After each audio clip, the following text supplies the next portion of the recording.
वही चीज़ तो बताया। 27 तक आप भेजा है ऑप्शन को? हाँ देख उसी को 27 कर दिया अगर नहीं मिल रहा ये है 27 वाला है। रुकिए भेजिए ना सर भेजिए।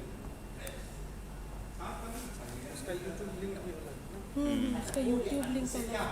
आप सर उसमें भेज दीजिए और हम उसमें टेलीग्राम में तो यूट्यूब से ही जुड़ेगा। आज कितने बजे तक? ये टेलीग्राम में भी भेज दीजिए क्योंकि आज बहुत सारे ओरल प्रेजेंटेशन। ये आवाज़ आ रही है इनको? नहीं बंद है, आवाज़ बंद किए हुए हैं सर। नहीं जैसे 1 मिनट में उनको बोलते हैं हम। हाँ तो सामने से बात कर लेना सर। वो वहाँ जा कर के। हाँ बोल सकते हैं सर, यहीं सामने ही से सर, यहीं से। हाँ सर हाँ yes Noor good morning. Mute में है सर।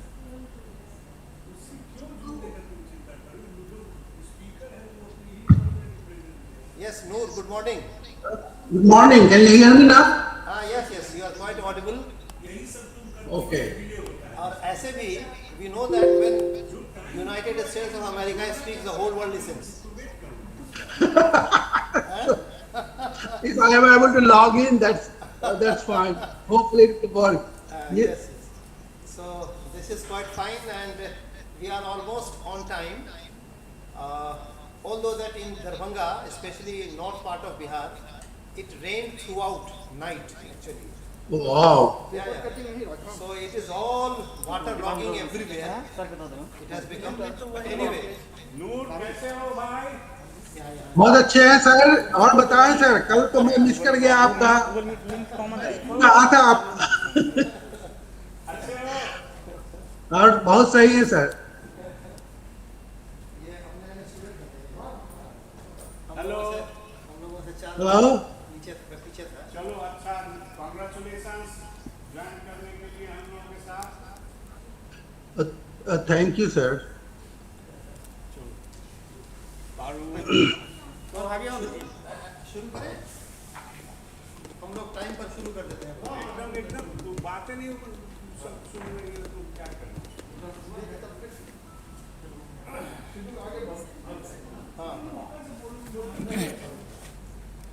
यहाँ रहती है नहीं लगता है मतलब का।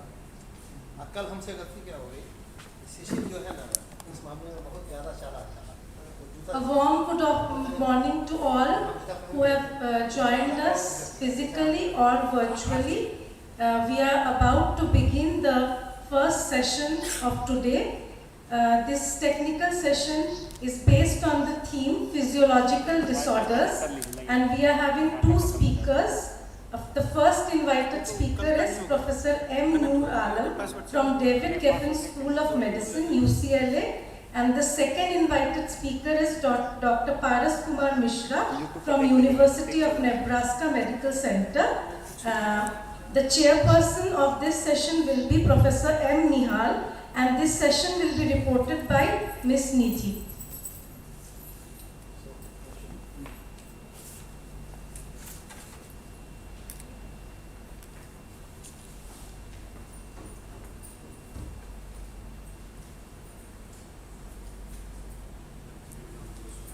Yes, very good morning.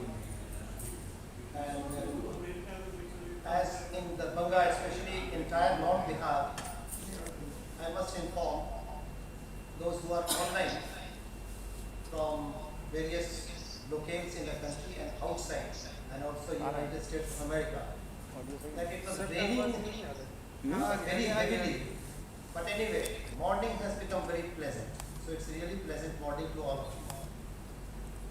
And I am delighted to begin with the first technical session today that relates about the some physiological disorders, which gradually forms a part of the conference. And we have got two distinguished speakers today to share their work and views, and that is going surely to enrich our knowledge. The first one, which I am really happy and delighted to introduce, he is Professor Muhammad Noor. Professor Noor presently is adjunct professor at the University of California, Los Angeles, and now he is a name to reckon with in the field of sleep research. What is most important and exciting for all of us. We feel so proud of the fact that Professor Noor had his master's from the same department, that is Department of Zoology, LNMU Darbhanga. So he is an alumnus. He passed his master's in 1984, then he joined School of Life Sciences, JNU, for his MPhil and PhD. Then he had his postdoctoral stint at the University of California, Los Angeles, and presently there he is at the School of Medicine. To his credit, I was just going through his CV, so impressive, that certainly adds to our pride that an alumnus of the department, to his credit, he has something like more than 4 dozens of internationally acclaimed research papers, followed by as many number of research projects. Also that he has contributed many chapters in very good books. Also that he has authored a few books, besides supervised and conducted successfully a number of research projects. So such an alumnus of the department, when he joins us in our endeavor for this conference, naturally it's a moment. It's a moment to feel so happy and taking pride of the fact. So with this introduction, I now request Professor Noor Alam to have his talk on sleep physiology, that will also perhaps a bit of the structure of brain, which actually involves in the sleep physiology. And to my students and perhaps those who are not very familiar with the field, I just add one thing, that sleep is not cessation of physiology. Sleep is an active physiology. With this, I hand over mic to Professor Noor. Professor Noor, please. Okay.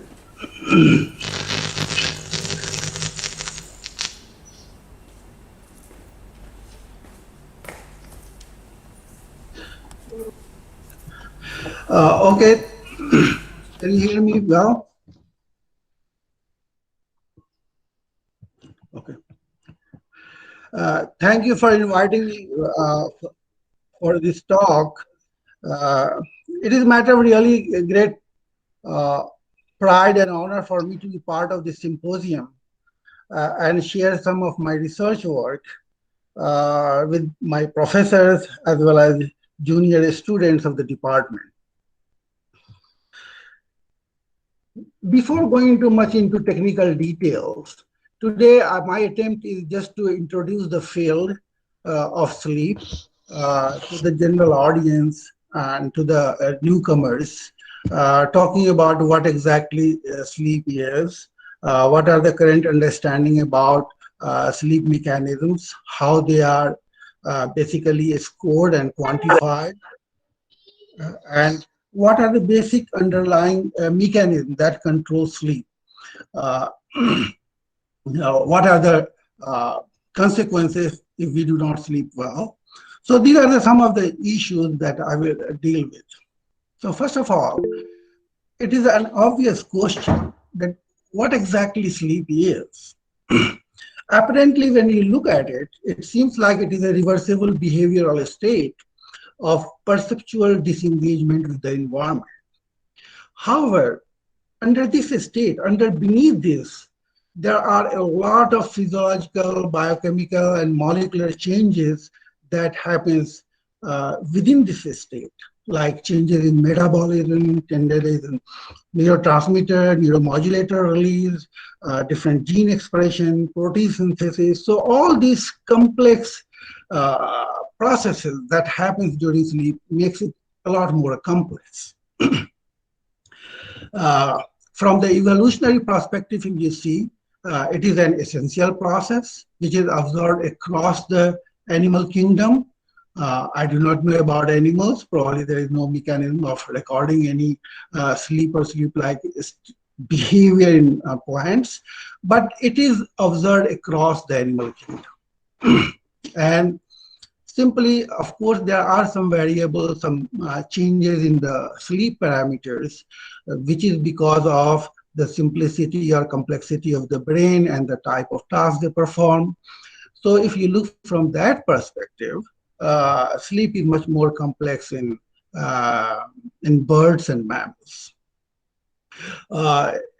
It is known to affect multiple physiological processes and systems like energy conservation, immune function. It improves immune function. And now, because of COVID, we know that everybody is getting immunized.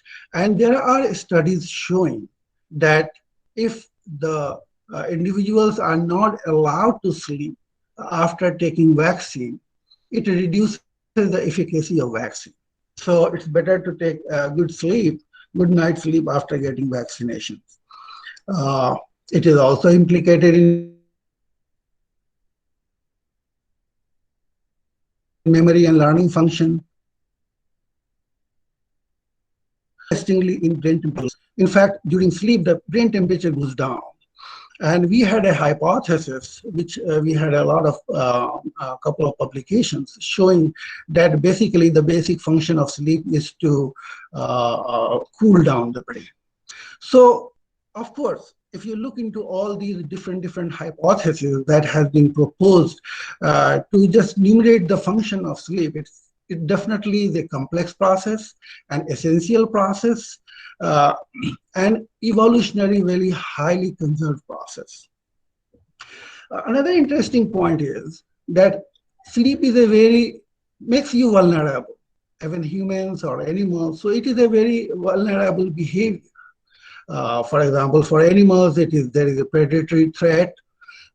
Despite of this vulnerability, we still spend 30% of our life sleeping, and it has passed through the scrutiny of the natural selection process. So it definitely does good sum to the system, which we will find out later what exactly it does. Another element of sleep is that it is tightly controlled both by circadian and homeostatic mechanism. The suprachiasmatic nucleus basically maintains the timely expression of sleep. In humans, we sleep at night. We have monophasic sleep, whereas nocturnal animals predominantly sleep during daytime. And their sleep is also polyphasic. Basically, they have a small cycles of sleep and waking. So now the question is, how do we define sleep?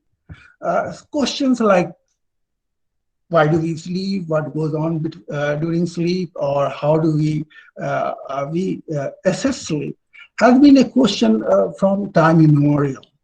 And nothing was done till the early 20th century when Berger in 1924 discovered the device to record brain activity. And since then, the sleep is more objectively defined in terms of some electrophysiological parameters, which is the EEG or electroencephalogram, which reflects the field potential of the brain. Then you have electrooculogram, which reflects eye movement. And then you have EMG, or muscle, which reflects the muscle tone of potential from the muscle. In humans, typically it is recorded from the cheek, whereas in case of animals, it is typically recorded from anti-gravity muscles or neck muscles. So here is an example how sleep is recorded and scored in humans and animals. And these are the criteria and the parameters are very rational and simple. If you see from even a layman term, you know that when people are awake, the brain activity is a lot more, brain is active and alert, so the brain wave will be fast. And as you can see here, it is a small pause. Here you can see long-term, relatively longer recording, that waking is marked by a high frequency and low amplitude EEG waves, or otherwise called desynchronized EEG. Then you can see the EOG naturally when the animal is awake or humans are awake, they will move around, they will look into things, and so they will show eye movements, which you can see here and which you can see here also. This recording is kind of showing here a level. You cannot see the slide?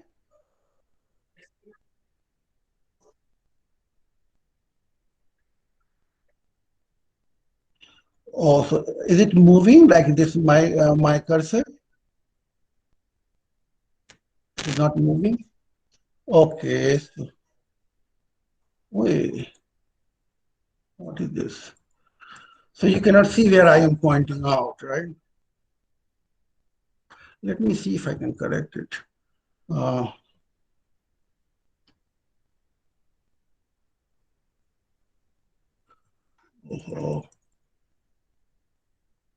okay, so let me.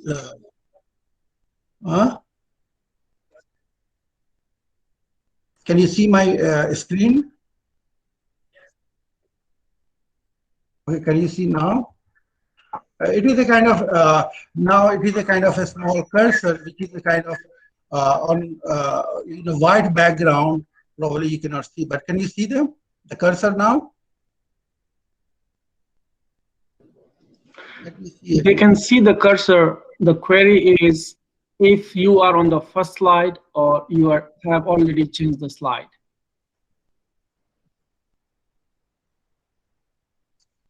Okay, let me see. Okay, let me put some other cursor. So now can you let me see pen laser pointer. Can you see now? Can you see the cursor now? It is laser pointer.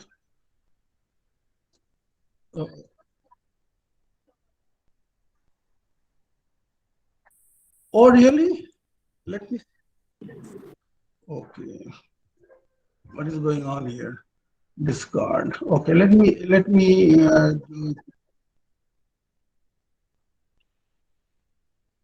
Which one do you see now?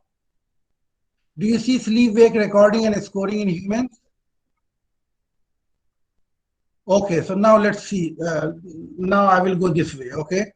Let me see. So now you see my cursor. Hello.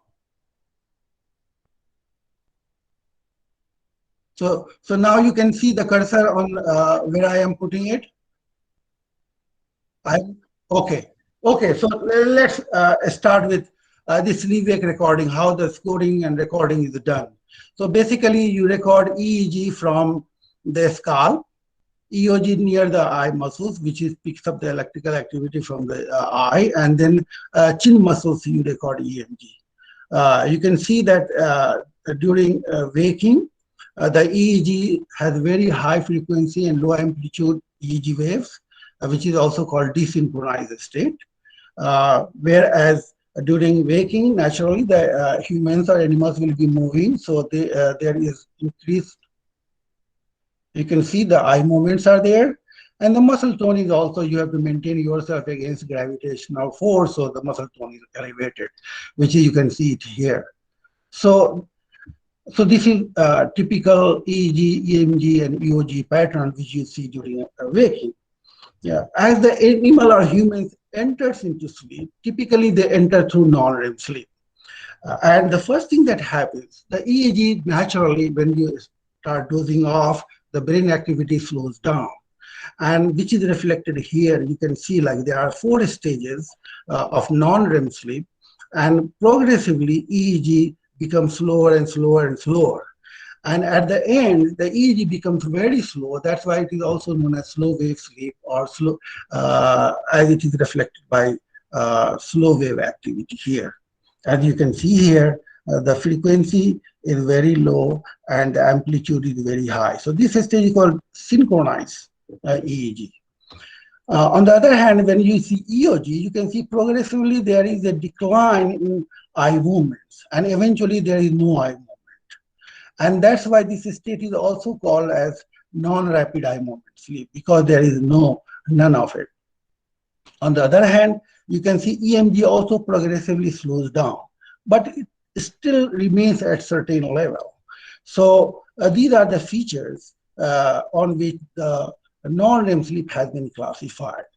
And mainly based on this EEG criteria, slowing of EEG, they have been classified into 3 stages that typically reflects the depth of the sleep.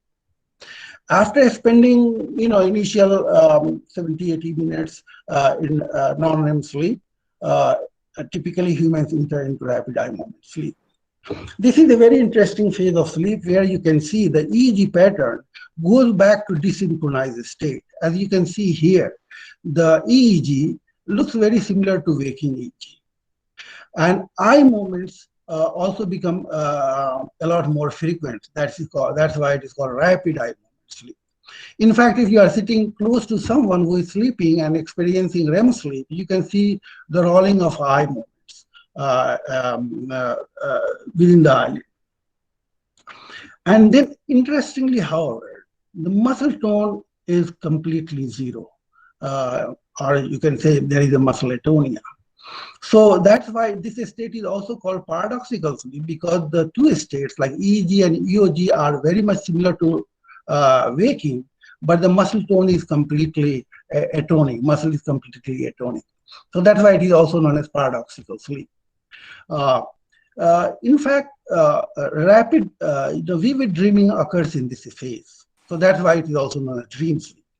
And it is suggested that this atonia basically helps them, people, to deal with this rapid, vivid dreaming. So because if the muscle tone is higher, then people may act on dream, and that will put them into danger. This, in fact, happens in REM sleep disorders where this muscle tone is not lost, and the people can act on their vivid dreams. So now we know that there are parameters which can be objectively used to both quantify, determine the quality and quantity of sleep. Next has been the experimental approaches used in sleep studies. So in early 20th century, there are two key findings reported by different investigators that expedited the sleep research. The first finding was made by von Economo, who was a pathologist, and what he found that in case of encephalitis lethargica, there was a pandemic there, and in that case, what happens? Those people who complained of excessive insomnia before they died, they had lesion in this anterior part of the hypothalamus. Whereas there were some cases where people died and they complained of excessive sleepiness. And excessive sleepiness. And so this led to the concept that sleep is a central process. Secondly, it also established that sleep is not a passive process, because initially people thought that sleep is by default, brain is wake related, active in the brain, brain is active during brain, and certain neurotoxins are produced which eventually shuts off those wake active cells, causing sleep. So now this finding established that in fact sleep is an active process and it is generated by certain neuronal structures in the brain. Another group of researchers also made two important findings. Yes?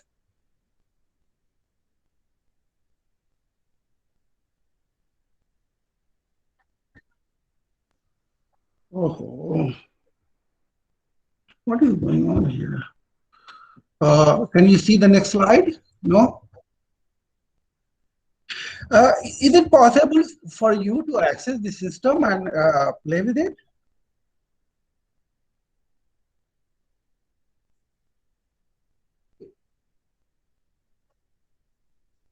Now you can see experimental approaches. Okay, so let me do like this. So the first finding was that sleep is a central process and it is controlled by certain neuronal structures in the anterior part of the hypothalamus. Second study was two group of investigators. One was in Japan, Nishimura in Japan, and Legendary and Perron was in France. And what they did, they took sleep deprived the dog and took homogenate, brain homogenate, as well as cerebrospinal fluid from them, sleep deprived dog, and injected to normal dog. And it induced sleepiness in them. So they also advocated that there are certain biochemical molecules that are produced during during prolonged arousal, and which has the capability to promote sleep. So with these three findings, the development of devices for recording and the establishment that sleep is a central process, there were multiple approaches used to further study sleep-wake regulatory system. As you can see, during the course of last 50 years, the experimental approaches used has typically followed the development in biochemistry, electrophysiology, cellular and molecular biology. And they have evolved along with the development in those areas. So there are a couple of ways to study sleep-wake system. First approach was to create a deficit or loss of function. So basically, you can take, cut the area with a knife, or you can damage the area by electrical or chemical means. And there are very specific neurotoxins which can cause the cell death or neuronal death. During the last 10, 15 years, there have been quite significant development in molecular biology. And using those approaches, now people have started using optogenetic stimulation or silencing of the neurons. And what basically they do, these neurons are genetically modified to express light-sensitive ion channels. And these ion channels using laser can be activated or inactivated in a given area, and then they can see the specific response that activation or inactivation of that cell which can produce on sleep. Another approach which has been used recently in recent years, like maybe another 10 years, is chemogenetic inhibition or activation using designer receptors exclusively activated by designer drugs. The idea is to design a drug, receptors, which can basically be activated or inactivated by a pharmacologically neutral ligand, and which doesn't have any purpose or function in the brain or the body.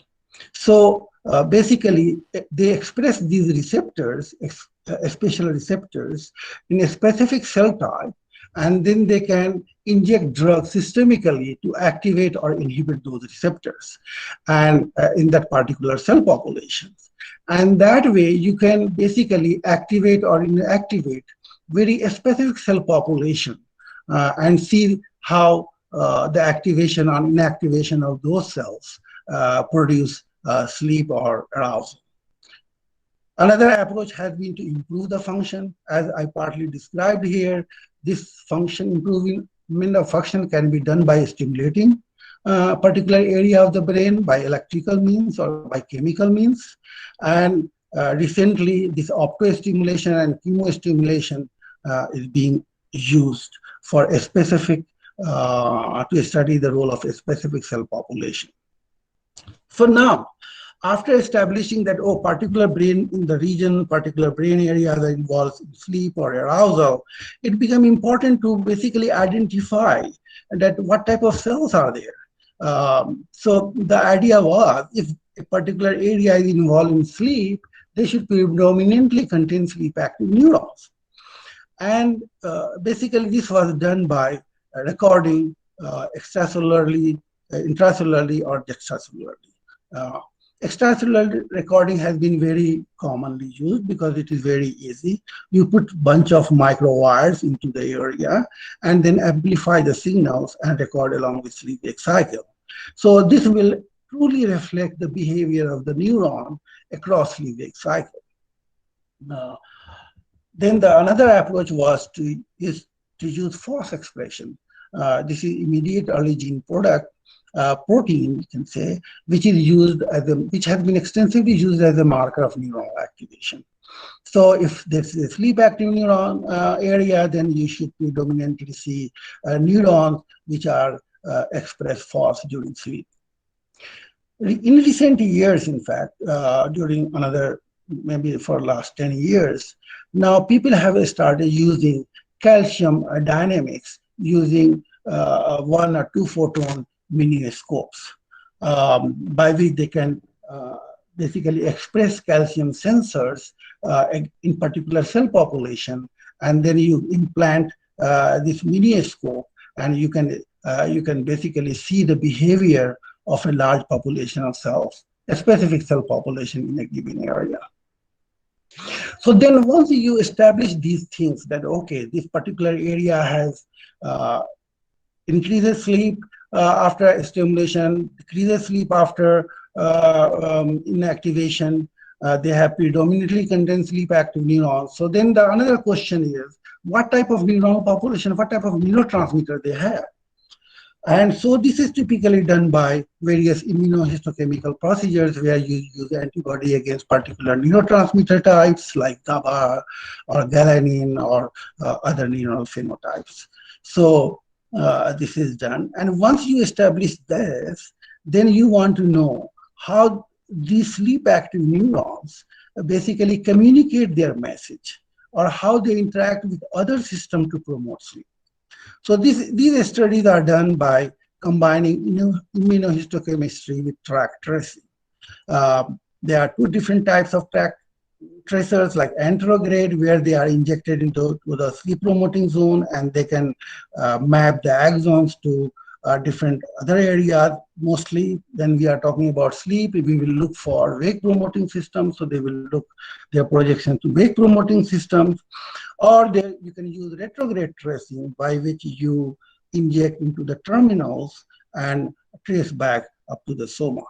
So all these approaches basically have been used to identify a particular neuronal region, neuronal group, their neurotransmitter phenotype, and their connectivity with other systems to examine their role in sleep wake promotion or regulation. So now, can you see the figure now? Hello? Yes, it. Okay, so this is a different figure. So okay, so based on, but can you see the whole picture here? Okay, so where is this going? Okay, so based on those studies, a number of sleep promoting structures as well as wake promoting structures have been identified in the brain. So typically these sleep promoting structures are localized in the anterior part of the hypothalamus, like here ventrolateral preoptic area, median preoptic nucleus. Some of them are in medulla, some of them are in hypothalamic area like MCH cells, but predominantly most of these cells are GABAergic, or that contains inhibitory neurotransmitters. On the other hand, there is a parallel system of wake promoting system, which has different neurotransmitter phenotypes, which includes noradrenergic neurons here, dopaminergic neurons in this area, cholinergic neurons in the basal forebrain, glutamatergic neurons and orexin neurons in the posterior hypothalamus, and histaminergic neurons as well. So all these neuronal groups have been implicated in arousal promotion. Further studies also suggest that majority of sleep promoting regions like SCN and VILPO project to wake promoting system. And since they are GABAergic, they will inhibit those wake promoting system to promote sleep.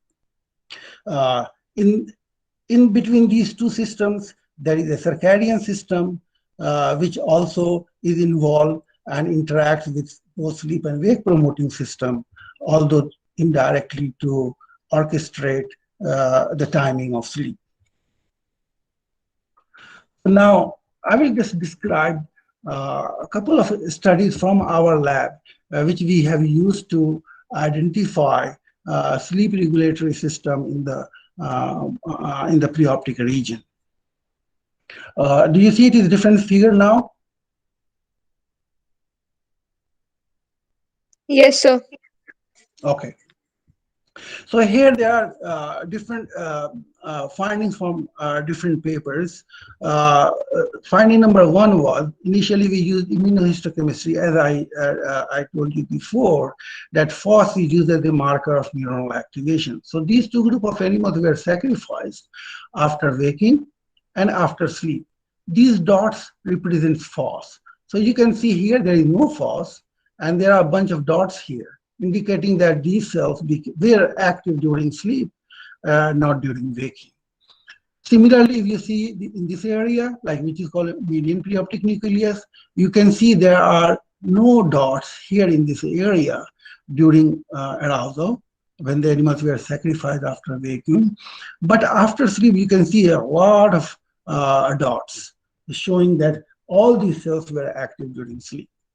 So now you can see we further determine what exactly FOS is. Basically what a FOS does, you have to basically deprive the animal for some time, and then you let them have consolidated sleep, and then you sacrifice them.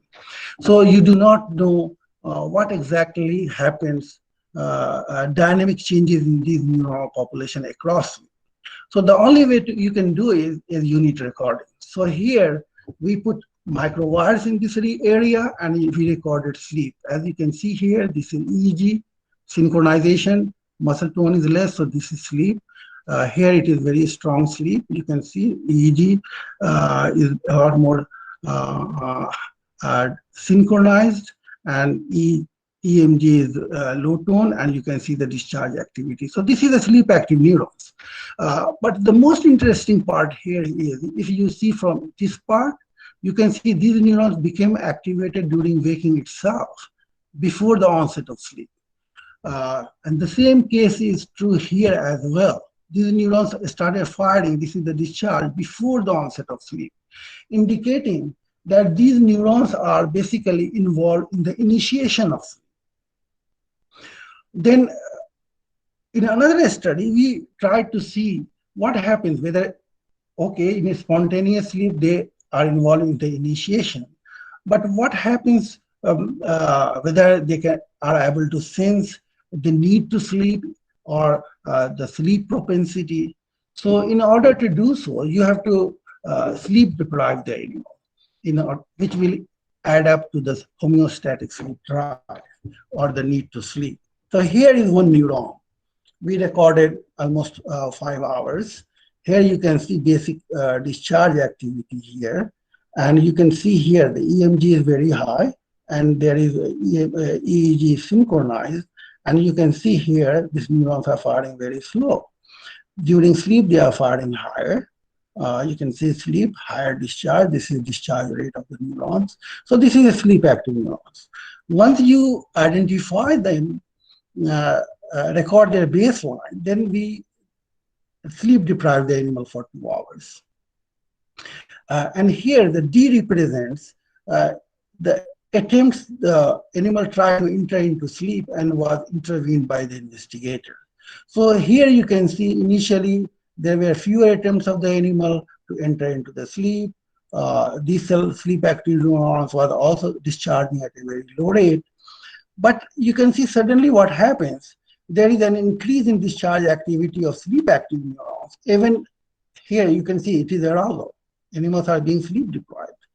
Still their activity went shoot up, and there are more attempts. Animals are making more and more and more attempts to enter into sleep. So this suggests, and then you can see when they are allowed to recover, then with the dissipation of sleep pressure, the discharge rate goes back to normal. So this finding suggests that these neurons not only initiate sleep, rather they can also sense the sleep need.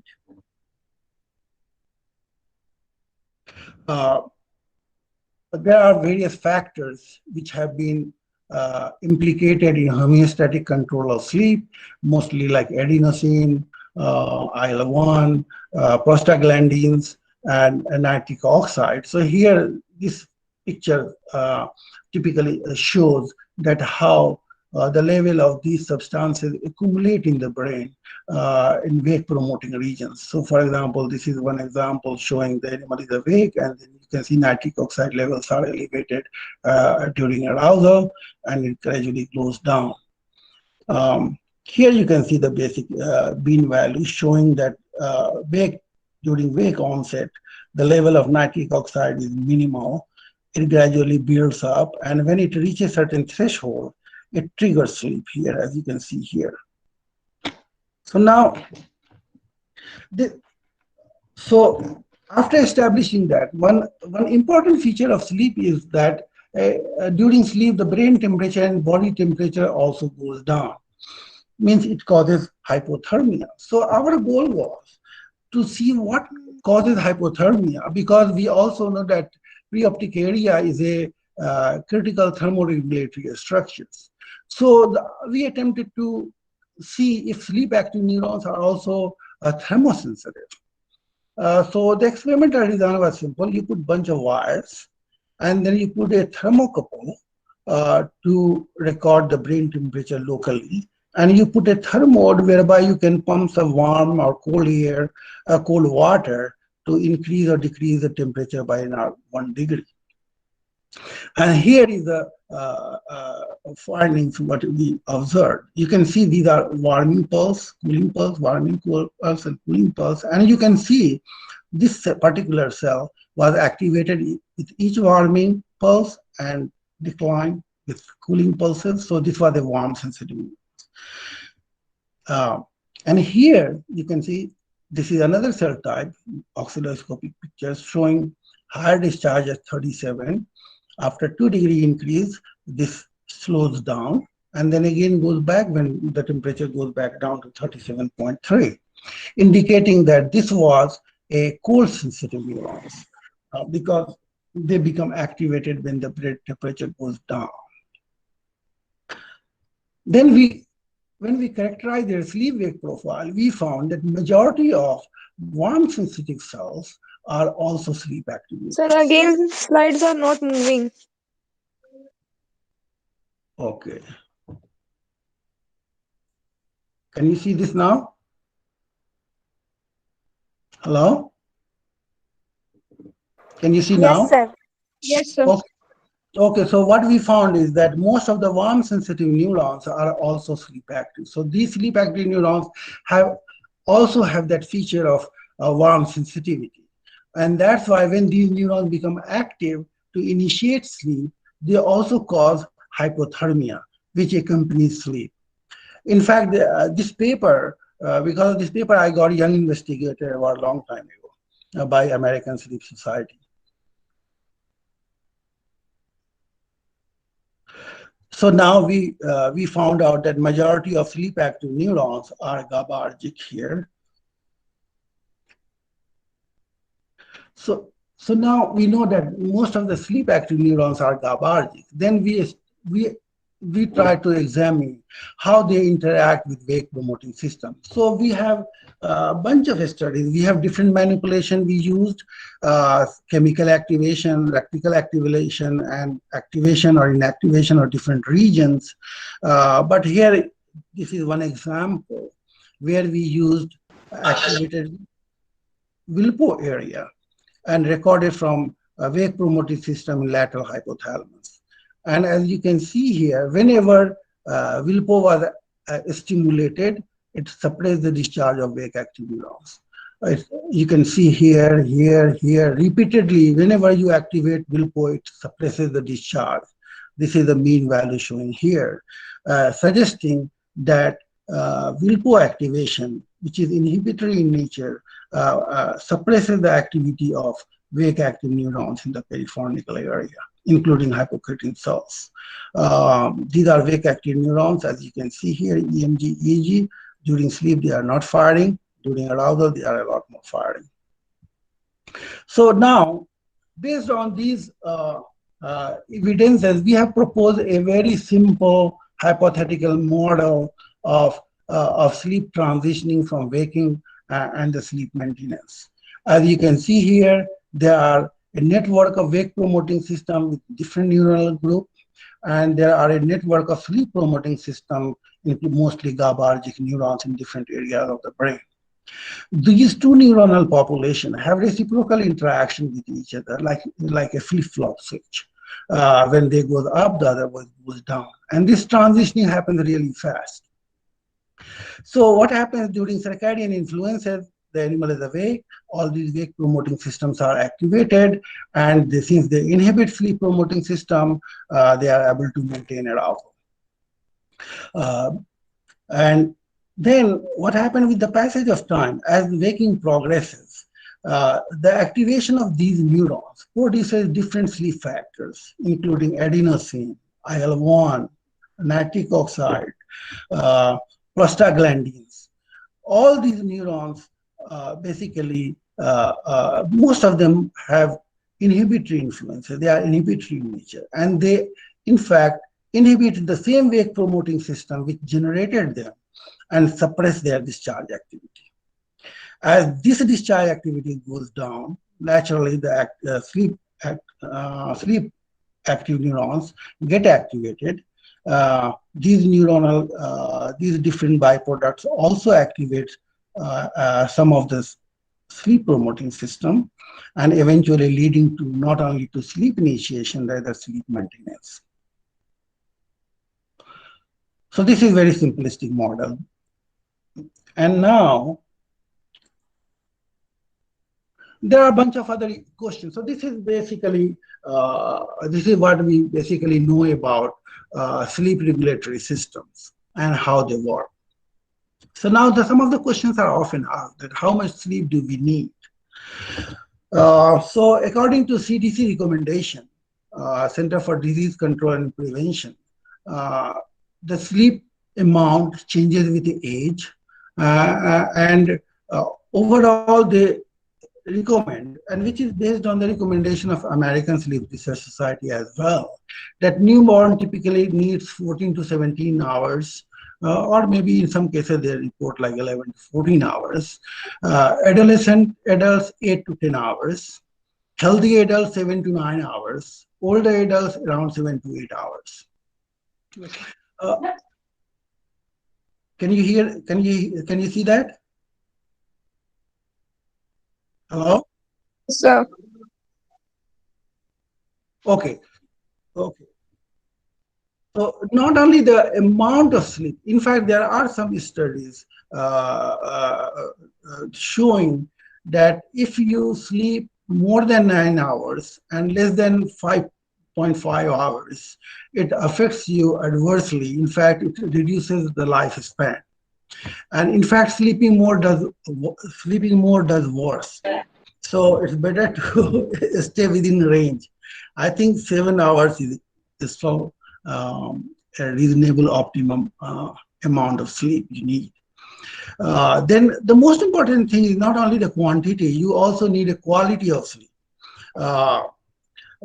Sleep of, signs of poor sleep is that next day you do not feel that fresh, as you repeatedly wake up at night, which could be because of some illnesses or because use of electronic devices. But overall, a better sleep quality and a better amount of sleep is needed for better health, overall health and well-being. So now, what are the consequences of sleep disruption? In fact, there are a whole lot of literature and a lot of studies showing that a chronic sleep disturbance or insufficient sleep has very adverse health conditions, health outcomes. And it has been linked to increased risk of diabetes, obesity, cardiovascular diseases, cognitive, Alzheimer's disease.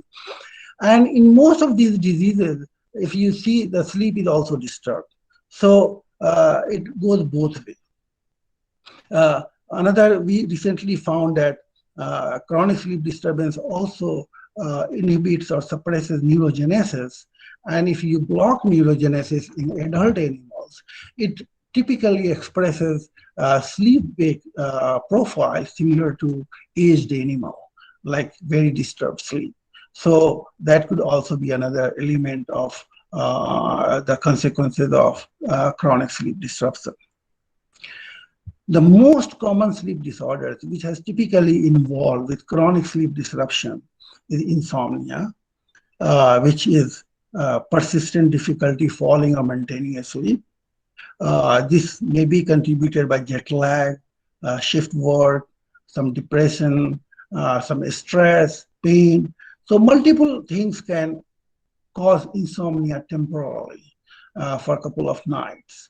If you are stressed out submitting the grants, that can cause a problem. If you are very happy, there is some marriage going on, then also you will have less sleep. But these are not chronic. But if it becomes chronic, then it becomes a problem. Another very common issue which is found throughout the world is sleep apnea. In sleep apnea, basically breathing stops repeatedly across the sleep, causing microarousal. And typically, in most of the cases, this is obstructive sleep apnea, which is caused by the blockage in the upper airway. Typical symptoms include snoring. Some snoring can be may not be that bad, but loud snoring, rest, and what happens?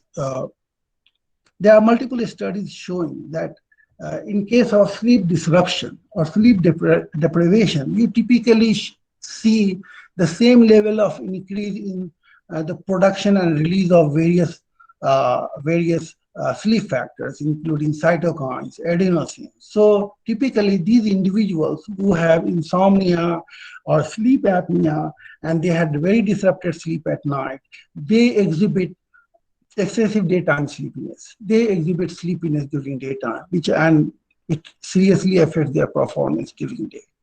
So if that type of situation is there, it's better to seek medical help. Then nowadays, there is this sleep disturbance could also be because of lifestyle changes. Nowadays, people are using electronic devices everywhere, which has blue light. And this blue light strongly suppresses melatonin levels. It can cause circadian shifts. It decreases the leptin levels, which basically signals for satiety. So if their level goes down, it means you will feel more hungry and eat more if you are awake at night. And it also increases the blood glucose level. So blue light is causing a lot of issues with sleep. So now the question is, what do we do about it? So here is a cartoon which I basically got from the internet and which is very close to the recommendation by the CDC. The first recommendation is be consistent. Go to bed at the same time, get up in the morning at the same time, and that you do every day of the week, including weekends. Most of us are culprit of not doing so, but they strongly recommend that. Another thing is avoid alcohol, caffeine, and smoking. All these three things, they are very bad for your sleep. In fact, caffeine is an antagonist of adenosine, which is a sleep factor. And there are a bunch of human studies showing that if you drink coffee even during daytime, it can have some residual effect at night on sleep. So it's better to avoid tobacco, caffeine, and alcohol. Be physically active during daytime. So that also significantly helps improve the quality of the sleep. Then they suggest that basically invest in your sleeping environment, like the sleeping room. Basically use the bedroom only for sleeping. Avoid, that room should be quiet, noise-free, comfortable temperature. And most of all, remove, these are don'ts. And the first is don't have computers, electronic devices in the room. on in the bedroom particularly. So don't use them before going to bed. In worst possible scenario, you must use them. Then wear glasses that block blue light. So these are available now. They even suggest that you use a red night bulb.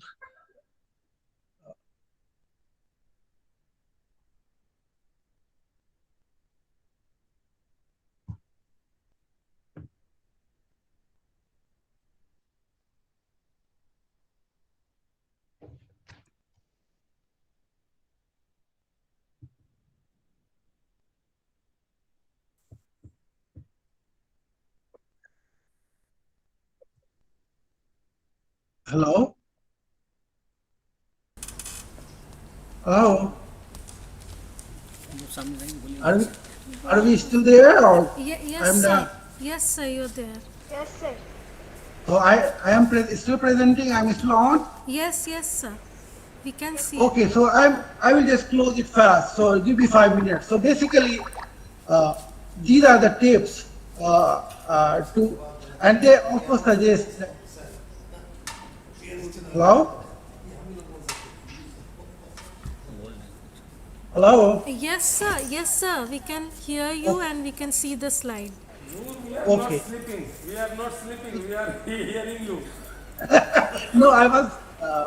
I thought I got kicked out. So, so the last recommendation is don't take a nap during daytime, and even if you take a nap, limit it to 20 minutes, because we know that sleep pressure is built during wakefulness, and irrespective of the circadian time. So if you sleep during day, it definitely reduces the sleep pressure at night. Uh, so these are the bunch of recommendations for improving sleep quality. So lastly, here I would like to acknowledge a couple of people. So basically Dennis McGinty, he's a professor I came to work with. As a postdoc, he still works. He's 85-year-old. Ronald Asmudiak was with him at that time, but he retired. Sunil Kumar was my JNU roommate, and after I got the grant, he got here, so he's now the assistant professor. Aftab did some PhD work from Bihar University, and he's here. And there are a bunch of other postdocs who contributed and worked with me. Right now, Andre Costin is doing a bunch of studies on neurogenesis and aging. And finally, I am very thankful to the Department of Veteran Affairs and National Institute of Health for their support. And thank you so much for being so patient and sticking with the thick and thin of the presentation.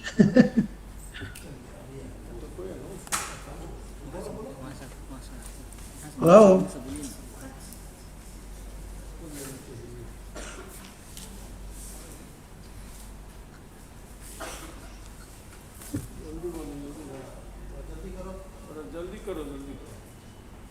Thank you, sir, for the wonderful presentation. If anybody is having any question, please. Okay, first, our head of the department, Professor P.S. Shah, will like to say something.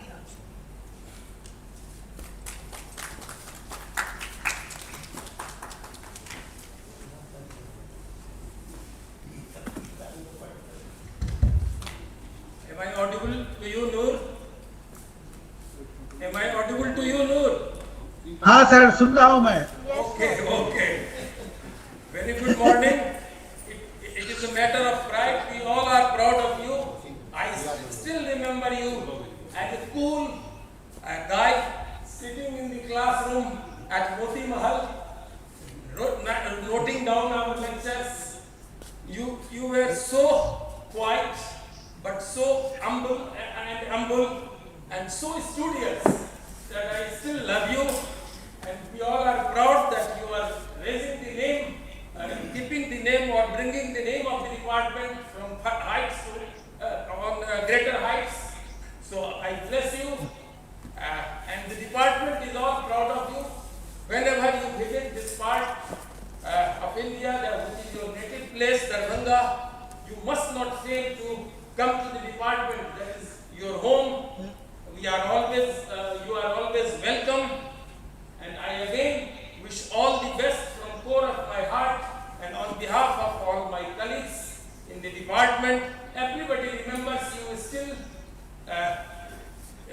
it is nearly some 20 and 17, 37 years ago probably, when you were in the department.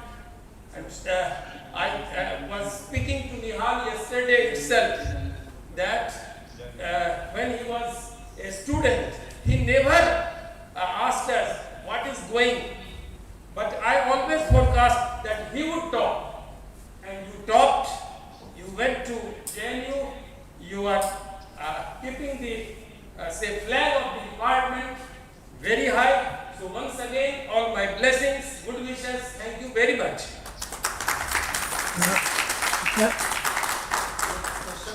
Sir, thank you very much for your kind words, sir.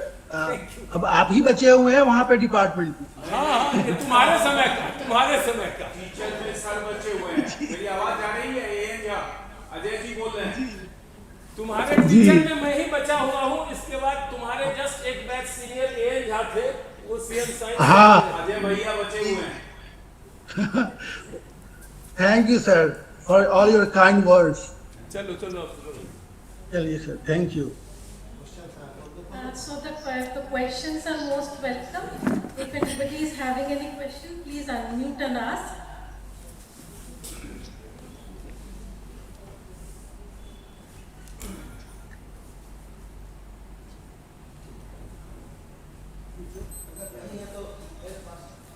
दो query है बस। जाओ। Yes, no, actually, two very common query which relates to the physiology of sleep. You mentioned in the beginning of your talk that sleep is selected character of human beings. It helps in many ways. You also said that it is also vulnerable as regards to any kind of predation that may be over there. So, I just want to know one thing, that if you look at the human lifespan, and as you mentioned in one of your slides that during newborn phase, the sleep period is very high, up to 17 hours, and in old age, it comes down to something like 7 hours. Okay, it means that various phases of life have got various periods of sleep. Whatever the quality and content of sleep, that's a different issue. But my mind goes to a point, and please throw light on that. Is there any positive correlation with the total hours of sleep, right from the newborn stage to the old stage, and the memory formation? This is point number one. And second, as you mentioned in one of your slides about the dream happening during the rapid eye movement phase of sleep. So, is dream having any selection advantage? Two questions. Okay, thank you. Okay, sir. Your first question was, it was the system is breaking down. I didn't hear you, but so far I understand. Your first question was, is there any correlation between the amount of sleep and memory formation? Right. Yes. So there are some evidence. Those people who propose the hypothesis of a role of sleep in memory and learning, they do provide such evidence that if you are not allowing after learning, then there is no consolidation. And there are a lot of evidence in favor of that. However, there are also evidence which goes against that. What people say that elephant has a very good memory, but they sleep very less. So there could be so there are arguments both in favor and against. But I think there are more arguments in favor than in against. And another issue you raised was about some gene expression, which I didn't hear the entire question. This is not gene expression. I was referring to the dream. Oh, okay. So is there any selection advantage of dream? That I do not know. That I do not know. The people say it is reverse learning. It helps in consolidation of memory. But I do not know exactly how to answer that question. But I think good sleep must have some coordination with memory. Oh yes, definitely there is a whole lot of, and there are hypotheses developed that the function of sleep is to in memory and learning. So there is a whole lot of literature supporting that evidence. Thanks. And naturally, basically people have done selective REM deprivation and studied the role of that on memory formation, and they did find that if you selectively REM deprive people or animals, then there is poor memory formation. So these evidences are there. हाँ जुड़िए जुड़िए यहीं से वहाँ से थोड़ा disturb. So, thanks Noor. It was really very insightful, informative, and full of stuff. Your talk, and I think you did not let anybody sleep with the kind of lecture that you made. Yeah. And this is the real success. And it was understandable. I think because many times the slides were not working well, so you have to. Anyway, this is really good. This is really good, and I think everyone present here offline as well as online, we could see that numbers increasing on the screen. Those who were attending your talk, yeah. So it means that it was very, very informative, very nice talk, and really. Compliments are coming from. Yeah. And many compliments that we are receiving on our link about your good talk. Yeah. So I think in days to come, probably you are going to get many such, new connects, those who would like to be in touch with you. So thank you very much, Noor. Nice. Thank you very much. Thank you. Yeah. We really enjoyed it. Thank you very much. Okay. Okay, thanks a lot. Fine. इसको आप कीजिए, आप second कीजिए. Second में कौन है? वो पारस है ना? पारस माइक्रो आ रहे हैं ना? दूर लेकिन मोटा गला. तो पढ़ता था तो. Our second speaker of fifth session is Dr. Paras Kumar Misra. Dr. Misra is Associate Professor at the University of Nebraska Medical Center. He earned his BSc from our Lalit Narayan Mehta University and MSc and PhD from Banaras Hindu University. He served in several editorial boards of several journals and reviewer of national and international grants. Presently, Dr. Misra is President of Midland Society of Physiological Science, a chapter of American Physiological Society. His research is focused on how diabetes induces heart failure and how to prevent and treat heart failures. And his research has been supported by National Institute of Health and American Heart Association grants. Now I would like to invite Dr. Misra to enlighten us on reflecting topic of role of microRNA in prevention of diabetes-induced heart failures.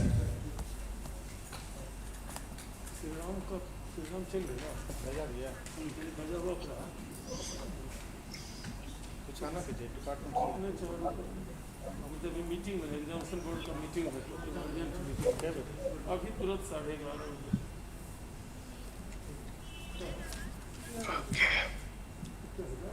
आवाज़ सही आ रहा है सही है ma'am. आप continue करेगा नहीं बोला आवाज़ ठीक है.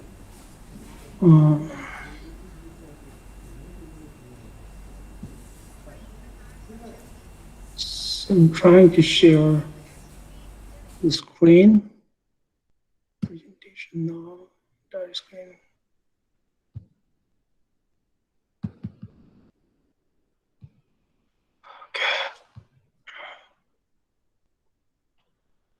So I'm trying to share the screen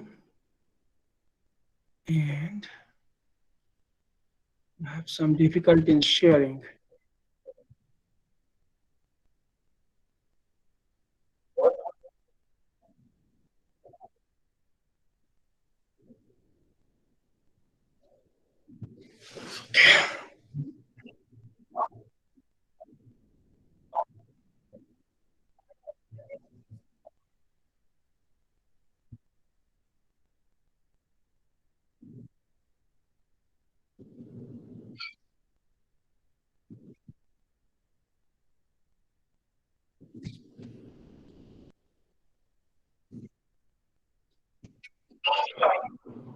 Okay. I did that.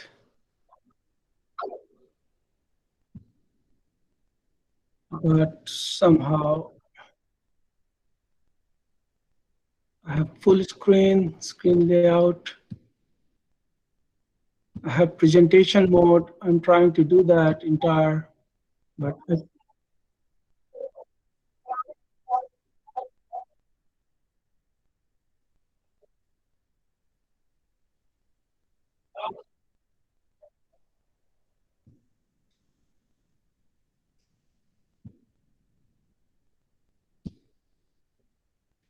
so I can see the entire screen, but the share button is not working. So,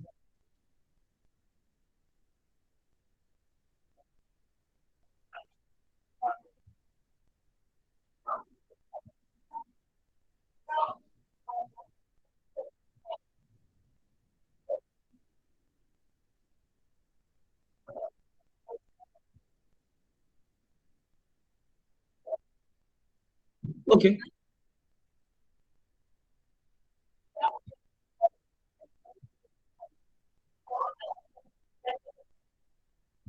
Okay, trying to do that.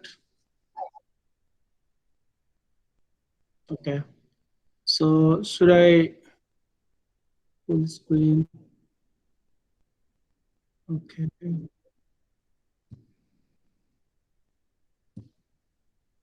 I can get that share part, but the share is not.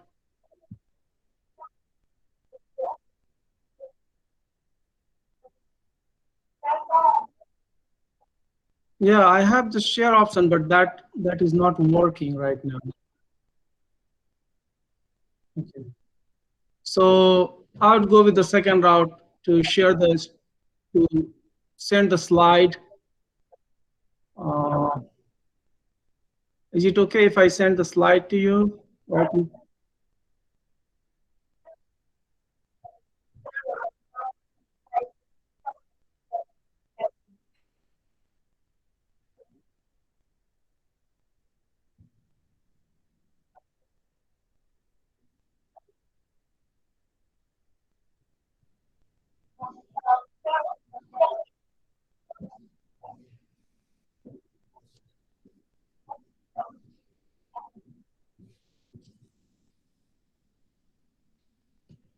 Okay.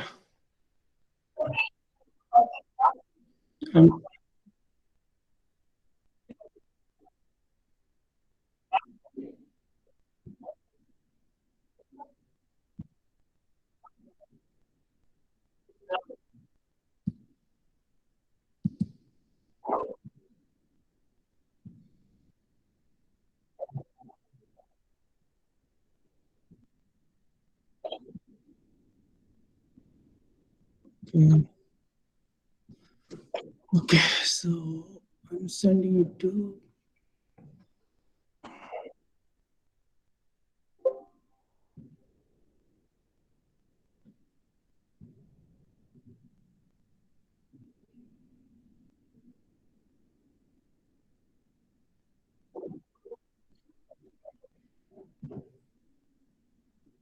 I'm trying to send the slide.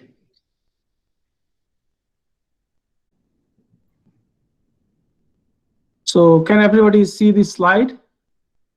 Yes, sir. Okay.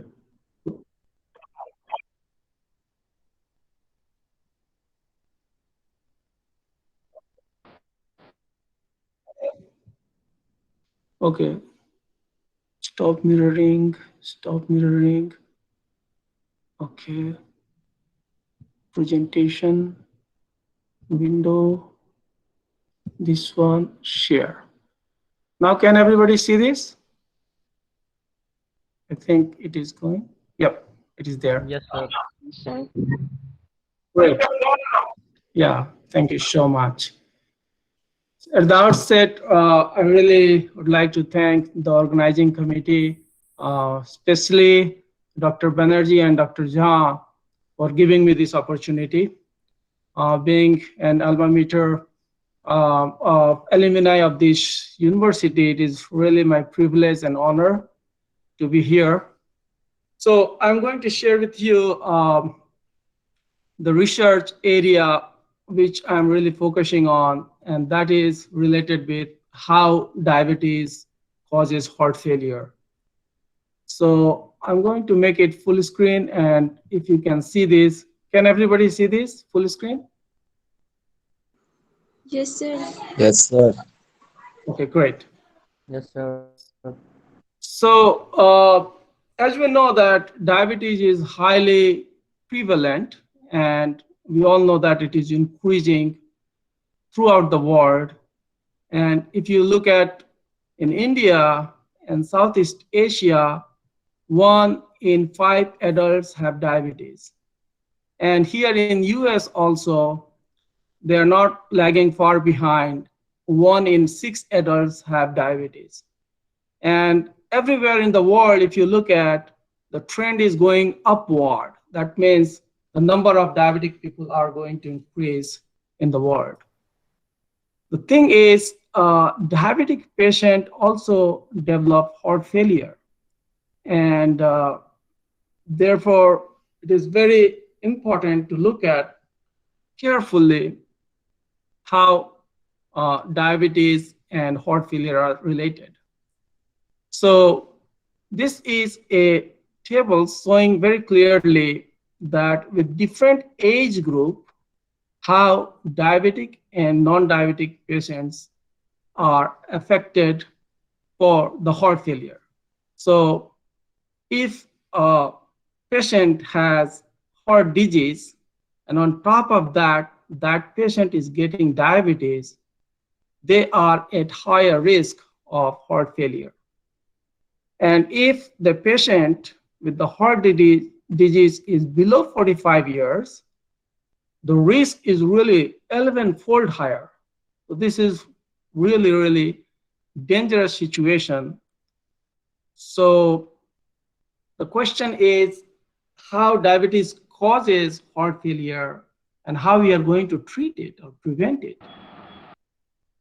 So generally, we think that diabetes means increase in blood glucose level. So simple thing is you reduce the blood glucose level. So here is the blood glucose level.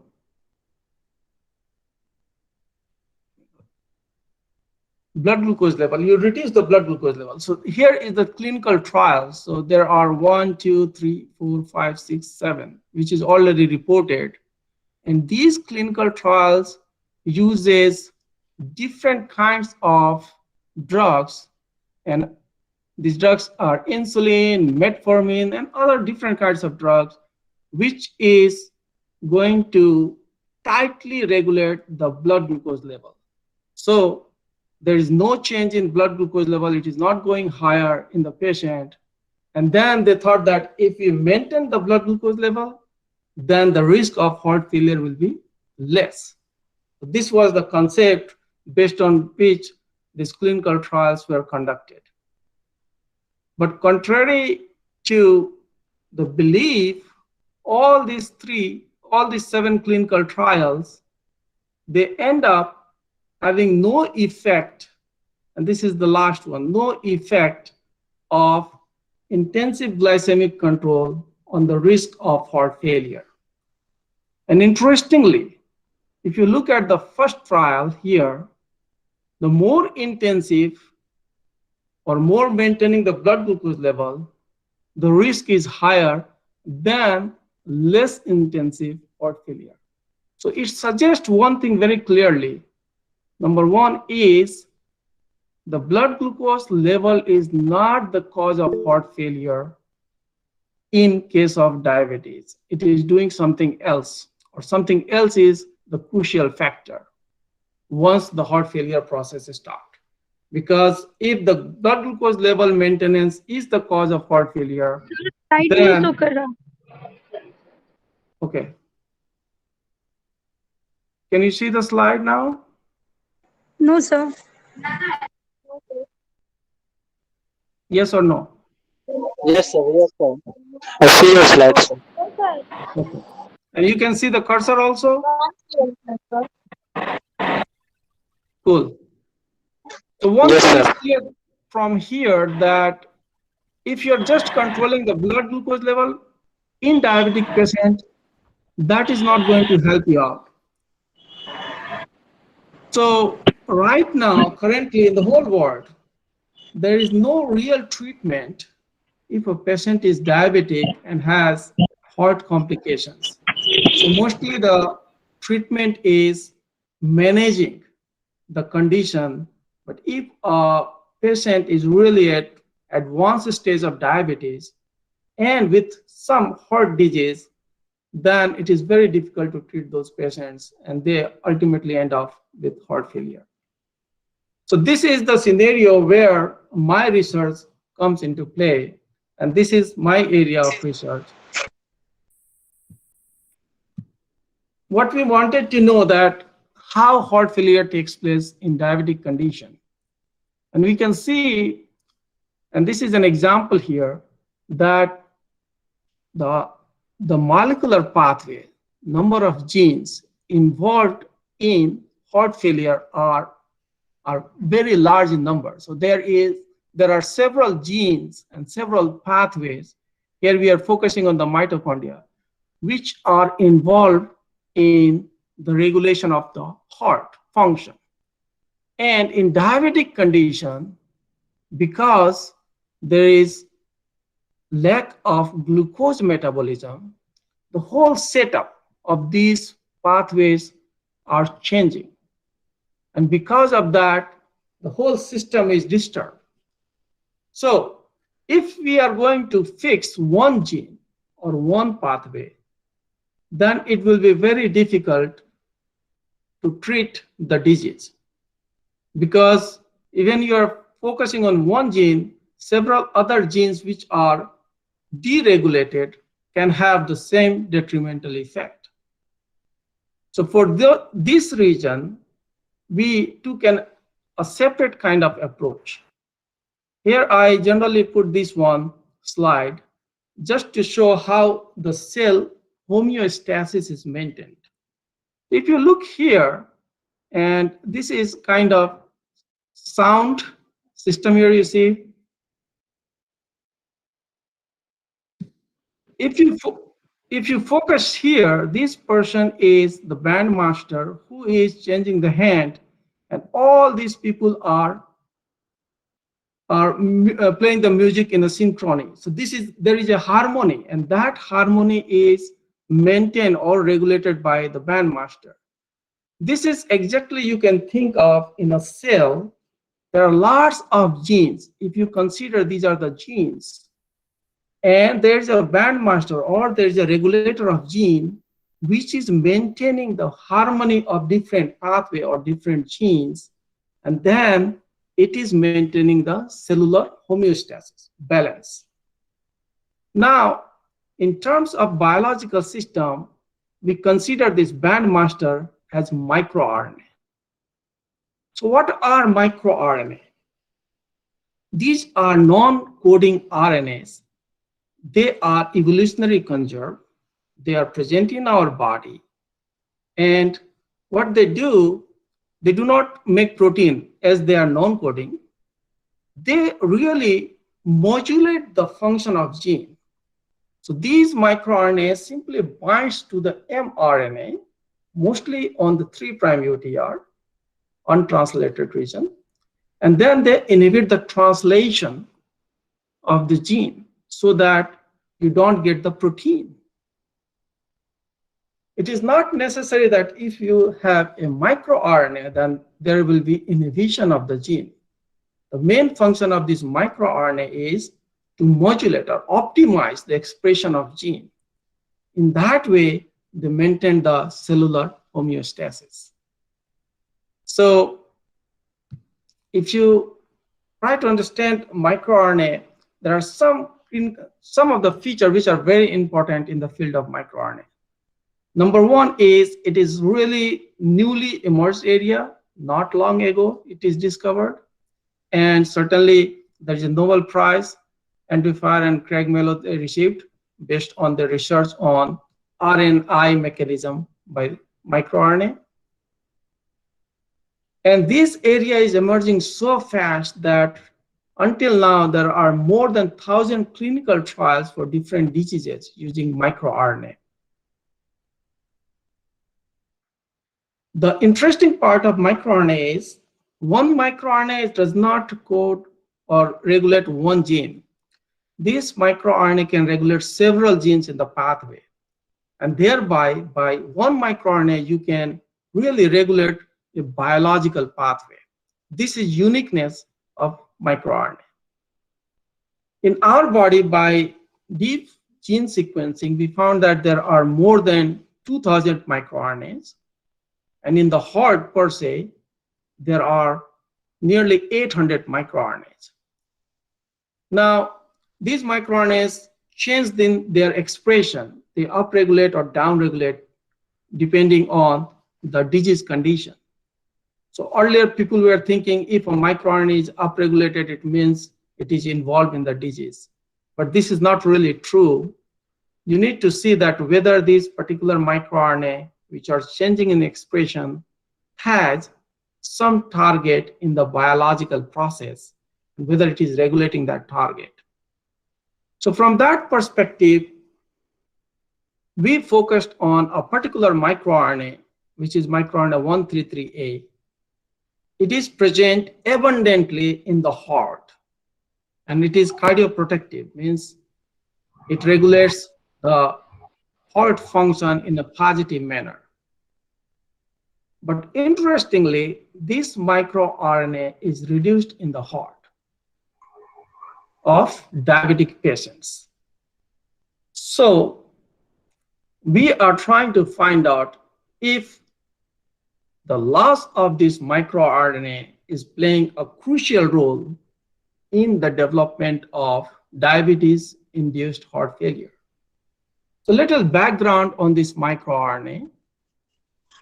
If you knock out this microRNA in a mouse, the mouse die. They cannot survive. They don't survive postnatally.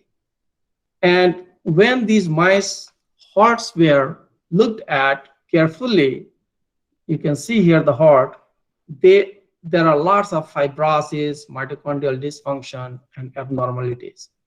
So knockout of microRNA 133A is lethal. In the adult mice, which is normal, healthy, everything is fine, you just inhibit this particular microRNA by using an inhibitor, and you can see there is a heart failure. So it is pretty clear that if this microRNA you are inhibiting or reducing, it has going to have detrimental effects on the heart. Now, the other part, like if we are overexpressing this microRNA. So interestingly, it is found that if you are overexpressing this microRNA in the heart, it do not have any phenotype. They are as normal as healthy mice. On top of that, if there is a pressure overload, which generally we find with the patient with hypertension, so if there is a pressure overload, this particular microRNA overexpression is really preventing the pathological remodeling. And here this pathological remodeling is fibrosis. So based on that, we started working on this microRNA in diabetic condition.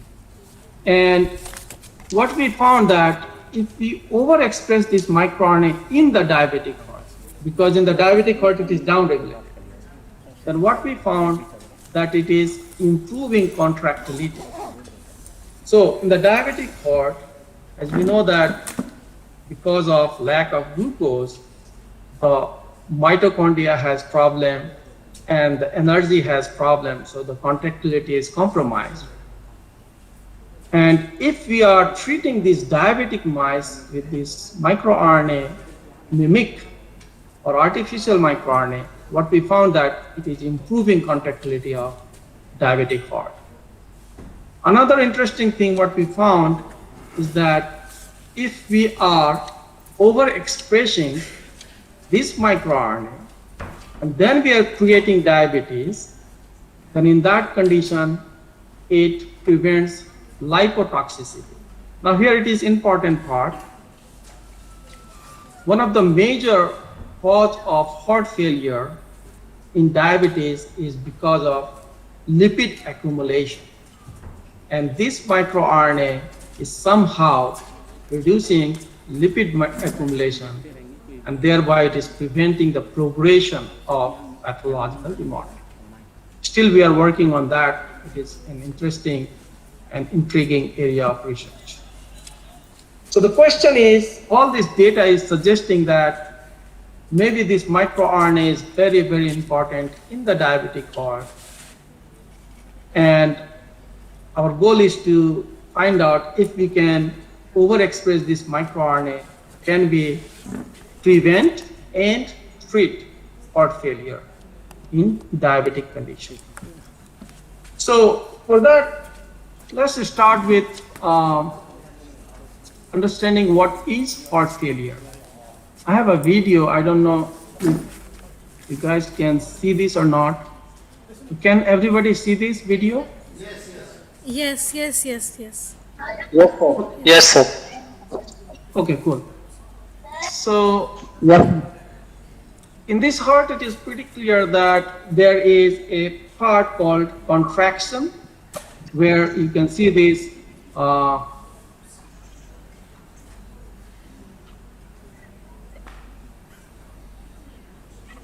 you can see this part is contracting and relaxing. Now, what happened? This contracting part, which is called systole, helps to pump the blood out of the heart. And the relaxing part, when it is going outward, this is called diastole. And this helps filling the blood inside the heart. So these two parts we are going to discuss in detail and understand it, how the systole and diastole is affected in the diabetic heart. Now, one thing I want to make sure that in diabetic condition, mostly the first thing is we can see the systolic dysfunction is not the main feature of diabetic heart. So first, diastolic dysfunction happens. That means the heart is unable to fill the blood inside. And then with the progression, it leads to systolic dysfunction. That means the heart cannot pump the blood outside. And then there is a time which is called decompensatory. The heart cannot pump really adequate amount of blood, then that leads to heart failure. So in diabetic condition, there is a diastolic dysfunction, relaxation problem, leading to systolic dysfunction, contraction problem, leading to heart failure. Now, this is the mouse heart we are using, and here we are trying to find out how the systolic and diastolic functions are changing. Can everybody see these images? Yes, sir, very clear. Yes, sir. Yes, sir, it is very clear. Yes, sir. In the left-hand side, you can see the diabetic heart. If you look carefully here, you can see the rate of relaxation or opening and contraction. And you can compare this with, this is the normal heart or healthy heart. You can see the circle in a very layman term. The circle, if you see, the circle is bigger here. That means contraction and relaxation are better here as compared to the diabetic heart. And just for another point, if you look at the failing heart, especially in diabetic condition, they're mostly like round in structure, and also in healthy heart, they are mostly little bit tubular. So this is another thing based on the morphology. Also, you can see the differences, that how diabetic heart and healthy hearts are different. But certainly, if you look carefully here, contraction as well as relaxation, both are changing. So how we measure generally contraction and relaxation? So systolic dysfunction, if you look carefully here, this is the contraction part, and this part, the red one, is the relaxation part. Based on this contraction and relaxation ratio, we determine ejection fraction. So in diabetic condition, ejection fraction is reduced, means the capacity to eject the blood out of ventricle is reduced as compared to the healthy heart. So what leads to systolic dysfunction? Why the diabetic heart cannot eject the blood? So one of the reason is the diabetic heart the diabetes causes death of cardiomyocytes. Cardiomyocytes are the contractile cells of the heart. So because of death of cardiomyocyte, the number of cardiomyocytes which are active to pump the blood, they become less. Now, if one cardiomyocyte, for example, if there are 100 cardiomyocytes and 10 of them die, then the workload of these 10 dead cardiomyocytes falls on 90 cardiomyocytes. So those 90 cardiomyocytes need to work harder, and for that they increase in size. This is called hypertrophy. Hypertrophy is simply increase in size. So although they increase in size to increase the workload, but since the death of the cardiomyocyte continues, ultimately the number of cardiomyocyte which is for contractility is really decreasing, and ultimately that leads to less capacity to pump the blood or systolic dysfunction. Now, if you look at the diastolic, means relaxation part, when the blood is filling inside the heart, that is mostly measured by E/A ratio. So what happened during filling time, the blood is coming from atrium to the ventricle. So early time, or E here stands for early, the blood automatically is coming inside the ventricle because the ventricle is relaxing, increasing in the size. And then whatever the leftover blood is in the atrium contracts, and that squeezes the blood into the ventricle. Now, in diabetic condition, these ventricles are having the impaired relaxation. They cannot relax nicely. And because of that, the second wave here, whatever the second wave we are seeing here, the second wave is really atrial contraction. So atrial contraction is higher. It needs to pressurize more and more. So this E/A ratio is a kind of a measurement of diastolic dysfunction. So what leads to diastolic dysfunction? Again, when there is a death of cardiomyocyte, a vacuum creates in that area, and the extracellular matrix need to fill up that area. Heart cannot be kept wide or open. So this extracellular matrix, when they are forming, there are lots of collagen formation, and that collagen causes the heart muscle very stiffer, tight. And because of this stiffer muscle, the ventricle cannot expand or relax.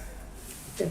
And that is the reason during diastole, because of less expansion of the ventricular muscle, the amount of blood coming into the ventricle is less. And that's why the atrial pressure needs to be higher. So ultimately, this stiffness or cardiac fibrosis, this is the terminology mostly people use. This cardiac fibrosis reduces the filling capacity and ultimately diastolic dysfunction. So if you look at death of cardiomyocyte is one of the key features of diabetic heart, and that leads to both diastolic as well as systolic dysfunction. If you're interested more on how the cells in the heart die, we have published a paper, Guidelines for Evaluating Myocardial Cell. There are at least 6 types of cell death. It is not only apoptosis, there are pyroptosis, paroptosis, autophagic. The different kinds of cell death are there. How this cell death takes place, what is the molecular mechanism, and how to evaluate those cell death, that is nicely elaborated in this guidelines paper. So we understand that in diabetic heart, there is reduced systolic as well as diastolic function. Then the goal was, can we use this microRNA to treat diabetes-induced heart failure? Now here I use the word treat because if a person is already diabetic, that person has already developed a kind of heart failure in a remodeling stage, and at that time, if we are going to treat with this microRNA, can we prevent that diabetic heart to progress towards failure? So for that, what we did is we took a mouse model and then we created this microRNA mimic using the lentivirus. Lentivirus is very important because this goes and they stably transfect. So it will be staying for a longer time. So this is what we did. We treated these mice with this particular kind of microRNA, and then we observe after some time if there is improvement in the heart function. So before doing that, we try to validate that if this cardiac microRNA level is changing or not changing, so that we can confirm that yes, this is because of the microRNA. So you see here in the diabetic Akita heart, this microRNA level is low. When we treated them with microRNA mimic, the microRNA expression is increasing. So this is a very good validation that microRNA level is changing after lentivirus treatment. Then we looked at whether the heart function is changing, but before going there, we looked at the hypertrophy and fibrosis. So this is the section of heart from these 4 groups of mice. In the left, this is the normal. Here, this one in the upper right hand is the diabetic. And if you look carefully, here you can see the size of the cardiomyocytes are very, very big. So these big cardiomyocytes are showing that the size of them are bigger. It means that those cardiomyocytes are under pressure to pump the blood. Now, if you look at the second panel here, and here I have made the graph just for simplification. When we treated this Akita mice with this microRNA, we can see the size of the cardiomyocytes are decreasing. It means that this microRNA is reducing the pressure on the cardiomyocytes.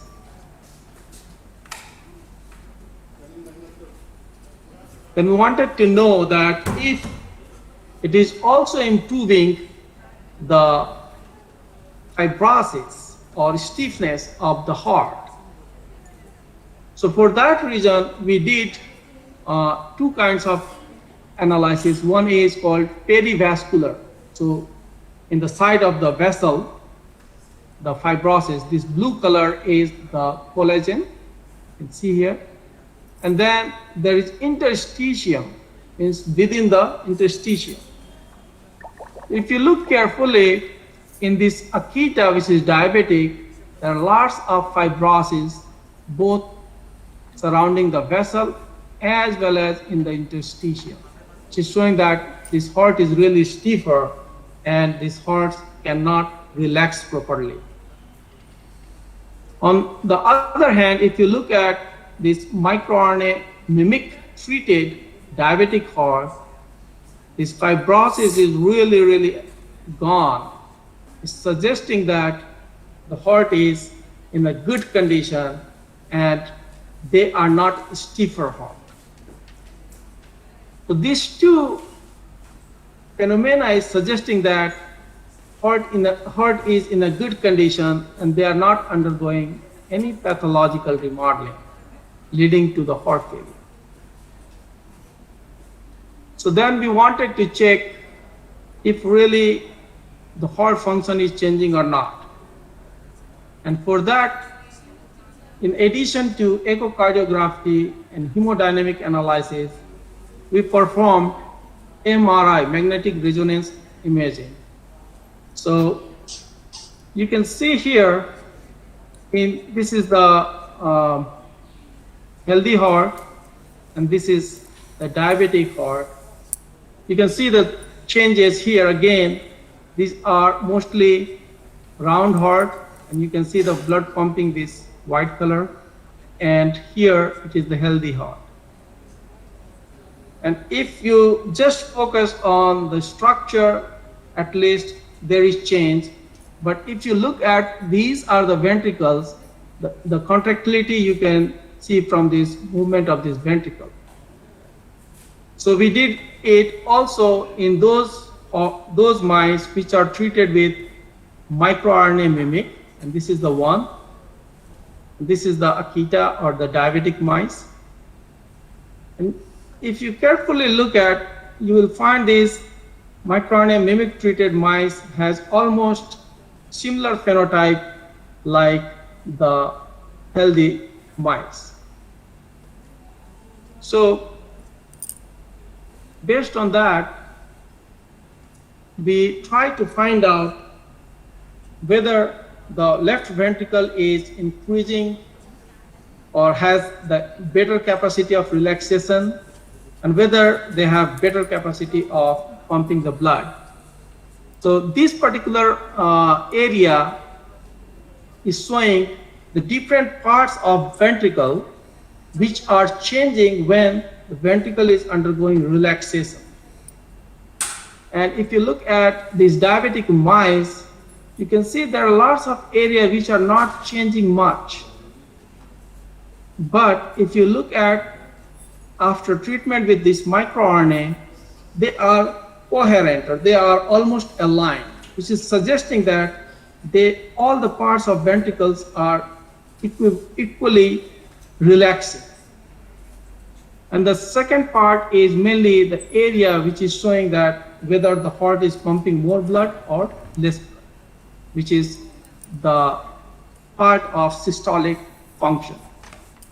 So based on this diastolic or relaxation and systolic or contraction, it seems like microRNA, this particular microRNA mimic is able to improve or treat the function of heart in diabetic mice. Then we are trying to understand, since diabetes is a very slow and silent killer, during the progression of diabetes, there are lots of people with pre-diabetes, and they may develop heart failure. Or those who are in early stage of diabetes, like diastolic dysfunction, they may lead to systolic dysfunction. So we wanted to understand that if those people who are pre-diabetic or in early stage of diabetes, and they have not developed any heart failure symptom, can we treat those person with this particular microRNA mimic to prevent their progression towards heart failure? So for that reason, what we did is we created a diabetic mice where this microRNA is overexpressed only in the heart. And then we validated the microRNA level. And I just wanted to make it clear that this microRNA does not have any effect on the blood glucose level. It does not change the blood glucose level. Then we try to find out again clearly that if this microRNA is preventing fibrosis, and here this is the same kind of staining, this red color, this is another kind of stain called Sirius red. This red color is denoting that this diabetic mice has more fibrosis, which is prevented by overexpression of microRNA 133. We also use another method to corroborate it by using an enzyme which is involved in fibrosis, MMP9, and this is kind of staining of their activity by gymography. We can see here there is more activity, green color, which is reduced after treatment with this microRNA. So these data are suggesting that at least this microRNA, if it is used or overexpressed, then it can prevent the initiation of diastolic dysfunction via fibrosis. And then we wanted to know, and these are like ongoing research, which is still in preliminary stage. So we wanted to know why there is a more cell death, and if this microRNA is involved in cell death. So microRNA is really involved in several processes, and the two processes we are interested here, one is cell death and one is the energetics. And for that reason, we focused on the mitochondria. So mitochondria induces or produces really high amount of reactive oxygen species. They are damaged in the diabetic heart, all kind of diabetic heart. And if this microRNA has any role in mitigating the mitochondrial damage and improving the mitochondrial function, then it can do two things. Number one, it can improve ATP and thereby the metabolic function. And second, it can prevent reactive oxygen species generation, oxidative stress, and thereby the pathological remodeling. So for that reason, we did some EM study, electron microscopy. And if you look carefully, at least in this image, which is the magnified form of this particular one, you can see this crystal size of mitochondria is really, crystal is very small, they are broken, and mitochondria is swollen in the diabetic heart. But in these mice where microRNA is already overexpressed and then they become diabetic, you see here the crystal size is really good, they're longer. So, and the mitochondrial is also relatively smaller than these diabetic mice. So this data is showing that somehow this particular microRNA is involved in improvement of mitochondrial function and structure. So we did some experiment where we took the heart and we measured the mitochondrial function, and this data is really correlating with the functional data. So based on that, we think that maybe this microRNA is involved in improving mitochondrial function to improve the heart function. So in summary, what we are thinking is this microRNA reduction could be a major cause of fibrosis and hypertrophy in the diabetic heart. And this particular one for adverse remodeling is leading to first problem in the relaxation and later the problem in the contraction leading to the heart failure. And this microRNA mimic, if we can use in pre-diabetic condition or early stage of diabetes, it can prevent this whole remodeling process. Or if it is in early diabetes stage with the diastolic dysfunction, it can prevent its progression towards systolic dysfunction. Or maybe it can, we have not tested this, but we are assuming that it may be having the therapeutic effect on the systolic dysfunction. So I'd like to really thank the support from NIH and American Heart Association, and these are different collaborators. Currently, Sumit Kar, who was student earlier, he is right now in an industry with leadership position, and Santosh Yadav, who was a postdoc in my lab, is right now a faculty. So these are other collaborators. Today I used the data of MRI in collaboration with Dr. Selvi Kati, and the EM image was with the help of Dr. Sushil Mata at US University of California, San Diego. Thank you. So you may type question in the chat box if you will be, or you can ask questions. Thank you. Thank you, sir. That was you had explained very lucidly how microRNA can intervene and improve heart failure. If there are any questions, the participants can unmute and ask.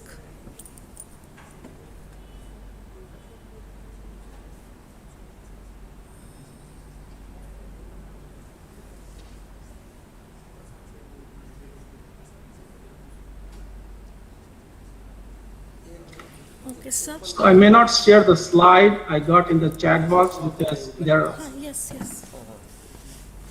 because there are some unpublished data, but most of the data are published. You can find it on the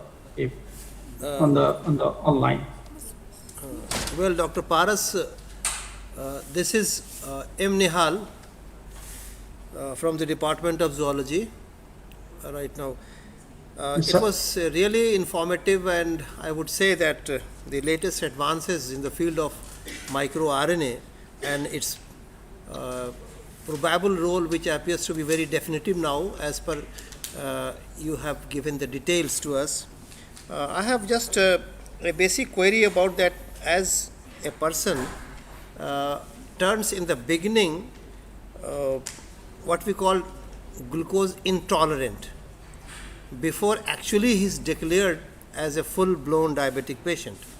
So do you have any data as regards to a person turning glucose intolerant and the level of microRNA? Because what you later on explained, which was very interesting to find, that the level of the microRNA 133A actually goes down and its protective role is no more there. So please throw some light on that when somebody is turning glucose intolerant. Okay, please. Good question. So actually, diabetes. I here just focus on diabetes per se, but diabetes is a very complex disease. There are really two types, so-called type 1, type 2, and really there is early versus the advanced stage.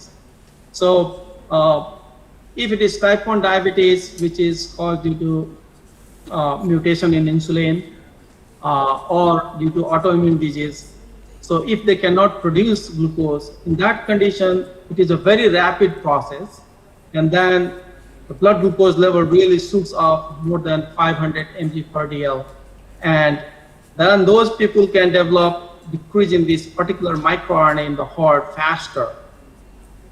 The model which I showed here, a KETA model, it is the same kind of model where the glucose level is very quickly going high. These mice develop more than 500 mg per dl within 8 weeks. So all these mice I used, they are the mice which are really high level of glucose. Now type 2 diabetes, here the insulin intolerance is due to insulin inactivity, and in that condition it is mostly caused because of obesity.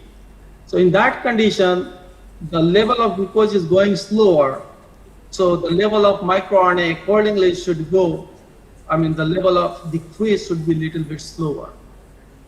But if you're talking about this microRNA versus diabetes per se, So this microRNA has nothing to do directly with insulin or the pancreatic beta cell.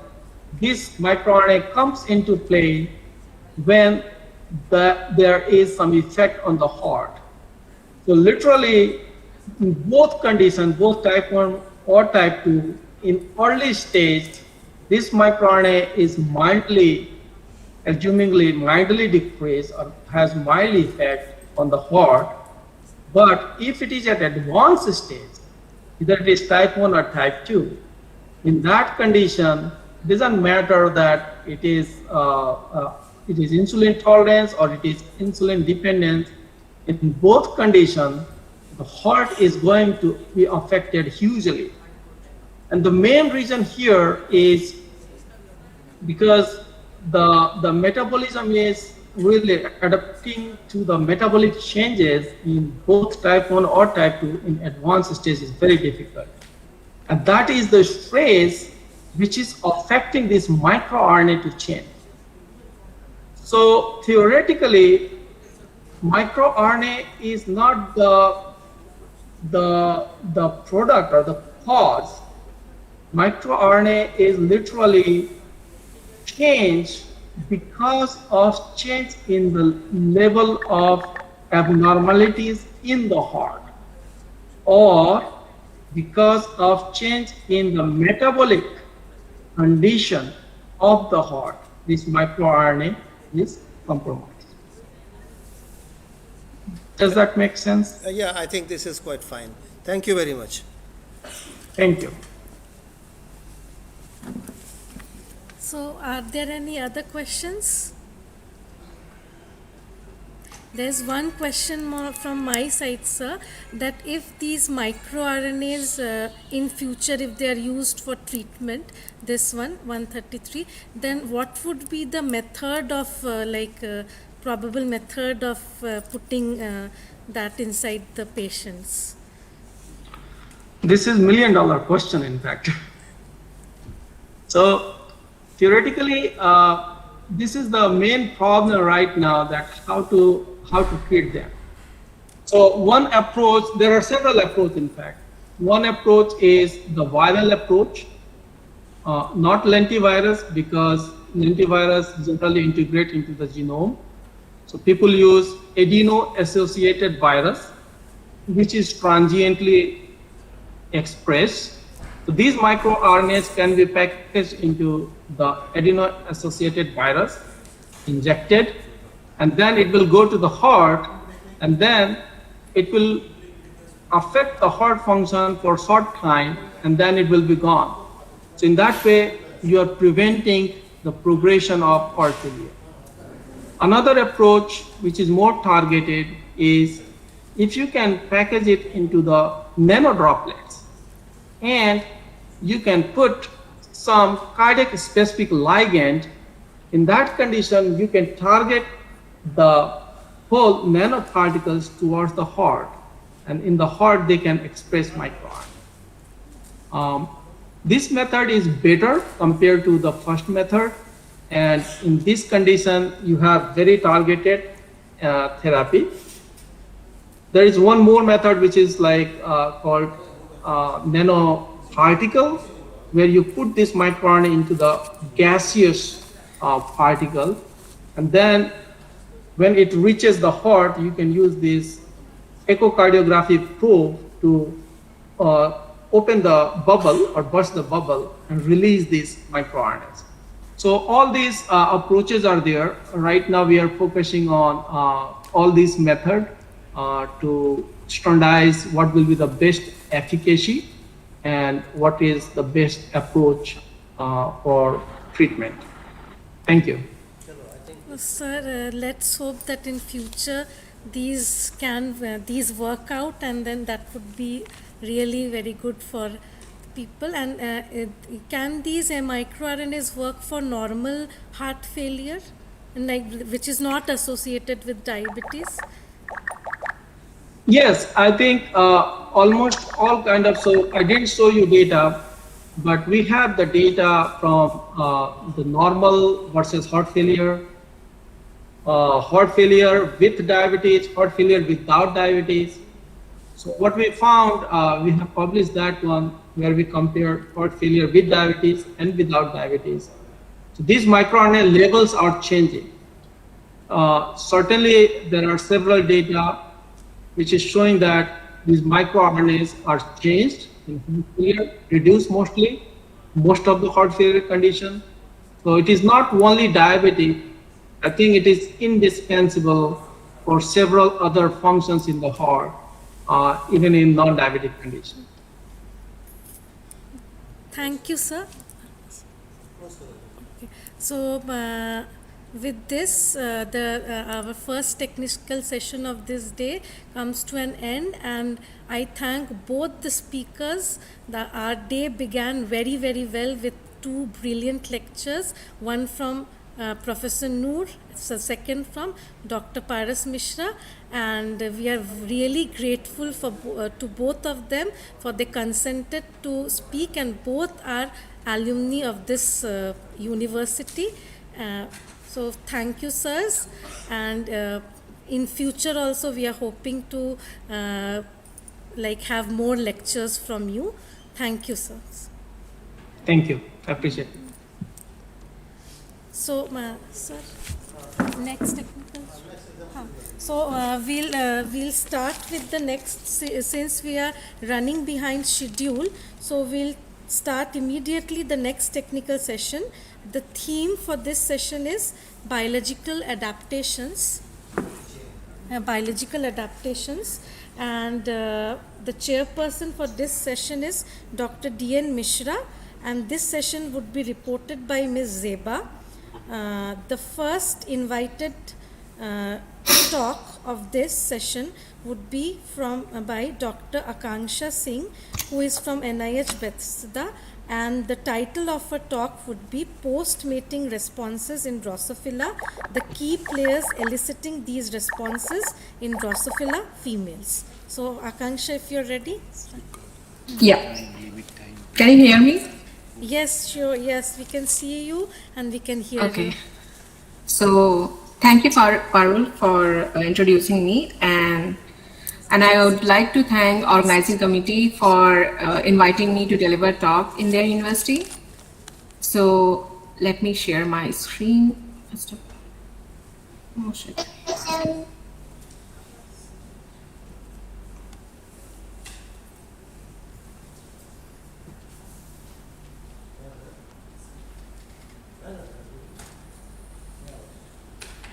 Okay. Can you see the slides? Yes, Akanksha, it is visible. Yes. Okay. Okay. So today I'll be talking on a topic that is post-mating responses in Drosophila, key players eliciting these responses in Drosophila females. So this is the work I started doing in my PhD in Banaras Hindu University, and later I continued this work in my first postdoc, that is in Cornell University. So before I go further, let me give a brief glimpse of why we use Drosophila as a model system to study any kind of behavioral, genetical, or population studies. So there are certain advantages that Drosophila has. That is, it has short generation times, and most of the Drosophila species, they would be able to, the egg to adult time is 10 to 15 days. It is easy to handle and culture. There is production of large number of progeny, presence of cytogenetic constitution, that is presence of large polytene chromosome. It has small chromosome number, that is 4 homologous pair of chromosome, as here you can see that.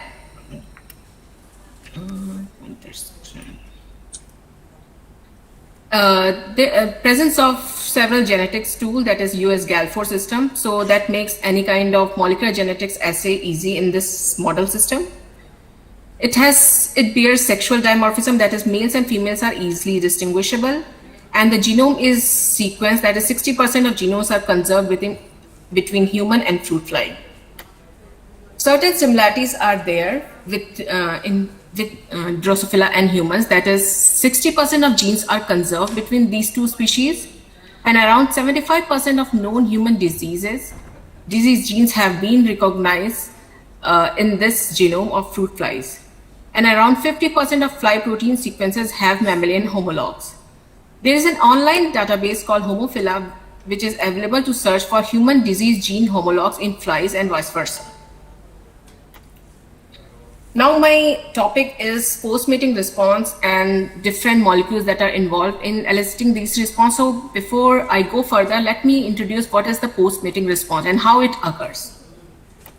So this is the male reproductive structure of Drosophila male. So here you could see that there's a pair of testes, a pair of ancestry gland, a long ejaculatory duct, and ejaculatory bulb. What happened during mating? The testes produce sperm and ancestry gland produce seminal proteins, and they both combine with each other and being ejaculated during mating.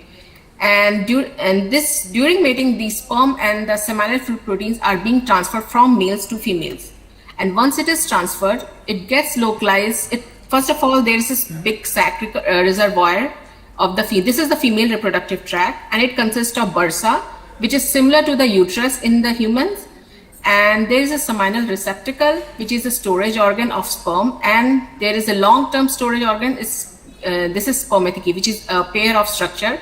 And it is being surrounded by secretory cells. So these secretory cells secrete different proteins, which are involved in protecting sperm from any kind of aberration, and also helps in for long-term storage. So whenever females require to fertilize their eggs, they can use sperm from these reservoirs, which is known as spermathecae. So during mating, when sperm and SFPs are being transferred, they get localized to receptacle and further to spermathecae. And once they are, and where they get stored, and once they get stored, they elicit several post-mating responses, which is defined as the several physiological and behavioral changes that occur inside female after mating. There are several post-mating responses which occur inside mated females. That is, after mating, females have increase in the food intake. There is a decrease in sleep in the mated females. There is increase in egg production. And the last is there is decrease in receptivity for further mating. That is, once female mated with a male, they are unwilling to accept another male.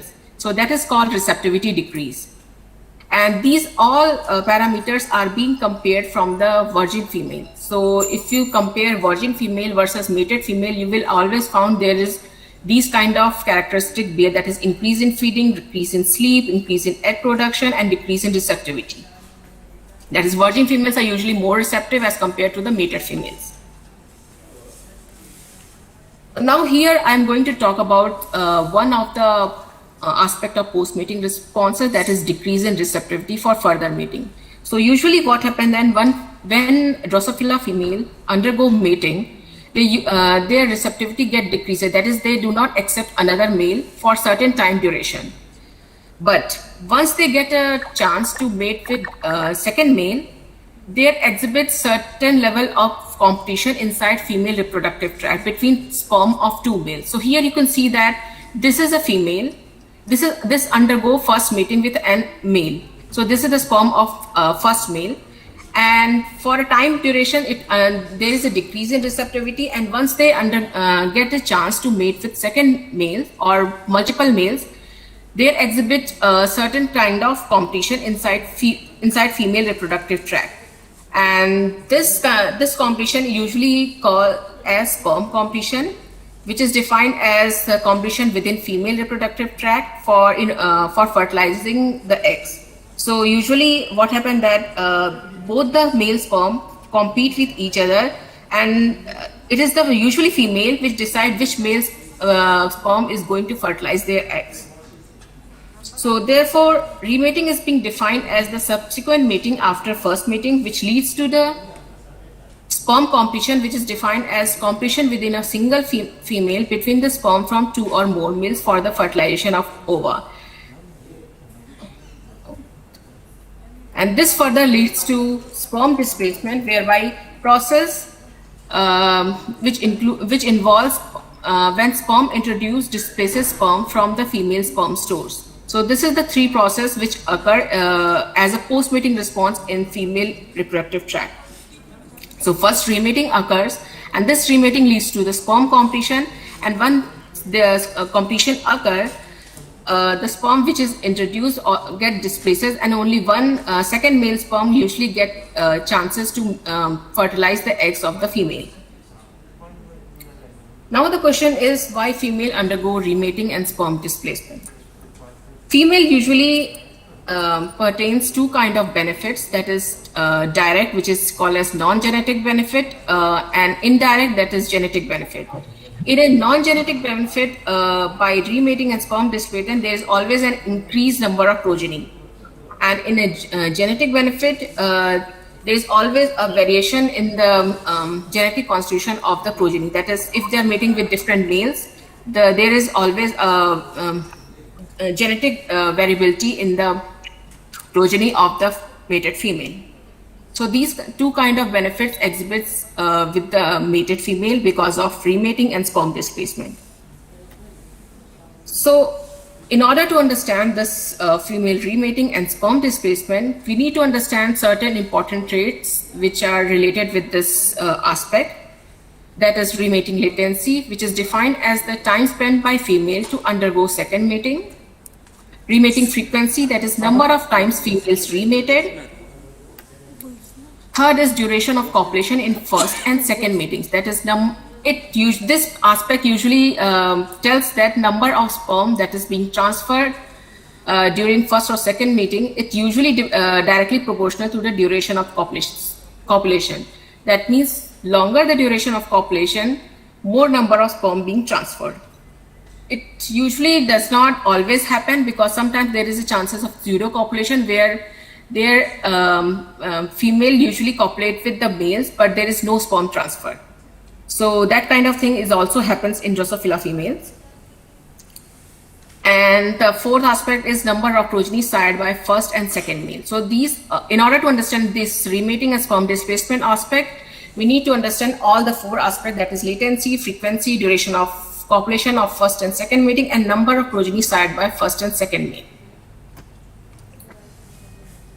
And we know that this, and it has been studied that these traits, that is latency, frequency, duration of copulation, are evolutionarily being conserved across Drosophila species in the Drosophila kingdom. So when it is being studied, it helps us to draw a phylogenetic relationship among closely related Drosophila species. So for my study in my PhD, I used Bipectinata species complex, which comprises of 4 species, that is Bipectinata, Parabipectinata, Miller-Cortliana, and Pseudoananaceae. Here is the taxonomic relationship of different Drosophila species. So here the complex, that is Bipectinata complex, which is comprised of these 4 species.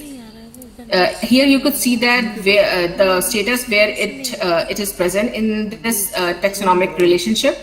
So Bipectinata complex belongs to the Ananaceae species subgroup, which further belongs to the species Melanogaster species group, and thereby it belongs to the Sophophora subgenus, which belong to the Drosophila genus, and the family, it is Drosophilidae. So here is the taxonomic relationship of this Bipectinata species complex. Usually females are indistinguishable, so you won't be able to distinguish the females of these 4 species, but males can be identified on the basis of pigmentation of the abdominal tip and arrangement of sex form. So this is the picture of Bipectinata males, and you could see that the Bipectinata males have pale tan abdominal tip, whereas Parabipectinata, Miller-Cortliana, and Pseudoananaceae males have darkly pigmented abdominal tip.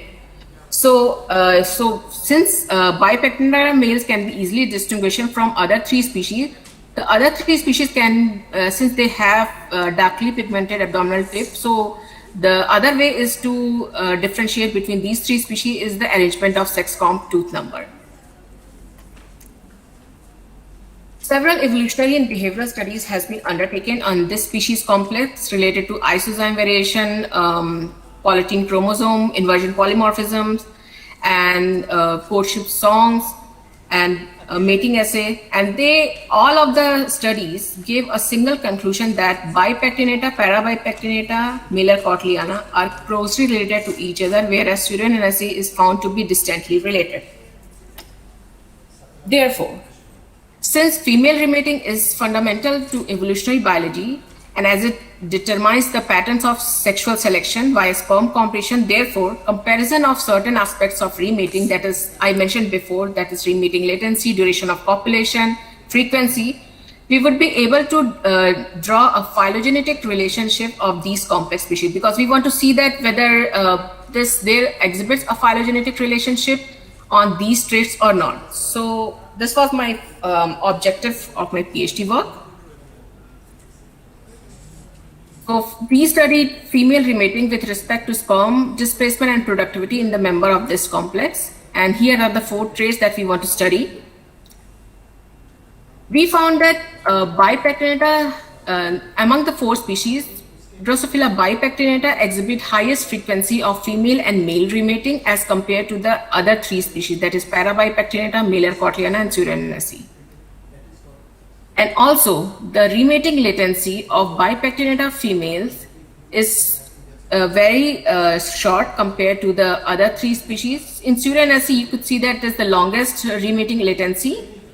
So this could state that the bipectinata females, once they undergo first mating, they do not take much time to accept another male, that is second male, compared to the other 3 species where they take much more time to accept another male. And the frequency and because of this, the frequency is also very high, because and this shows, the frequency also shows that how far among the 4 species, this Drosophila bipectinata is genetically variable.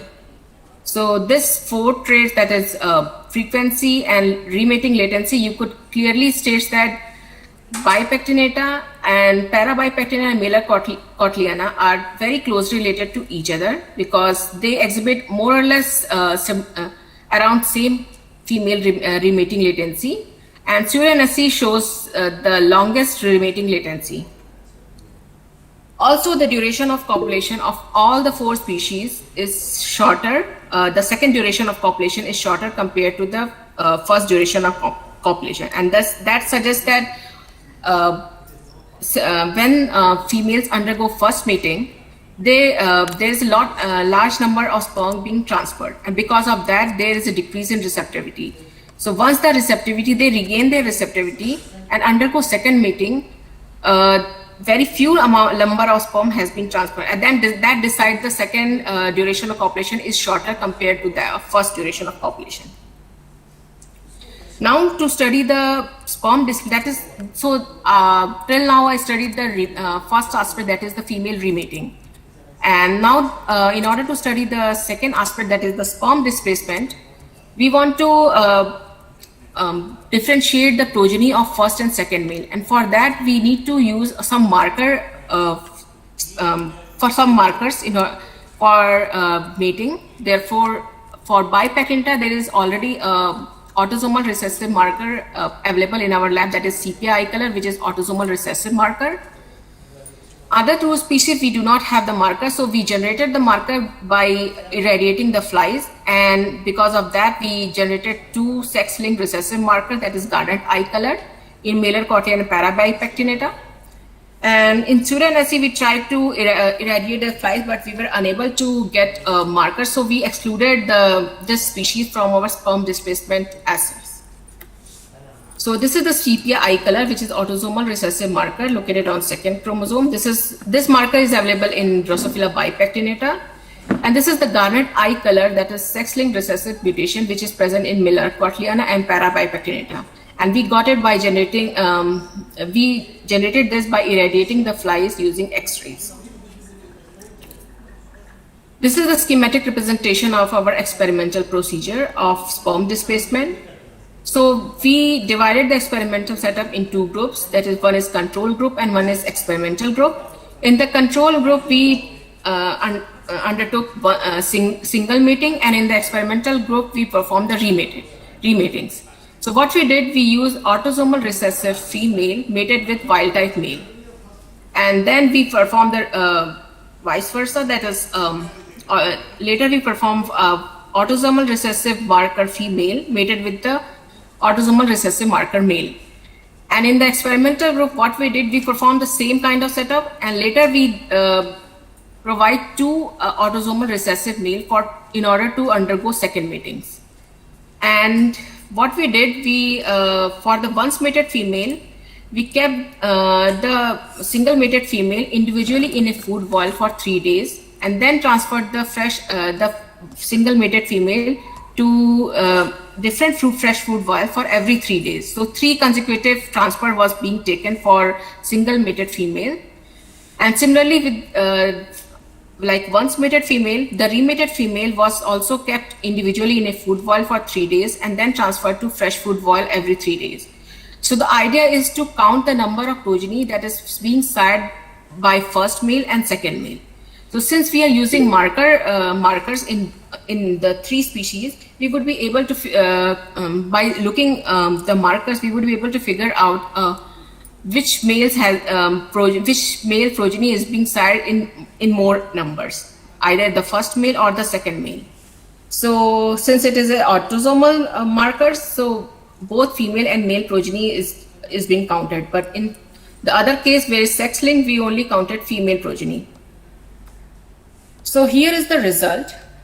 The bipectinata, malar Cortliana, parabipectinata, there is always increase in the progeny number after second mating. That is, second male sires a large number of progeny compared to the first male. The remating latency of bipectinata is being 2.37 days, malar Cortliana is 3.39 days, and parabipectinata is 4.10 days. And if we see the duration of copulation, bipectinata has the longest duration of copulation, which is 15.04 minutes, and compared to the malar Cortliana parabipectinata, which is 11.60 minutes, and for parabipectinata it is 9.65 minutes. So comparing this, all the different traits, that is latency, frequency, duration of copulation, and the sperm displacement, that is the how much progeny it has been sired, we develop a conclusion that bipectinata, in order to maintain its identity in a population, it is exhibiting both aspects. That is, it is increasing, it is undertaking this remating and sperm displacement phenomena in order to maintain its population size as well as maintaining its genetic variability. Whereas malar Cortliana, it is giving more weightage to maintain the genetic variability in a population compared to the maintaining its population size. Because I mentioned in my earlier slide about the benefits that they undertook while doing the remating and sperm displacement. That is, there are 2 kinds of benefits I mentioned.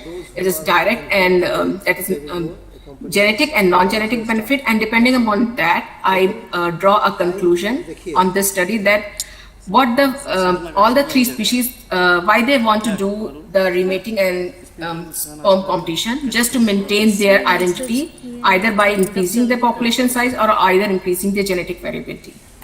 And the third species, that is parabipectinata, it has been found in earlier studies that parabipectinata is being derived from bipectinata. So it is not very genetically variable or not very widespread in a population. So in order to maintain its identity in a given natural population, what it does, it gives more importance to increase in population size than to increase in genetic variability. So this is the most important conclusion we draw from our remating and sperm displacement by studying the remating and sperm displacement aspect. So after drawing the conclusion, we make a phylogenetic relationship about all the 4 species of the complex. That is, from a common ancestor arise malar Cortliana and bipectinata, and from bipectinata, parabipectinata arises. And this children, as you could see, that it is very distantly related in all the 3 species, that is malar Cortliana, bipectinata, and parabipectinata, as I show earlier in the different traits, are very closely related. So that's why we draw a relationship that bipectinata, parabipectinata, and malar Cortliana, all the 3 are very close related, whereas pseudonassi is found to be distantly related from all the 3 species. So this was my first conclusion drawn from studying different traits of remating, which is one of the post-mating responses. But the question still arises, like why there is decrease in receptivity, why there is increase in feeding, why there is decrease in sleep or increase in egg production. What exactly main molecule involved in exhibiting these kind of responses? The answer is there is sex peptide, which is a seminal protein being transferred during mating from male to female. So let me give a brief description of what is sex peptide. Sex peptide is 36 amino acid long seminal protein being transferred from male to female after mating.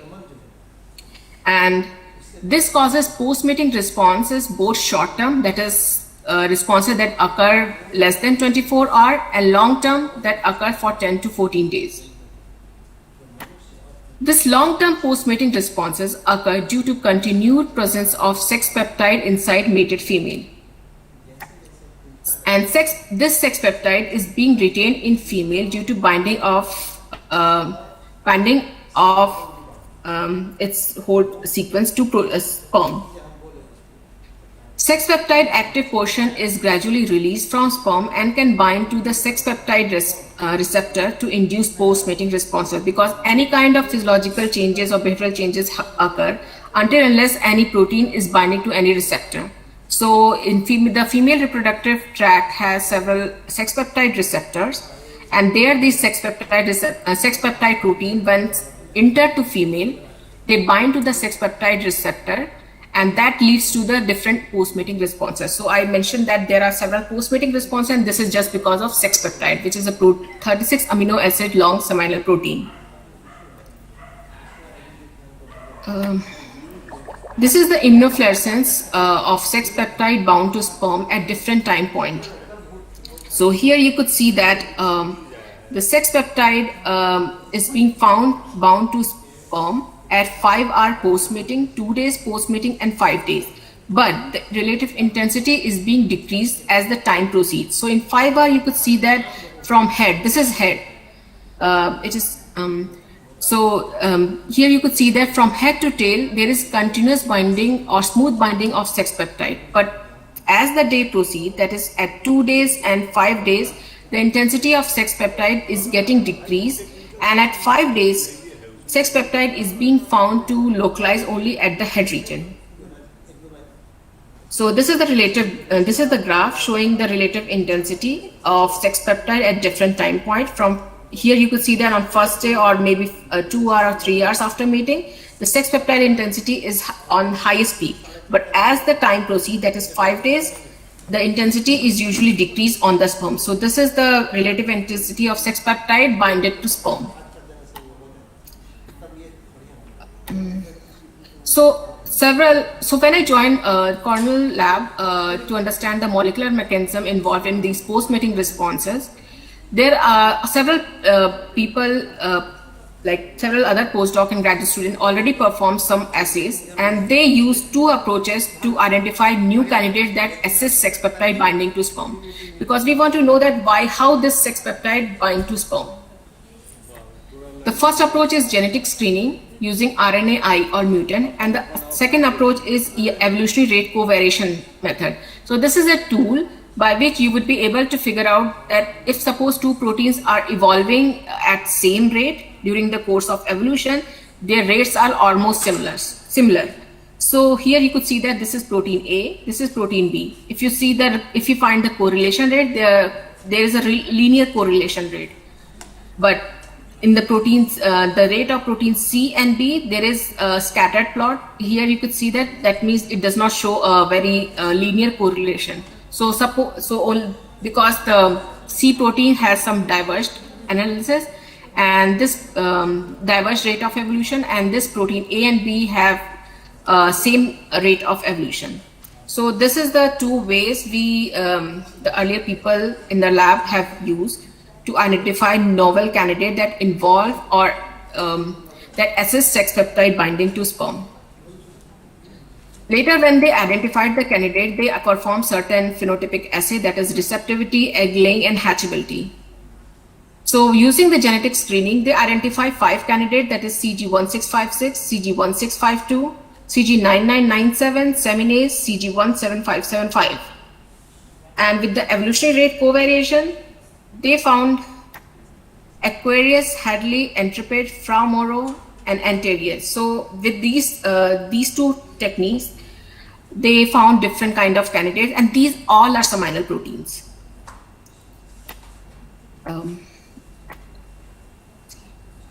So they undertook certain phenotypic assay, and they made a model that is during mating from male reproductive tract, CG1652 and CG1656 is being transferred to female, and this transfer requires certain other proteins, that is CG9997, Aquarius, Antareus. And once they entered female reproductive tract, this CG997, which is 45 kilodalton protein, seminal protein, is being cleaved to 36 kilodalton seminal protein. And this cleavage requires CG1652 and CG1656. That is, the stability of this cleavage requires CG1652 and CG1656. And this all occur inside female. So here this is male reproductive tract, this is female reproductive tract. And along with this, seminase and 17575 is also being transferred. This is sex peptide and this is sperm. And once they entered the female, so the first entry is the bursa, which is similar to human uterus. So during mating, all the proteins along with the sperm, they first enter and gather in the bursa, and from there, certain seminal proteins being localized to the seminal receptacle that I mentioned, it is a storage organ.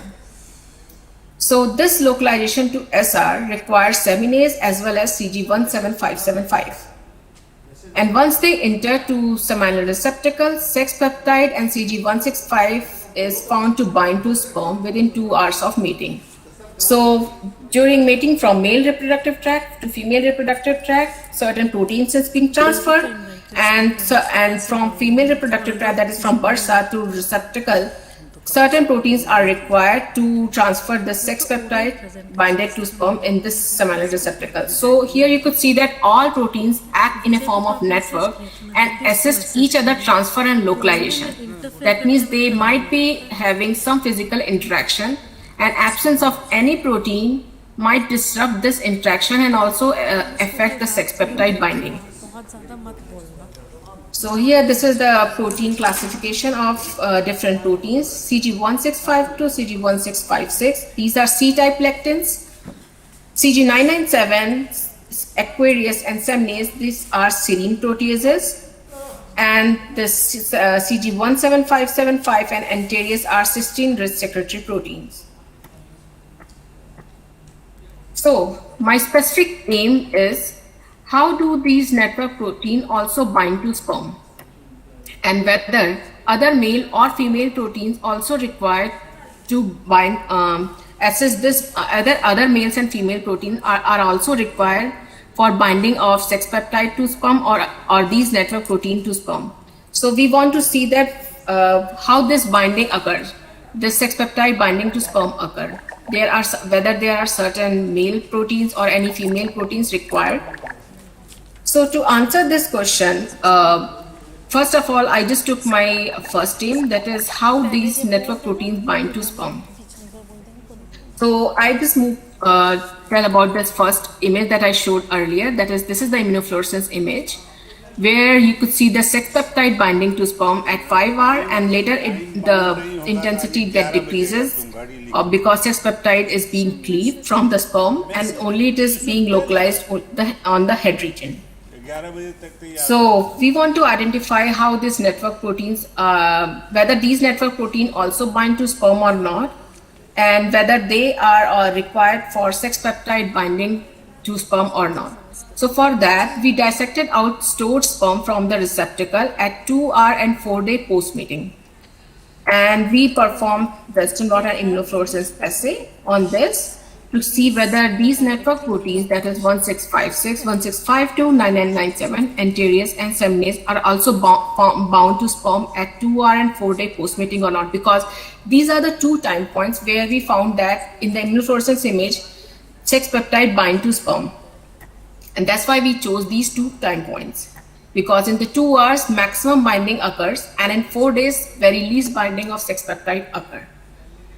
So at 2-hour post-mating, we found all network proteins bind to sperm and to sperm-free seminal receptacle. So we dissected out sperm from the receptacle.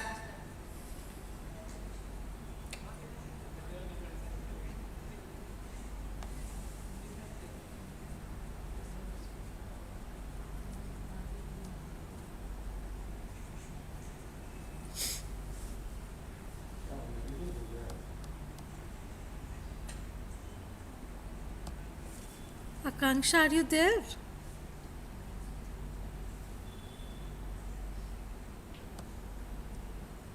We are not able to hear you.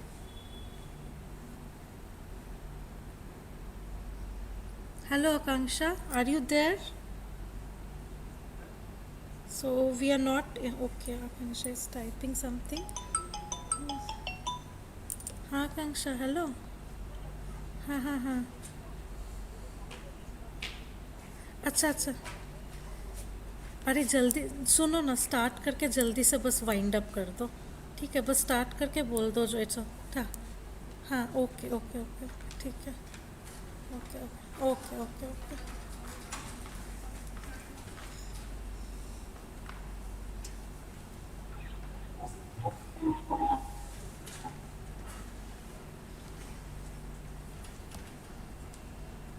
So Akanksha lost her connection. She'll be just rejoining and winding up.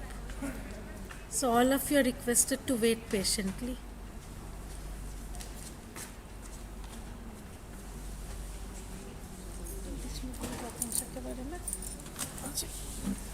Since the technical session began in earnest, unmute karo. Now you say. Feeling.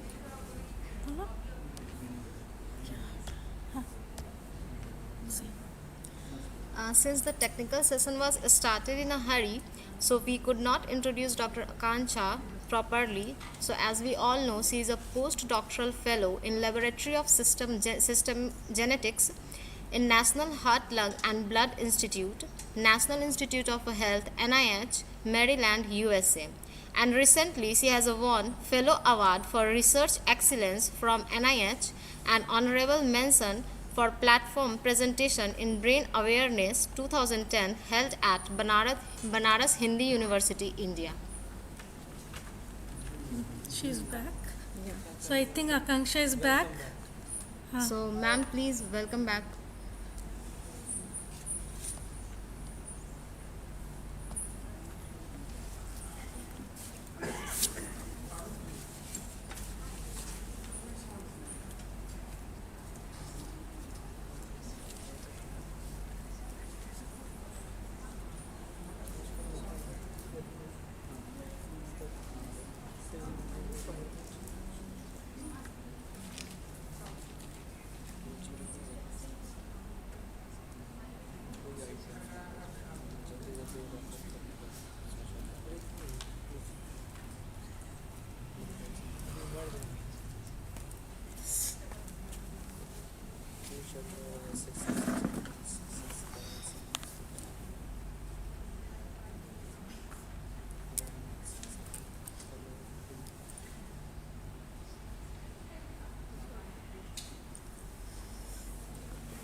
Akanksha, mic off.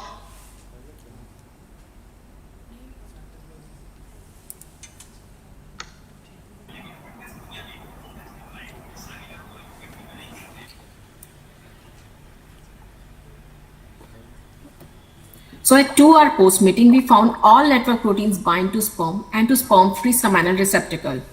So here you could see that sex peptide bind to stored sperm. SS represents stored sperm and as well as a sperm-free receptacle. And this is the representative image of the sex peptide, how it binds to sperm head as well as sperm tail.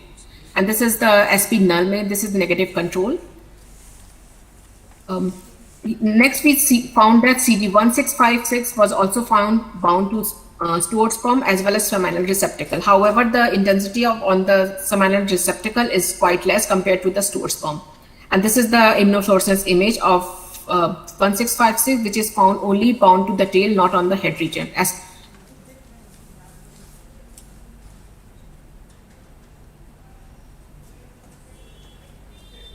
which is also being found bound to the sperm as well as sperm-free receptacle. 1652 as well as Antares was also found bound to the stored sperm and receptacle. And this is these all are the representative immunofluorescence image to see that whether they bind to the head or only to the tail region. So we found that Antares bind head to the tail, whereas other two proteins we see that this protein bind only to the tail region, whereas 997 was found, little amount was found in the head region also. However, the intensity was not so strong compared to that of sex peptide. So we extend this model. Once female receives sperm and sperm, sex peptide and other seminal proteins after mating, it localizes to in the 2R, it localizes to the seminal receptacle, where all the proteins as well as sex peptide bind to the sperm as well as seminal receptacle. So this tube shows seminal receptacle, this is sperm, and these are the network proteins. And whereas seminase as well as 17575, seminase is being found to be present in the receptacle but does not bound to the sperm. Whereas 17575, they only helps in localization of other network proteins to the receptacle, but it itself does not localizes to the receptacle. Now we want to see that at what is happening at the 4-day. So at 4-day only we found that sex peptide bind to the sperm and receptacle, whereas none other proteins was found bound to the sperm. And this is the representative image of sex peptide at 4-day post mating. It is only found seen on the head region, and on the tail it is not so much intense as we compare to that at the 2R post mating. And this is the representative image of 1656. We found that we see that sex peptide is not found bind to the sperm head as well as tail. So we expanded the model and we could say that at 2R all the proteins bind to the sperm, whereas at 4-day or 1 to 2 days later, only sex peptide is being found bound to the sperm, and none other proteins is being bound. None of the proteins was found bound to the sperm. So we really want to know that how this binding persists for longer period of time, because most of the protein is being found only at 2R post mating, and most of the protein are being released, like they do not bind to the sperm. So in order to answer this question, we move to our second aim, that is to identify some more network proteins, either the seminal proteins or female derived protein. And for that, we perform mass spectrometry of the sperm dissected from the 2 storage organs. So because we want to understand that how many proteins, either male or female proteins, are being found bound to the sperm at longer time point, that is 4-day post mating. So we dissected our sperm and extracted protein and performed the mass spectrometry. So we use this storage organ, that is receptacle and spermaticky, because these are long-term storage organs. We perform experiment in 2 sets. We use LHM flies, which is inbred strain of Drosophila melanogaster. We extracted protein from the sperm, dissected out from bursa, 35-minute post mating. Secondly, we extracted sperm from seminal receptacle, 2 hours and 4-day post mating, because it's a long-term storage organ. And thirdly, we extracted sperm from spermaticky at 4-day post mating. And in the other set of experiment, we performed some SILAC labeling, that is stable isotope labeling with amino acid in cell culture. We grow the LHM flies on this labeled food. And what we did, we mated LHM females with unlabeled LHM females with the labeled male, And in the second set, we mated labeled LHM females with unlabeled LHM male. And we dissected out sperm from seminal receptacle of these labeled female or unlabeled female at 4-day post-mating. Here is the result of our mass spectrometry. We found that as the time proceeds, that is from bursa 30 minutes to spermaticky 4 days, the SFPs, that is seminal fluid protein amount, decreases after time. That is here, this orange and this blue shows the relative amount of some SFPs. And here you could see that in bursa, the number is largest, whereas at 2 or 4 day post-mating, the number usually decreases. So here you could see that there is decrease in relative abundance of seminal proteins. However, the female protein, that is which is symbolizes in red color, it increases over time. So SFPs, which is male protein, decreases over time, and female protein increases over time from bursa to spermaticky. So this is the relative number of SFPs. How this graph shows what is the showing the relative intensity decreases from 30 minutes to 4-day post-meetings. So this is totally unpublished results, so I did not show much detail about it. This is the list of SFPs we found bind to the sperm at different time points. This is at bursa 30 minutes after mating, SR 2R, and SR 4-day post-mating. So here you could see that most of the seminal proteins are being present in the bursa, and very less are or not at all present at SR 4-day. So most and very less amount is present in 2R time point in the seminal receptacle. So like one SFP 24B, CG17242, SPN 77BB are present in the SR2R. So this is the relative result of mass spectrometry in order to find how many SFPs are being present and how many SFP are not present on the sperm at post-mating. Because most of them transfer and few are localized and few are present at longer period of time onto sperm.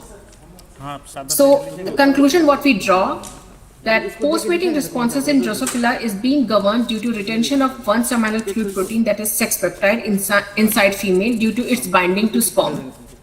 This retention of sex peptide inside female and its binding to sperm is being governed by 8 seminal fluid proteins that act in a form of network and act transiently to facilitate the condition for sex peptide binding to sperm, perhaps by modifying sex peptide or the sperm surface, but are not part of a long-acting complex that stably attaches sex peptide to sperm, because we see that all these network proteins are present at 2R time point, but not in the later time point.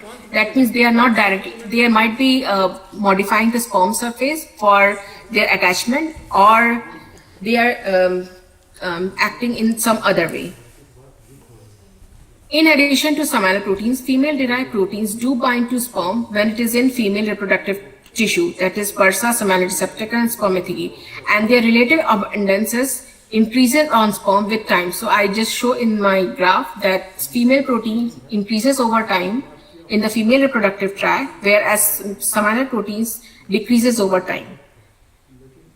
Now, I just mentioned about so many things about post-mating responses, seminal proteins, female proteins, what exactly the application it exhibits.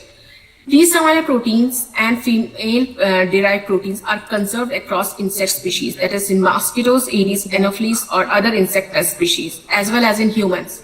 And understanding these reproductive molecules in different insects will assist in strategies to control mosquitoes that transmit viruses that cause serious human diseases like dengue and malaria using transgenic methods. So this is the by understanding the seminal proteins, we can make transgenic mosquito and release them in a population so that their population does not increases, because seminal protein is also one of the important molecule for fertilization.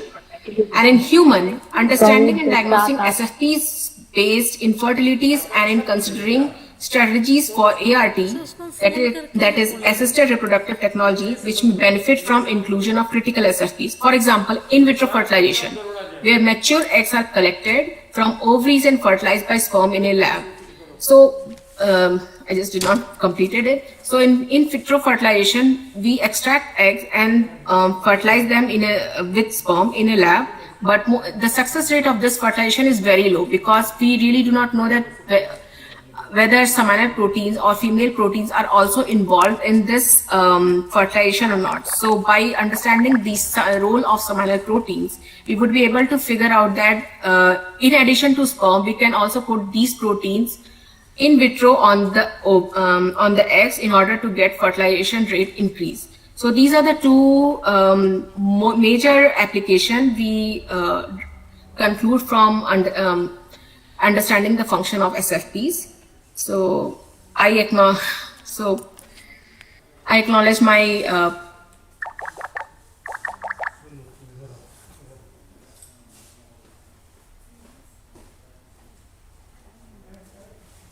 Thank you. Bolo next speaker bola. So, thank you, Akanksha. We are running behind schedule, so there would not be any question sessions for now. And just to let you know, we have got a lot of appreciation. We have got a lot of appreciation from YouTube, and everybody has said that your presentation was very insightful, very nice, very beautiful. So all those who have any queries can directly ask Akanksha. We will provide her email ID. The next speaker would be Snigdha, and I ask Adarsh to introduce Snigdha.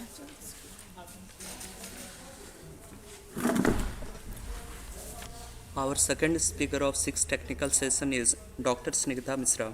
Dr. Snigdha is 2015 PhD graduate from CSIR, Indian Institute of Toxicology Research, and was a doctorate in Biological Science by Academy of Scientific and Innovative Research, New Delhi. Her work focused on establishing Drosophila as a model for assessment and understanding genotypic mediated reproductive elements. Currently, she is postdoc studying in the interaction of sperm and seminal proteins and their role in modulating reproduction at Wolfner Lab, Department of Molecular Biology and Genetics, Cornell University, USA. Now I would like to invite Dr. Snigdha to enlighten us on riveting subject of Drosophila offers a potential model for male reproductive toxicity assessment and genobiotics.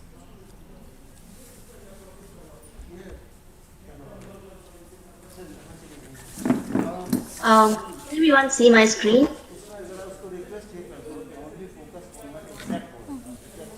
Yes, Akanksha, we can see your screen. Yes, Akanksha. Okay, Parul, thank you. Yeah, actually, I think again the computer was shut off, so I just need to restart it. But I think it was my end. So Yes, if any Akanksha. question is there. Yes, Akanksha, we already asked the audience that if they have any question, they will directly hear you, and very thank you. So the next speaker is Snigdha. Snigdha, you can start. Okay, so just to be sure, everyone can see the screen, right? Yes, we all can see the screen. Okay, so thank you, Adarsh, for the introduction. And before I start my presentation, I would like to acknowledge the entire organizing committee of the conference, and of course the respected professors, especially Parul. Thank you so much for staying in touch and keeping us posted about the change in schedule and everything. And last but not least, the participating students. Thank you so much for being here, and thank you so much for having me. So I'll be presenting a part of my project. This is a part of my thesis, and I completed this project while I was still a PhD graduate back in India. So the title of the talk is trying to develop Drosophila. So thanks to Akanksha that you already must be acquainted about a lot many things about fruit fly. So the project was focused on establishing fruit fly as an alternative model to the conventional animal models for the assessment, screening, and understanding of male reproductive toxicants. Now, the conventional models, what I'm trying to say is trying to present fly in relation to the mammalian models, which are rats, mice. So the big question is why reproductive toxicity, and what is the need of studying reproductive toxicity in different models? And the thing is that declining sperm quality has turned out to be a global phenomenon in the past few decades. And let me put you some data here. So some of the reports, specifically from past few decades, have highlighted that sperm quality has declined by 38% in past few decades. The sperm concentration is falling every year 2%.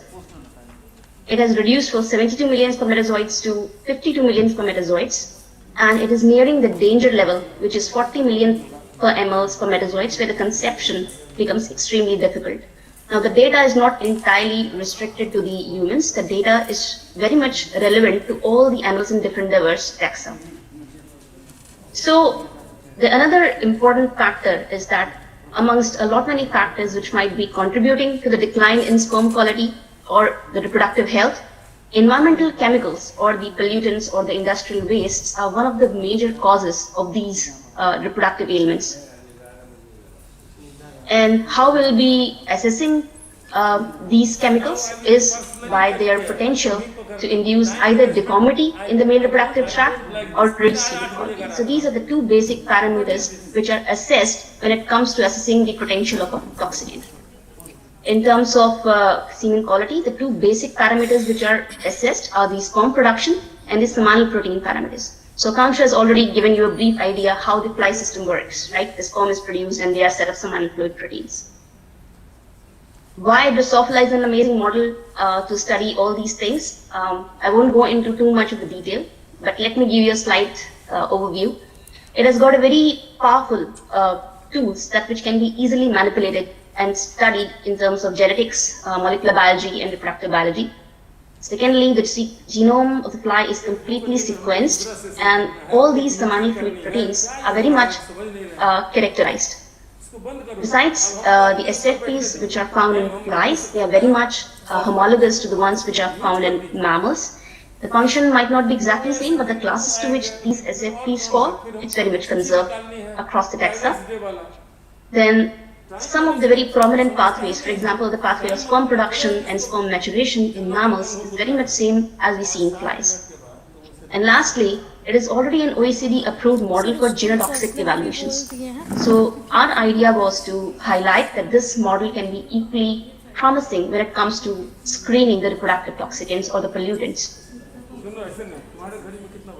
So the hypothesis is, so let me tell you why it's so important to find alternative models when it comes to, you can always argue that what is the need of an alternative models. The idea is that there is so much of peer pressure onto the mammalian models like rats and mice that we do need some alternative models to reduce and reuse kind of the characteristics. And just like fruit fly, C. elegans, zebrafish, all these are the invertebrate models which are being popularly used in current researches to bring insights into the mammalian systems. So the hypothesis which was put forward is like, if at all you expect that a particular model is a promising model, then you would expect that it should be able to replicate the phenotypes which you can see in the mammalian system. For example, if a mammalian mice or rat is exposed to a chemical, and the effects that which you see in a mammal, you should be able to replicate the same sort of effects into the fly system. And only then I can say that fly is a very promising model when it comes to assessment or screening of the toxicants. To give you a brief idea about how the tract is, again, Akanksha has already kind of given an overview of it. So you can see here, this is how the male reproductive tract of the fruit fly looks like. There is a pair of testes, which is the site of sperm production. You can see the green tags basically are the sperm, and here is the seminal vesicle which stores the mature sperm. Now these are the pair of secretory glands which produce protein. As I already said, the two basic parameters when we check the semen quality are sperm and seminal fluid proteins. So we'll be looking into the impact of chemical on the sperm production or transfer, as well as the production and transfer of these proteins. So the basic objective at that time was, first of all, to identify those endpoints which predict the reproductive toxicity potential of the chemicals. And secondly, to understand that how these chemicals are, what are the pathways which are being misregulated by these chemicals within the fly system, and whether at all it can be extrapolated to mammalian system or not. In order to attain the first objective, which was to identify that what are the predictive endpoints, it was very crucial for us to select a model toxicant, right? A model toxicant which is already known to induce toxic reproductive effects in mammalian system. So we picked dibutyl phthalate. So dibutyl phthalate is a kind of a plasticizer. It is a very common chemical which is used basically as a stabilizer in plastics, and it is known to hamper male fertility in vertebrate and humans. So we decided that we'll pick this particular toxicant and we'll try to see what impact does it have in the fly system. So just to give you a brief idea, this particular chemical DDP is already known to induce reduced fertility. It hampers the sperm production, it hampers the expression profile of the reproductive genes, alters the protein synthesis, induces oxidative damage, kind of generates stress within the system, which is responsible for the production of reactive oxygen species, which kind of cause the oxidative damage within the system, and finally causes endocrine disruption. So this chemical is also known to interact with hormones and hormone receptors. All these effects are already known in the vertebrate models. Our idea was that if we were able to replicate these effects into our fly system, we would be able to say that fly is a promising model as well. So we'll be studying all these things basically in three heads: the fertility, the reproductive performance at the organism level, all these assays at the molecular level, and finally how the DPP interacts with the hormone receptors in fly. As far as the work plan was concerned, the first thing was to expose the fly to the chemical, the dibutyl phthalate, and to decide that what is the optimal concentration at which a fly should be exposed for us to get the effect. So we determined the concentration which was like lethal concentration, which is called LC50 in the terms of toxicology. We optimized the effective concentration, and we decided that we'll be studying again at the organismal level the reproductive performance, at the suborganismal level, which was in the terms of the molecules affected, and finally the hormone receptor. So we studied the reproductive performance, the sperm fate and seminal fluid at the molecular level. When it comes to sperm fate, we decided that we'll be studying the production of sperm, how it gets affected in response to chemical exposure, and how the transfer of sperm into the female tract post-mating gets affected. When it comes to seminal fluid protein, we decided that we'll look into the expression profile of the genes and also the protein which are encoded by these genes. And we'll also be looking at not only the protein production, the synthesis, but also whether there is any effect on the levels of protein which are getting transferred to the female, or whether these proteins are getting modified in response to chemical exposure. And we'll talk about the hormone receptor things later. So again, the three distinct parameters. So to start with the first... Will you move your slide? Sorry, sir? Slide?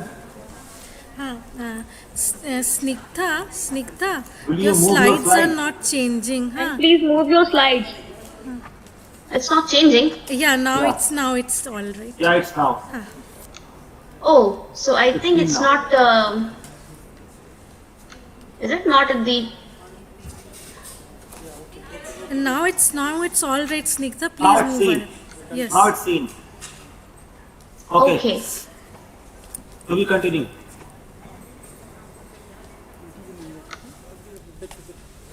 Can you see it now changing? Yes, Snigdha, Yeah, it's see now. visible now. Please go ahead. Okay, sorry then. So probably it's not visible at the presenter mode. Sorry. So we decided to basically look into the reproductive performance, and you can see basically we exposed the fly to all these different concentration of the chemical, and so the flies were given adult exposure and the developmental exposure. Adult exposure was given to adult flies and developmental exposure was given to the eggs, so that the entire span of the development of the fly is under the influence of the chemical. And we found that the concentration of 100 micromolar at the however the effect was significant at the adult level as such, but still we went ahead with the developmental exposure, and 100 micromolar of DBP was the concentration at which the reproductive performance of the fly was getting hampered. Arun, let me know if you can't see the slides changing. Yes, now it is changing, Snigdha. It's good. We Thank are you. in the reduced reproductive performance of Drosophila males. Yeah, great. So we not only looked, the reproductive performance is usually, when it comes to fly, it is studied in three different parameters. It is studied in terms of the number of eggs laid, and it is studied in terms of number of progeny produced. So you can see basically that at this particular concentration of the chemical exposure, both the number of eggs laid and the fertility of the females mated to exposed male was getting severely hampered. So at least we were pretty clear that the organismal level, reproductive performance of the females mated to exposed male was getting hampered. The next thing was to go into the suborganismal level to look into the sperm and the seminal fluid protein. Let's start with sperm. So you can see here that these are how the sperm in fly looks like. The cano stage is one of the very initial stage, the first stage of sperm maturation. Then these sperm, 64 spermatids combine together to form sperm bundles, and later these bundles individualize to give you mature sperm. And you can pretty much see here that in all these conditions, the sperm production was getting severely affected because the mature sperm and the sperm bundles were getting significantly reduced inside the male tract in response to the chemical exposure. We also decided to see what was the status of sperm transfer. So as Akanksha already mentioned, that there are two types of sperm storage organ in females, fly females. So the moment a fly mates with a male, the sperm which enters into the parsa that gets stored into two major sperm storage organs. And you can see that in controlled condition, there were huge number of sperm basically into the storage organ in both these cases. However, when the females were mated to the males exposed to the chemicals at this particular concentration, there was a significant reduction in the number of sperm transferred and stored in the female tract. So both these parameters of sperm basically were getting affected. Now let's come to the seminal fluid proteins, the protein parameter of the semen component. So we tried to basically look into the gene expression profile of many seminal fluid protein genes, and you can see that the first three panels are very much consistent. There's hardly any difference. But the last panel, basically, these set of 8 genes were responding, their expression profile was getting altered in response to the chemical exposure. We also validated the same thing with the real-time analysis, and you can pretty much see here that these genes which were giving expression misregulation in our PCR data were giving in the real-time data as well. And not only basically these genes, but some of the genes which are known to act in network. For example, 10586 is known to mediate the proteolysis of CG11864 in ovulin. The entire cascade was getting downregulated in response to the chemical exposure, which is very much correlated to mammals, because in mammals also there is a regulated proteolysis. There is a PSA and PCI component which is involved in semen liquefaction, very much same as that of in mammals. So the next thing was to see if at all the reduced expression of gene was getting implicated in the product of the gene, right? If the protein which was getting translated from these genes were getting affected in response to the chemical exposure. Sorry. So you can see here that so we picked just one protein, which is CD89A2. It is called ovulin. We tagged this particular protein with GFP. And you can see here, this is the male accessory gland, and in controlled condition, the protein which is tagged with GFP can be seen in fluorescing green, but in those males which are exposed to the chemical, the signal intensity was like down. We also validated with the qualitatively with the Western, and you can see that the protein levels, not only the expression profile of gene, but the protein level was also getting severely affected in males. We found that when these males mate with the females, you can argue that just because the males already had reduced levels of protein in their tract, the moment they mated with the females, again you can see here this is the same protein in the control conditions, where a control male mates with a control female, and in the exposed conditions, the signal was significantly reduced. So not only the production of protein, expression of gene, production of protein, but the transfer of the protein was also affected.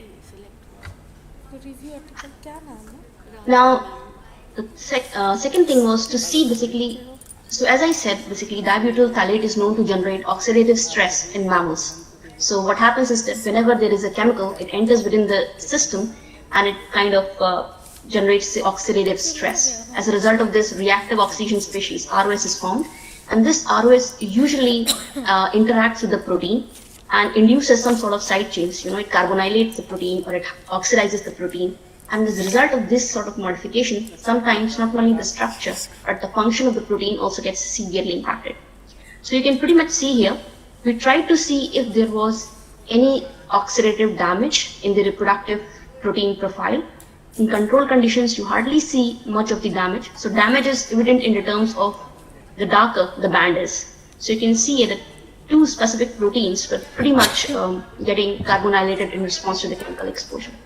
So we were also able to figure out that just as in the mammalian system, there was an oxidative damage in the fly system as well in response to the chemical exposure. The final thing was to assess the endocrine disruption.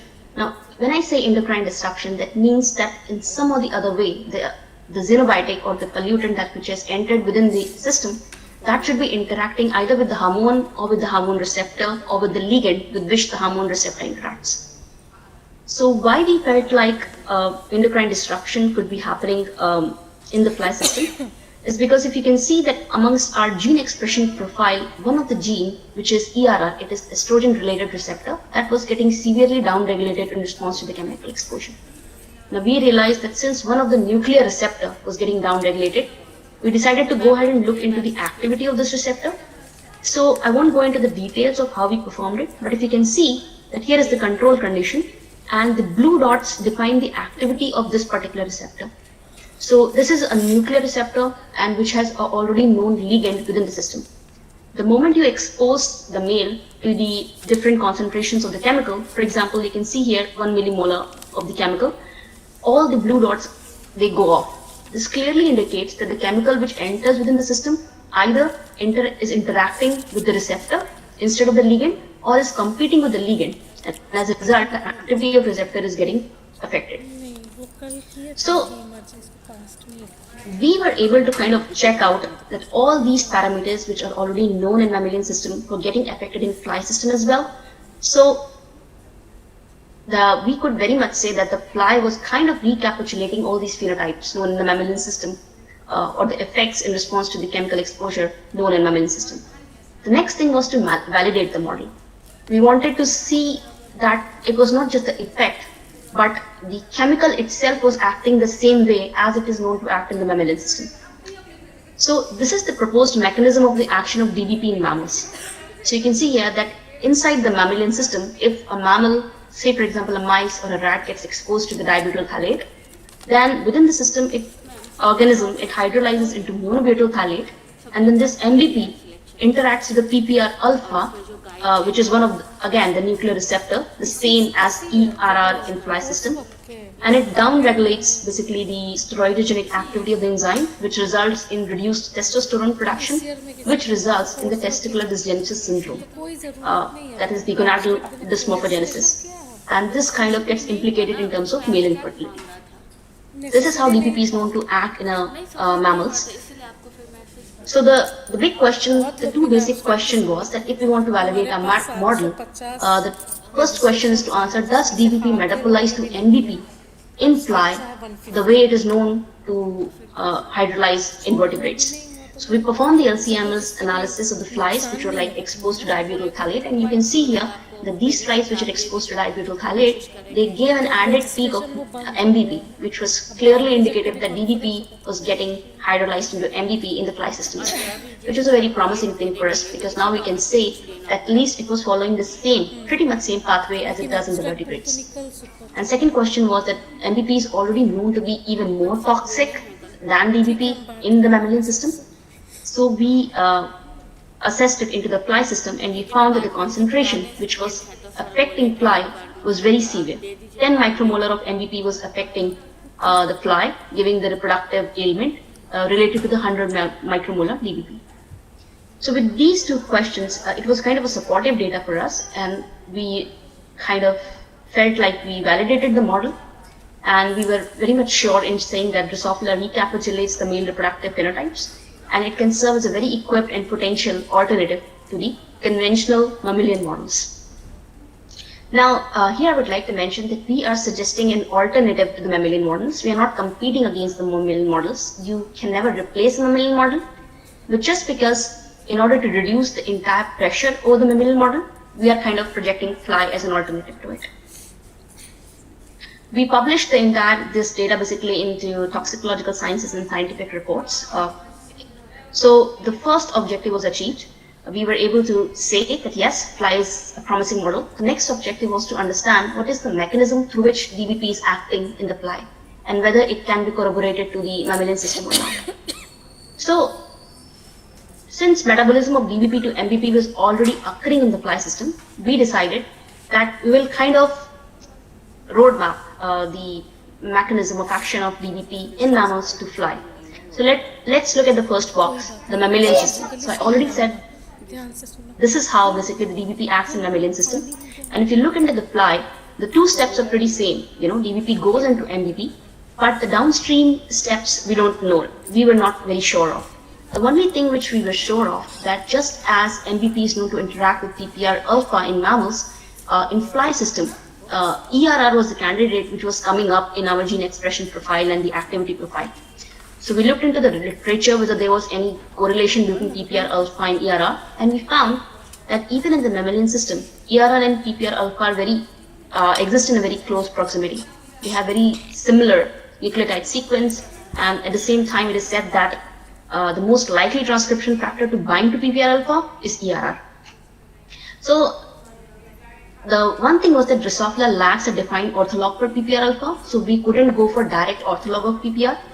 But just because ERR and PPR alpha, they are orphan nuclear receptors and lie in close proximity in the mammalian system, we hypothesized that there is a strong possibility that ERR might have subsumed the function of PPR alpha in fly. So the next big question was whether ERR is implicated in male fertility, because we were trying to say that that the downstream candidate is ERR, so we had to figure out whether ERR was having any role in the reproductive performance of the fly. That was not known till then. So if you have to do the functional analysis of a particular gene, what you do is you knock off that gene and then you look how different, what impacts does it have. So we kind of knocked down estrogen-related receptor, making use of two different lines, and we looked into the reproductive performance of the females which are mated to the knockdown males. And you can say that in both these lines, there was a significant reduction in terms of fertility of the fly. So this was pretty promising, because now we knew that if you knock off ERR, there is an effect on the fertility. Okay, so there are some more images. I'm not very sure. Okay.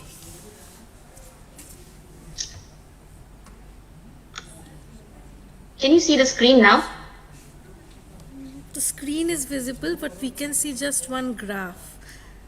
Okay, so there is. So I had some images, but I won't be able to show and present a view. It's all right. It's all right, Snigdha. You please move ahead. Okay. So the thing was that I'll show you the next one. So basically, whenever you knock off ERR, what happened was that the testis was not getting formed, right? There was instead of an elongated testis, we observed that there was a morphological defect in the reproductive tract of the fly.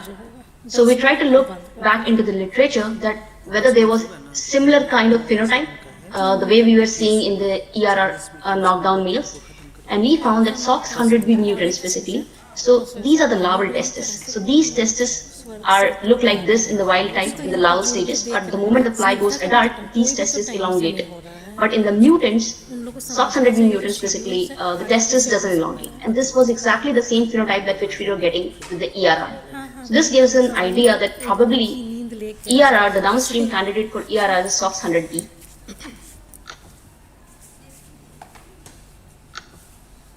So what we did is we looked into the expression profile of SOX100B downstream of ERR, and you can see basically the flies which are knocked down for ERR, they were further giving significantly reduced expression of SOX100B. Not only in terms of the gene expression profile, the expression of SOX100B basically in the pigment cells in these, so these are the gonads, the larval gonads, and these later will get transformed into the reproductive tract. We found basically that the expression of SOX100B in these pigment cells, so this is the exposed panel, the next panel, and you can pretty much see basically that the cellular intensity of these SOX100B stained cell is very much low in here. So just because when you knock off ERR, there was a fertility effect, there was no development of testis at all. we thought that if the testis is not getting formed, then probably the sperm wouldn't be getting formed. That would be another reason why the males were having less fertility. So we went ahead and looked into the expression profile of all these genes which are involved in the process of spermatogenesis. A lot many genes basically were getting downregulated. One of the genes, because we had to validate it with the side experiment, so we picked one candidate, BAM. The expression of BAM was significantly reduced in response to chemical exposure. We decided that we'll look into the pattern of BAM in the germ cell niche. So, okay, I might be losing everyone here, but so let me tell you that we are looking at the tip of testis, right? And the sperm production starts from the tip of testis. So these are the initial, and at the tip of testis there is like a niche of stem cells. These stem cells are called the spermatogonial cells, and the BAM marks these spermatogonial cells. You can see here that these are towards the tip of the testis, and later on these cells differentiate to form secondary spermatocytes, spermatids, and then the mature sperm. So BAM marks the tip of it. We were saying that in response to the chemical exposure. The second panel is the knockdown panel. You don't see any BAM at the tip of the testis. At the same time, you can see this next panel is the marker of the secondary spermatocyte, which is the next stage to spermatogonia. And again, in those flies which are exposed to the chemical, you hardly see any secondary spermatocytes. So one thing was pretty clear, that all the genes which are in the reproductive performance of fly with no ERR was low. The testis was not getting formed, the germ cell niche was getting affected, which was very clear indication that sperm was probably not being formed. So let me show you. So this is the control panel where you can see a lot of sperm in the first one. And so this is the male tract. This is how the mature sperm looks like into the vesicle. And this is the female tract, and you can see the sperm getting stored into the seminal receptacle and spermatheca here, the green tagged sperm. But if you expose the male to the chemical, the sperm production reduces, but at the same time, if you look into the feminine tract, you hardly see any green tagged sperm stored into their storage organs, clearly indicating that not only the production but the transfer of sperm as a result of loss of ERR was getting implicated here. We also performed a TEM analysis of these males which are exposed to chemical. So you can see here, this is the control condition, the first panel. This is how the sperm bundles look like. So every individual thing is the sperm together in the 64 spermatids together in a bundle. And the next control panel is how an individual sperm looks like with an axoneme and the mitochondrial derivatives. If you look at the knockdown conditions, the axoneme is completely disrupted and the mitochondrial derivatives are very much reduced. So now we were very much clear basically that this was the ERR model. We functionally characterized the role of ERR in male fertility. If you knock off ERR in the pigment cells, it downregulates SOX100B. Loss of SOX100B results in deformed testis. On the other hand, the loss of ERR basically affects the germ cell niche, results in loss of differentiation, fewer mature sperm, and both the deformed testis and fewer mature sperm lead to reduced male fertility. So this was how ERR was acting. Now the next big question was to correlate DVP with the ERR, and since we have already shown that loss of ERR was affecting male fertility in all that way, and in response to the exposure to DVP, since ERR was getting downregulated, the model was that if you expose a fly to dibutyl phthalate, it will downregulate and interfere with the activity of ERR, and since ERR is already crucial for not only the development of the testis, but also for the production of sperm, as a result of downregulated ERR, the fertility of the fly was getting severely reduced. So in this way, basically, we tried to project that ERR was an intermediate candidate in DVP-mediated male reproductive toxicity. We later on validated it by a metabolomics approach, but given the time constraint, I didn't include those slides. We published these results basically into scientific reports, and a part of it was published in PLOS Genetics. So the summary of the entire talk was that Drosophila recapitulates male reproductive toxicity phenotype when exposed to dibutyl phthalate. The ERR, basically, the nuclear receptor, has an extremely crucial role in male fertility, and at the same time, ERR is the candidate through which dibutyl phthalate is mediating its effect when it comes to the male infertility. So it's a facet of endocrine disruption. Endocrine disruption is a facet to DPP-mediated male reproductive toxicity. So with this, I think I'll finish the talk.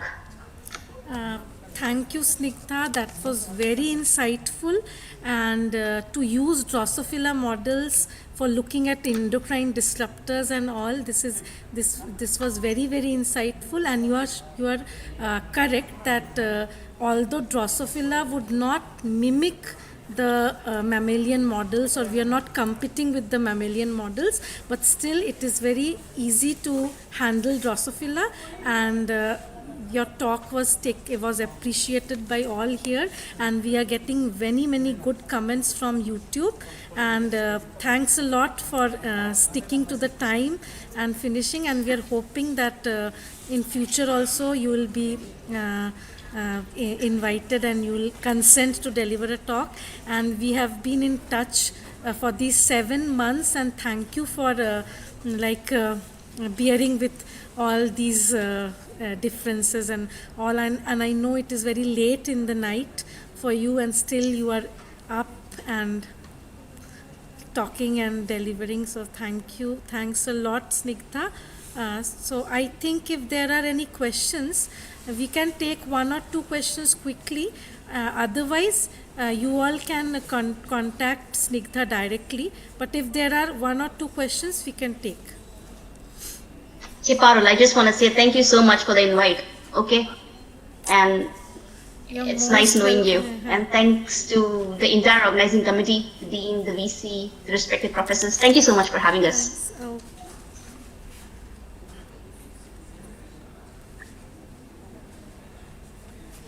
Any questions?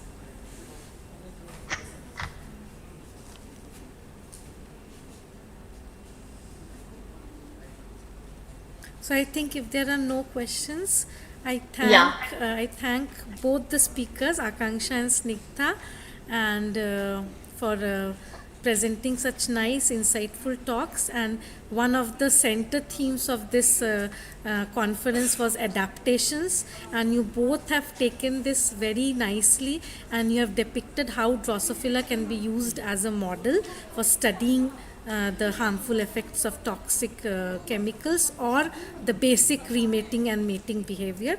That was very insightful. Thank you to both speakers. We have now 2 oral presentations. One of Dr. Divakar Kumar Singh from Neotia University. The second is Dr. Bhumika from Sundarvati Mahila College, TMBU, Bhagalpur, Bihar. So, first, Dr. Divakar Singh, and both the oral presenters, you are requested to please stick to time. You are given 7 minutes for your presentation plus 3 minutes for discussion. So please stick to time. Over to Dr. Divakar.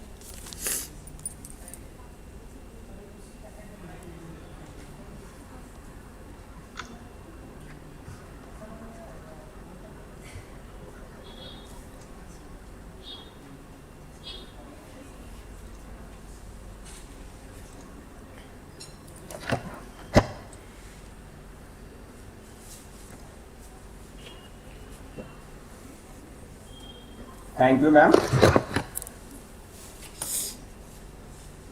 Am I audible? Yes, Dr. Divakar, you are audible. Please go ahead.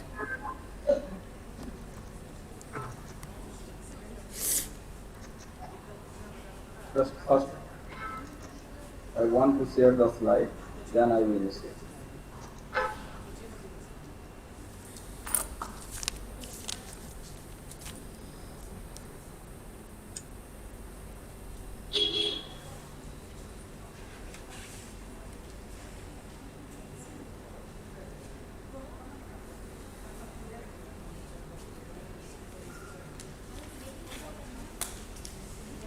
My slide is visible? Yes. Okay. The slide is visible, sir. Okay. Good afternoon, dignity. So, it is a nice platform, and you give me opportunity to discuss research on this platform. So again, thank you all of you. So basically, I want to discuss about the nitric oxide biology. As you know that the importance of the nitric biology in the biological science, it has the diverse role, and many clinical trials had been done in the nitric oxide molecules, mainly to block the endotoxemia and inflammatory disorder. So this short time period, actually complete biology of the nitric oxide, it is quite difficult to understand, but we try to understand at least one of the mechanisms how nitric oxide is regulated inside the cell. So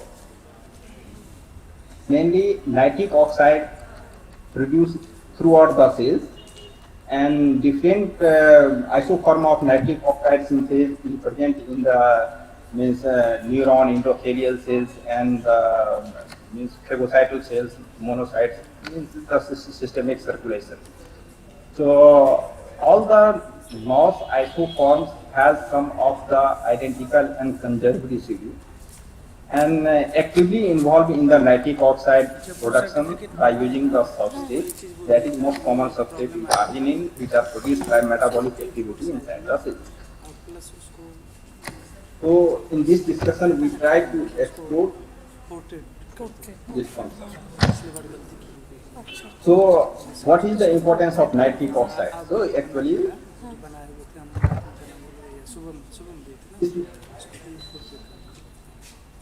this arginine is a common substrate that is produced inside the cell, and these arginines are oxidized with the help of the NOS enzyme, three isoforms of NOS, that is NOS, INOS and ENOS, and produce the product that is acetylene and other the byproducts, and finally nitric oxide generated inside the cell. This is a normal process inside the cell for the production of the nitric oxide during the metabolic and pathophysiological conditions. So this nitric oxide synthase enzyme is a complex enzyme.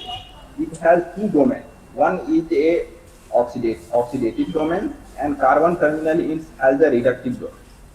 Both domains are important in the regulation of the pathophysiological condition inside the cell.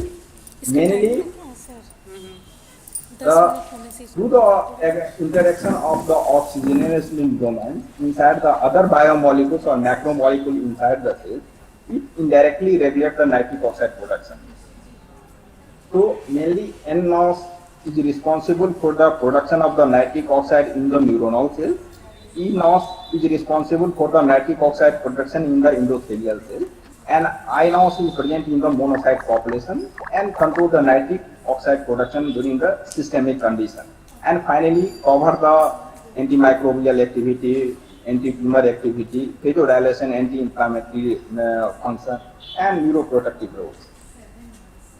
Now, first I demonstrate what is my practical work in this process.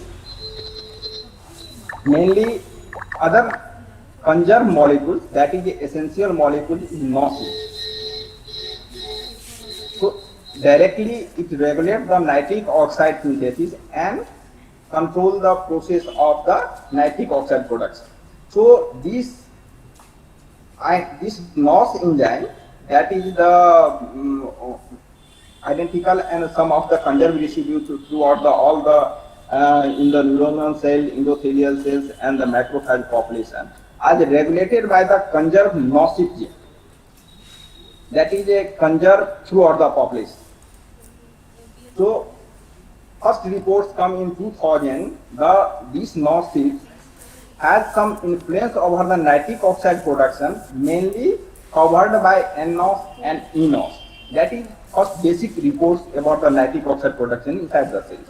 But till now there is no any reports about the INOS, how INOS regulate the nitric oxide production. There is a common mechanism as a NOS and ENOS cover the nitric oxide production, or there was some difference between the regulation.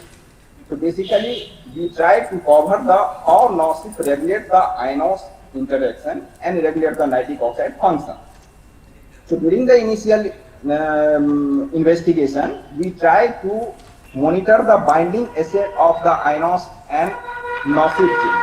So in cell-free system, we monitor the nitric ionos and nociv binding through the SPR and found there is direct physical interaction between the ionos and nociv, and those dependent binding between them happens during the in vitro condition. Same process I monitored through the ITC cells, and I found there it is a thermodynamic process, and it is a exogenous process, and just interact during the cell-free system.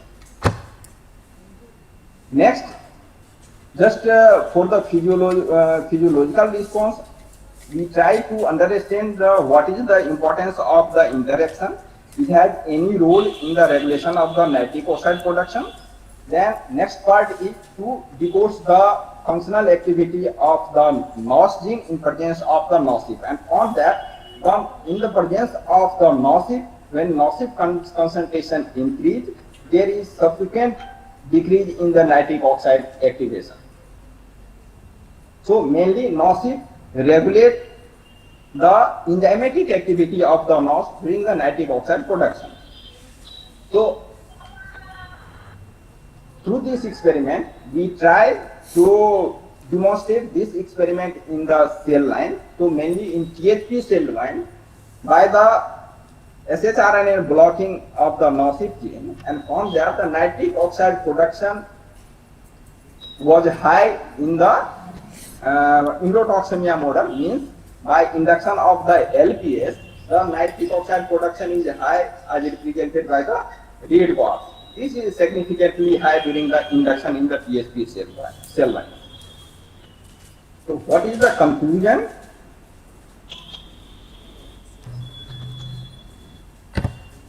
So what is the conclusion? Actually, in the natural state, the nociv function is regulated by the nociv. So nociv just bind to the NOS gene, either in the iNOS, nNOS, and eNOS, and just inactive the enzymatic activity. So there was no nitric oxide production in presence of the active nociv expression inside the cell. When any of the alternative methods, we try to block the nociv sites, and many of the scientific people try to generate the nociv mutant, but since nociv is an essential gene, so the organisms are unable to survive in presence of the nociv mutant. So this is a difficulty to handle this type of experiment. So other approach will be, we have identified the binding site of the Dr.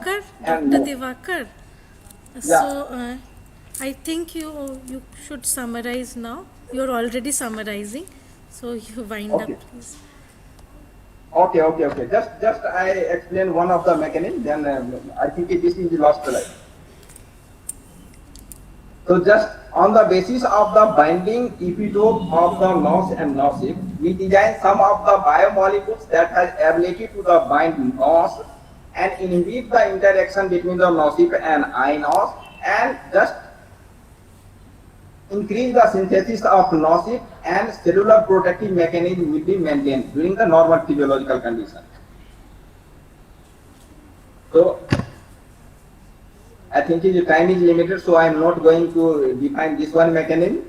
Next, overall hypothesis is that we have to inactive the nociv either through the mutant or through the synthesis of the small molecules that block the nociv enzyme. So during the endotoxemia model, that bind to the corresponding receptors and regulate the nitric oxide production, and this nitric oxide production regulation depends upon the IL-1 expression and inactivation, because for the inflammatory disorders, this nitric oxide acts with the IL-1 beta and finally cover the inflammatory response. So nitric oxide mediated response or inflammation depends upon the IL-1 beta expression. So now nociv is a key molecules to regulate the inflammatory process. Thank you. Thank you, Dr. Divakar. The next speaker is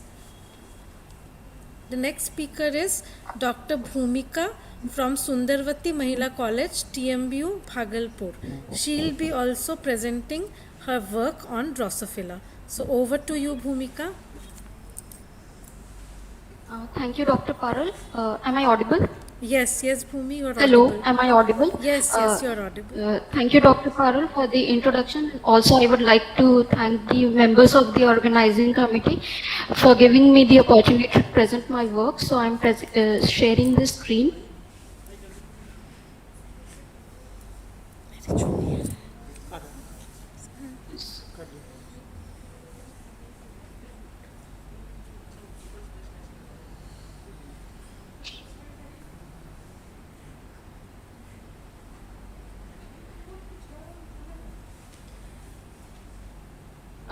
Is it visible? Yes. Yes, Bhumi. Yes, it is visible. Hello, is it visible? Yes, Bhumika, it is visible. Go ahead. Okay, so the topic on which today I would be presenting is the role of genetic variation in plasticity for food intake in Drosophila ananesi. So the entire study is based on basics of phenotypic plasticity and the genetic variation which exists for it. So what is phenotypic plasticity? So phenotypic plasticity is basically the ability of a single genotype to produce more than one phenotype when exposed to different environmental conditions. So it can be observed at the level of gene, it can be observed at the level of development, physiology, or it might be at the level of behavior. So when genetic variation exists for the degree of plasticity across different environments, it is stated as genotype by environment interaction. And how do we actually visualize the genotype by environment interaction? So for this, we plot a graph for the phenotypic response of the trait concerned we are studying for a particular genotype, and these are observable as a line or curve. Such line or curve are referred to as reaction norm, and the plot is referred to as reaction norm plot. Hello, Bhumika. The slides are not changing. Are you in the second slide? No, I would be I've just changed it.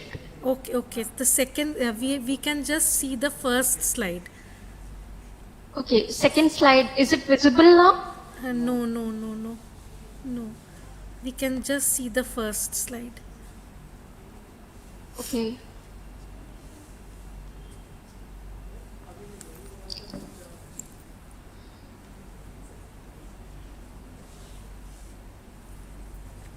Now?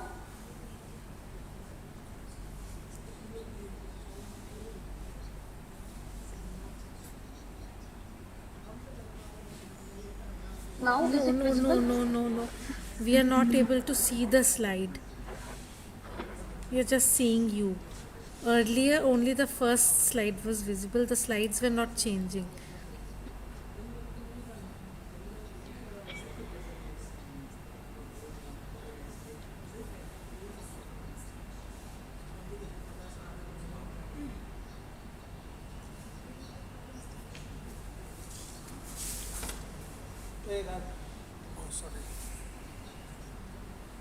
Is it visible now? No. Now it's all right. Yes. It is visible now. The Yes. second slide, so here we are concerned, the second slide is visible now? No, this is the third slide that we can see. Okay. Now, so here the slide is visible, the graph, the 4 graphs. No. We can see the graphs. Excuse me, hello? We are able to see the graphs, not the second slide. Hello, excuse me, ma'am. Okay. So I think so we here we see that phenotype and environment. Here we see that 4 graphs are here, hypothetical graphs are present, and you see the feeding behavior is at this point. Feeding behavior is studied. The point.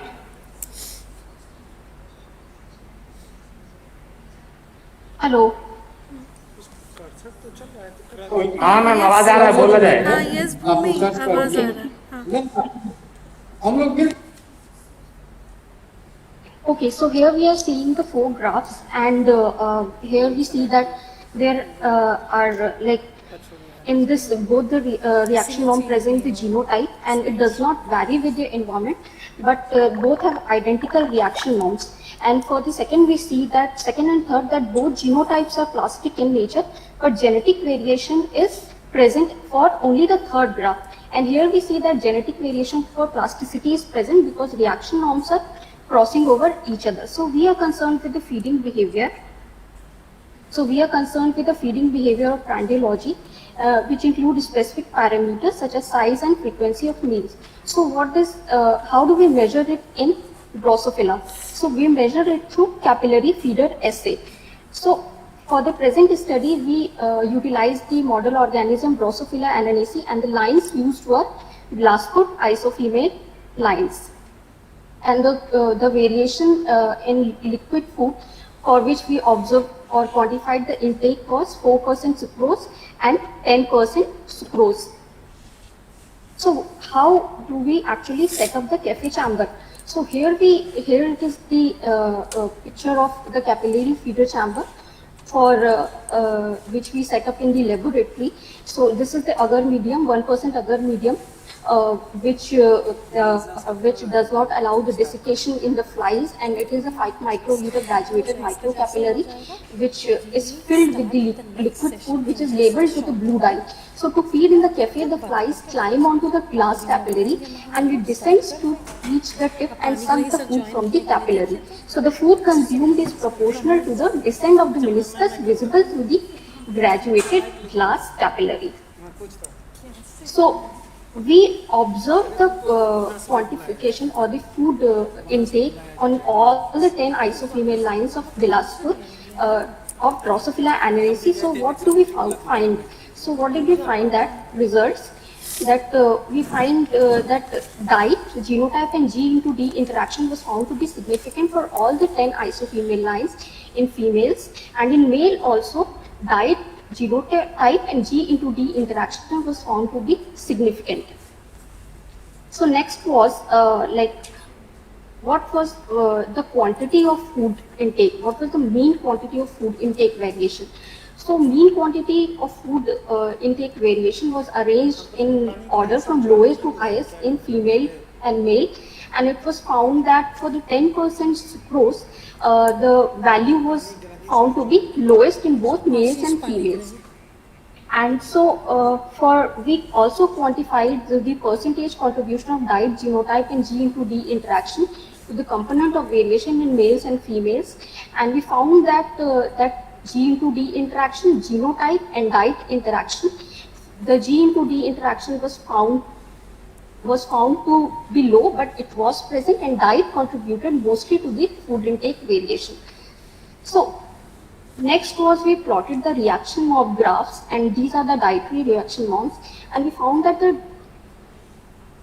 was plasticity in the food intake values. There was plasticity in the food intake values, and the plasticity actually contributed to the genotype environment interaction, and it was mainly observed at the level of 10% sucrose in both males and females, and in males greater variation was found for the plasticity as compared to females, which was different for other population, which I am not showing right now the results. That was for the Varanasi population. Here males were showing a greater G into D interaction. So what do we summarize from the entire result? That the presence of aversion in feeding for the high carbohydrate concentration, it suggests that the palatability and caloric value of the food are assessed independently of each other, and the intake of calorie-rich diet detected through the taste receptor triggers the satiety signal and in turn induces a feedback, so which suppresses the food intake. And the presence of genotypic dependent variation in food intake also suggests that different genotypes acquire and process the nutrients to different efficiency, and it directly affects life history trait, morphology and metabolism in D analysis.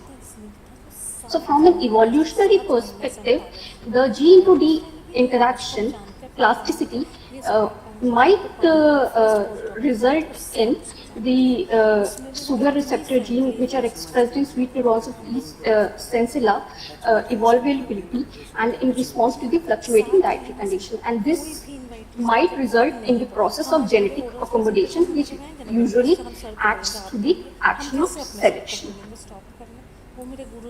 So here I summarize the results.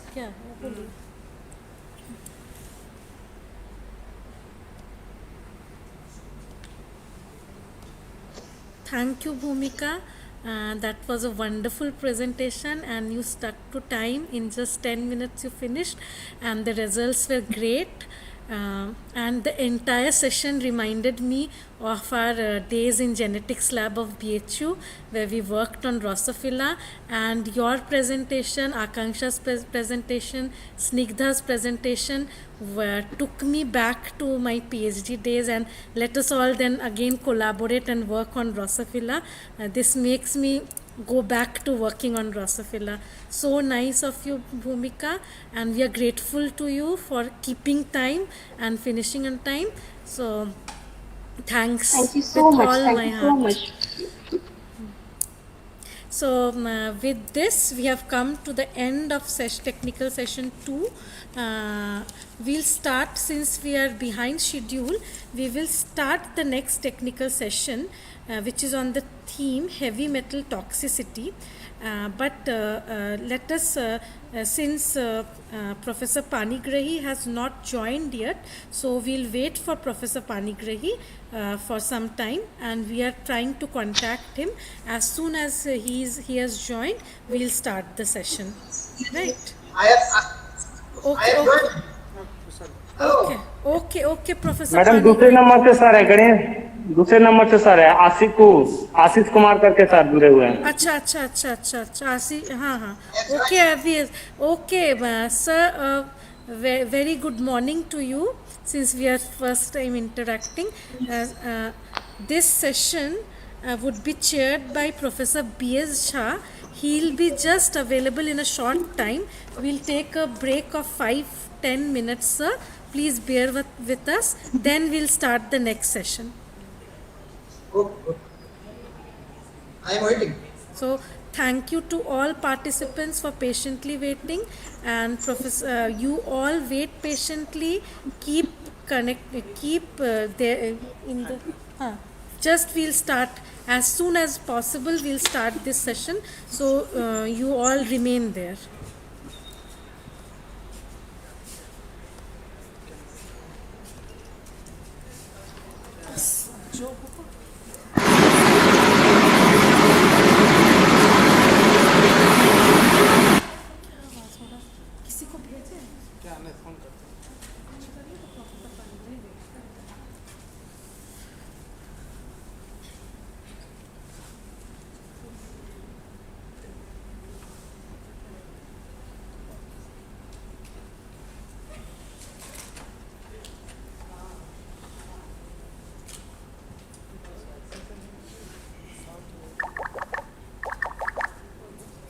Sir Panigrahi sir wait कर रहल छथिन, अहाँ अच्छा ठीक छै sir.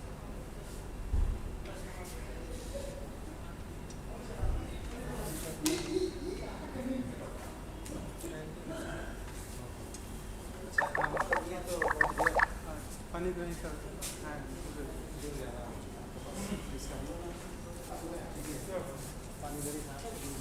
कहाँ है? नहीं वेलकम क्या? नहीं हाँ वेलकम हो चुका है. हम लोग वेट करने के लिए बोले हम बता देते. कहाँ है? कहाँ? 5 मिनट का टाइम लिए. मालूम कहाँ गए?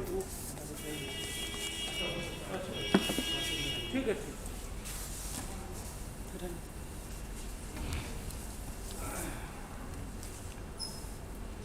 क्लासेस का एंड हो गया सर. हेलो वो उस पे है.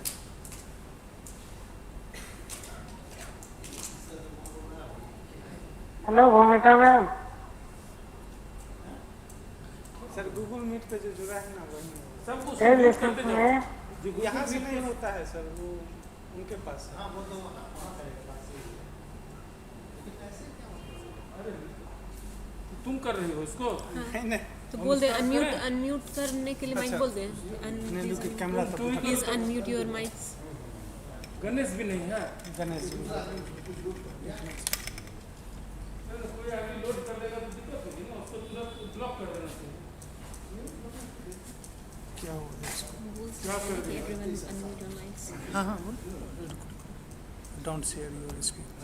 Everyone unmute your mics and don't share a screen.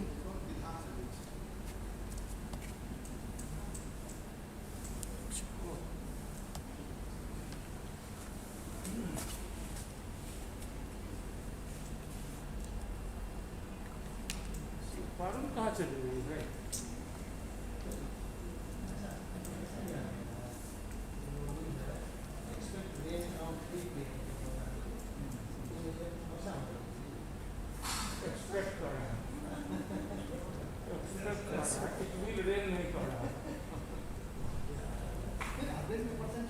क्या हो गया? क्या कर रहे हैं? सर इसको सेट करें वहीं से। गणेश कहाँ गया? गणेश गए हैं फिर।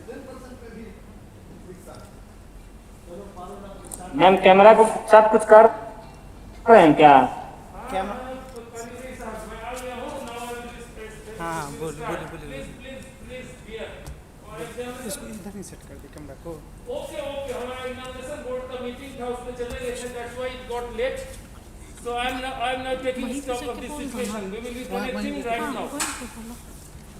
कैमरा का मैं सेट कर थोड़ा सेट चलो चलो चलो चलो कुछ जल्दी करो तो इनको इंट्रोड्यूस कर दे. अच्छा चलो मैं पकड़ के लेता हूँ। उनको इंट्रोड्यूस कर दो, पहले उनको कह दो कि you should now join. Speaker on कर दिया। स्पीकर ऑन कर दिया।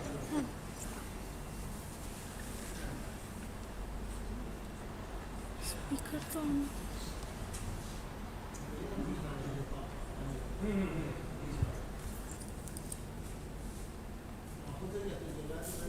हम उनका कर देते हैं, उनको कह दो कि हम उनको इंट्रोड्यूस कर देते हैं. हम बोल दिए सर, जो सर आए कहाँ से इंट्रोड्यूस कर दो, बोलो यहाँ से. Sir Moving to our next technical session, which is on the theme heavy metal toxicity.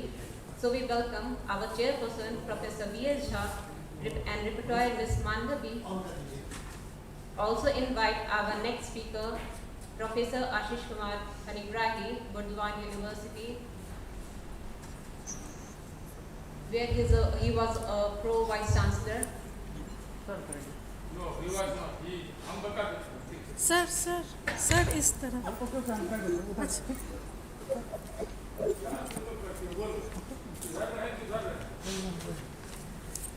वो बिना मास्क का बोल रहे थे, हम प्रोटेक्शन ले रहे थे. Hello, Professor Panigrahi. Am I audible to you? Yes.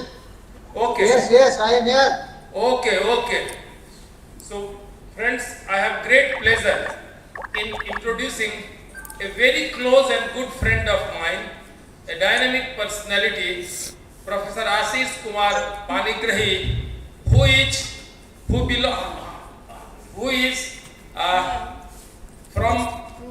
originally from the then undivided Bihar, who has roots in the then undivided Bihar.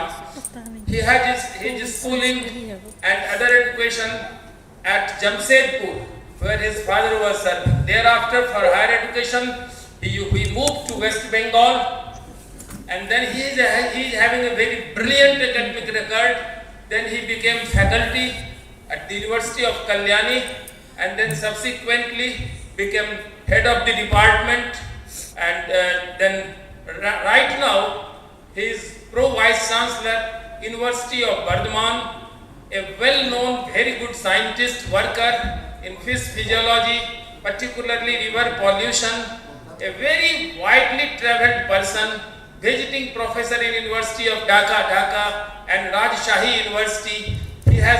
He is in the board of several universities, several central universities like Mizoram University and others. A very dynamic personality, a very close friend of mine.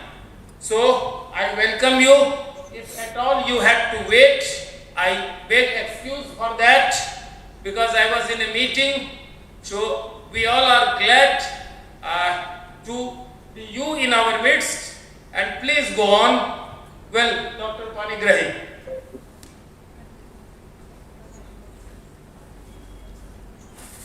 Thank you. Thank you, sir, Professor B.S. Jha, the Dean and Head of the Department of Zoology of LNMU University, for inviting me in 2 days e-conference organized by the PG Department of Zoology, LNMU University. First of all, I convey my heartfelt gratitude to the Honorable Vice Chancellor of this university and the Pro-Vice Chancellor of this university, Professor Dolly Sinha, and the Co-Patron, Professor Mustaq Ahmed, Register,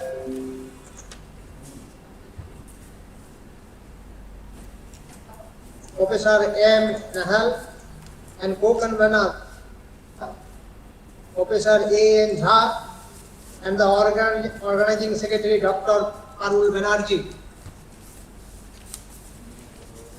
And my many thanks to Professor Jha, who is like my elder brother, and I have a good relation with him, and I am very thankful to give me a chance to present my some works related to the heavy metal induced alternation in fishes. So, regarding this matter, the heavy metal induced alternation in fishes is a very important chapter,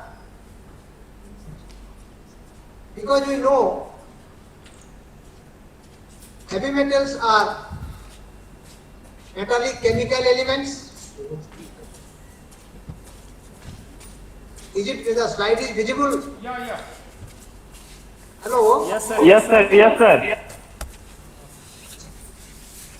I am audible? Yes. Yes, sir. Yes. Hello? Yes, sir. Audible, sir. Okay, then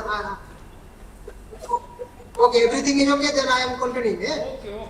So heavy metals are metallic chemicals elements having relatively high density and toxic properties at low concentrations. So if we release heavy metal in any aquatic environment or in the terrestrial environment in very low concentration, then it has toxic effects on the living organisms. So most common heavy metals are cadmium, chromium, lead, arsenic, mercury and zinc.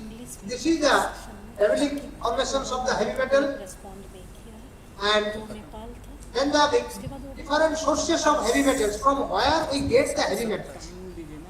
We get the heavy metals from the atmosphere. In which position? In dry deposition, that is from gas or particles, aerosol. In wet deposition, that is in precipitation form. In gaseous exchange, that is in gaseous state of elements, boron, mercury, selenium. And bubbles breaking the surface of the sea release soil particles containing heavy metals. So, like in atmosphere, it is also available in hydrosphere.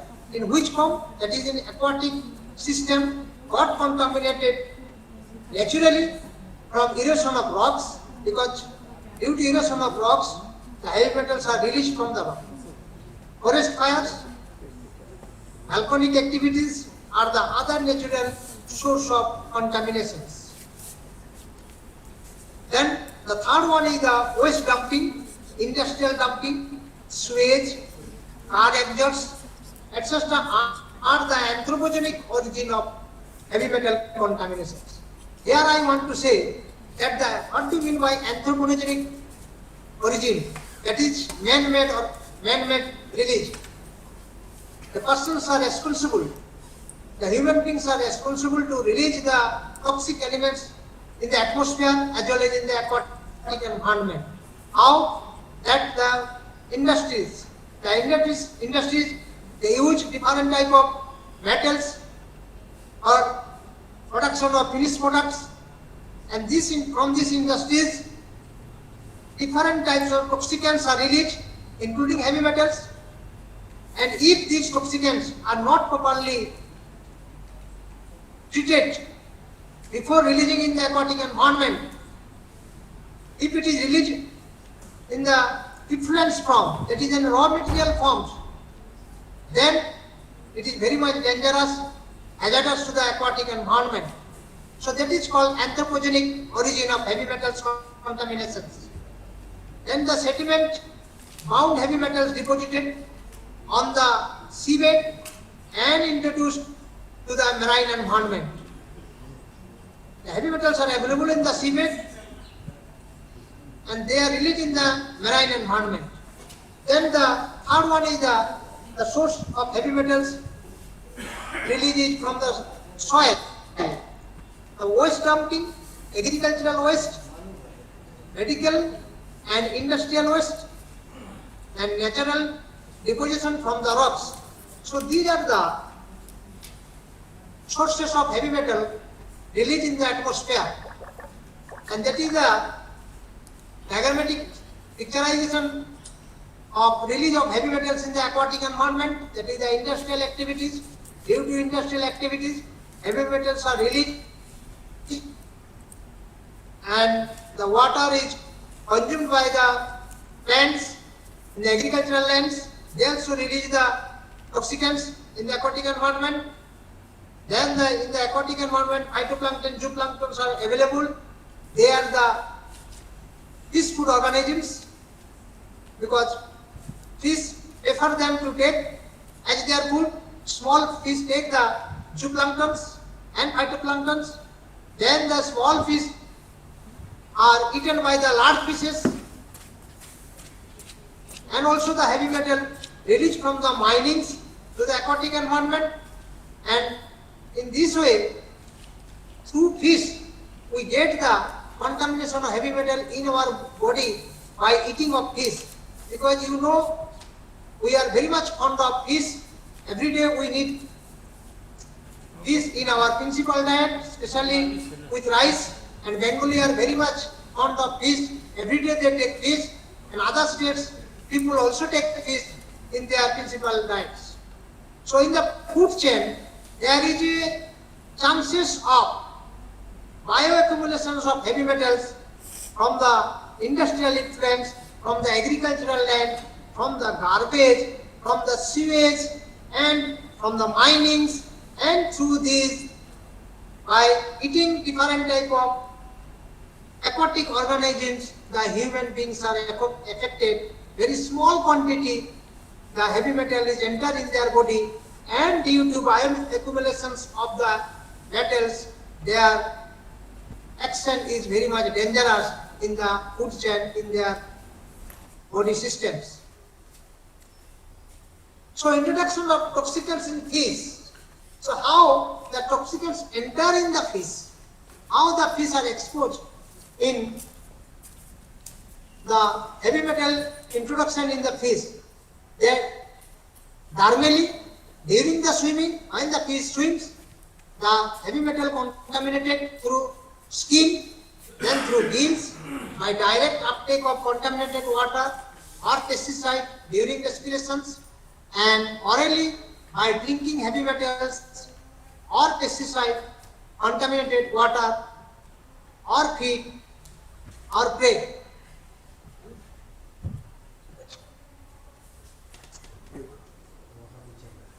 Then what is secondary poisoning?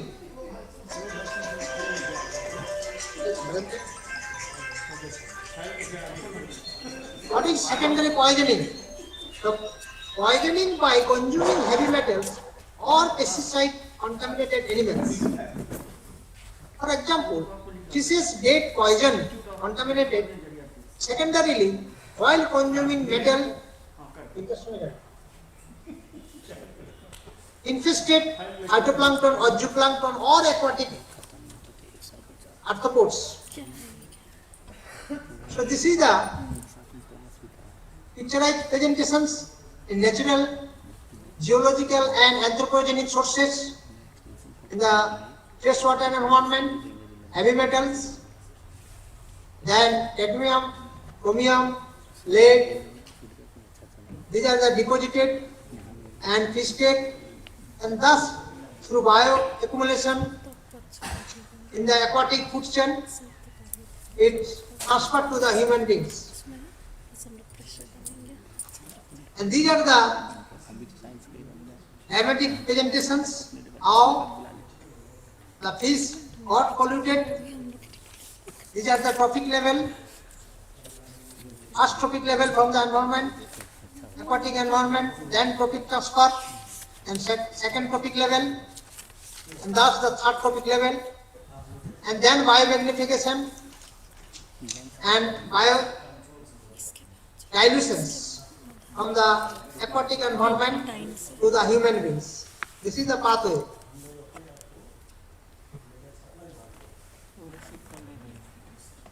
Selected toxic heavy metals of the aquatic medium. What are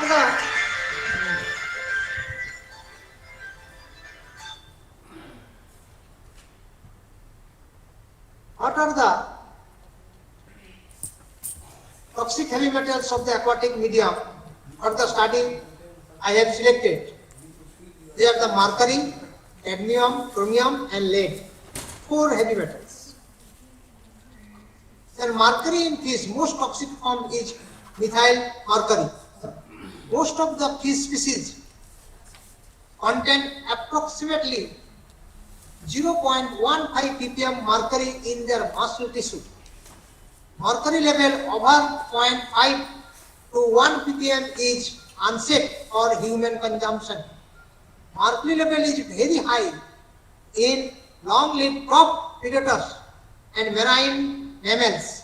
That is, mercury in stripped. Annual inputs of mercury is approximately 6,000 to 7,500 tons. Can you imagine? 7,500 tons per year. So the toxicity. So mercury can cause neurological damage, immunosuppressions, and can cause fatal abnormalities in aquatic mammals. As per the study reported by Clarkson 1987, we have also studied in this slide and we got same, and so many researchers have reported that the mercury toxicity increases. Loss of appetite, lesion in the liver and other tissue, highly associated with the disease-induced mortality.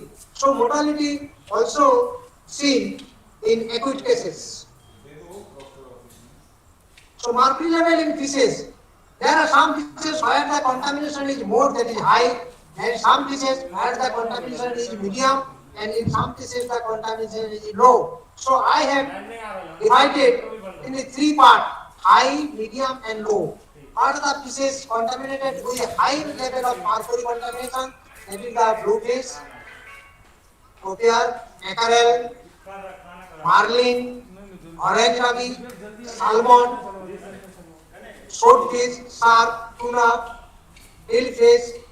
So these are the fishes who contaminated more mercury. Similarly, low mercury fish are the wild salmon, herrings, and high mercury fish are the swordfish, catfish, tuna, king mackerel, hillfish, etc. So mercury level in different fishes is also associated with some physical conditions of the aquatic environment. For example, temperature. Large fishes also accumulate higher amount of mercury because of independent of the chemicals, how much time they are exposed to the mercury, and also it is also temperature dependent. If temperature is more, then contaminations will be more. So bioaccumulation of methyl mercury. How the methyl mercury is bioaccumulated? This is the picturized presentations, zooplankton, small fish, and predator fish, and through fall, wet, dry, geologic sources, that is from soil, rock, ash flow, etc., litter, all in the aquatic environment, also dry deposition, wet depositions, methylations, then bacterial actions. Thus, the bioaccumulation process of mercury is seen in the aquatic environment. Then mercury in the electroplating industries, paint industries, plastic industries. Main contributions is zinc, mining, nickel, cadmium, battery productions in industries. So these are the sources of cadmium. Where we get the cadmium. Then toxicity to fish. Agent in the scales and skin of the fish. Inhibitions in gill. Then some sublethal effects such as the decreased growth, inhibited reproductions, and population alternations may occur after chronic exposure and can be pronounced to or probable when the cadmium concentrations exceed 3 microgram per liter in fish in fresh water, and profound deleterious effects on gill, liver, kidney, and hematopoietic tissues. Mucus secretion increase with the increase of cadmium dose and exposure. Increase in the total leukocytes count and the decrease in the hemoglobin content. So these are the consequences of toxicity to the fish.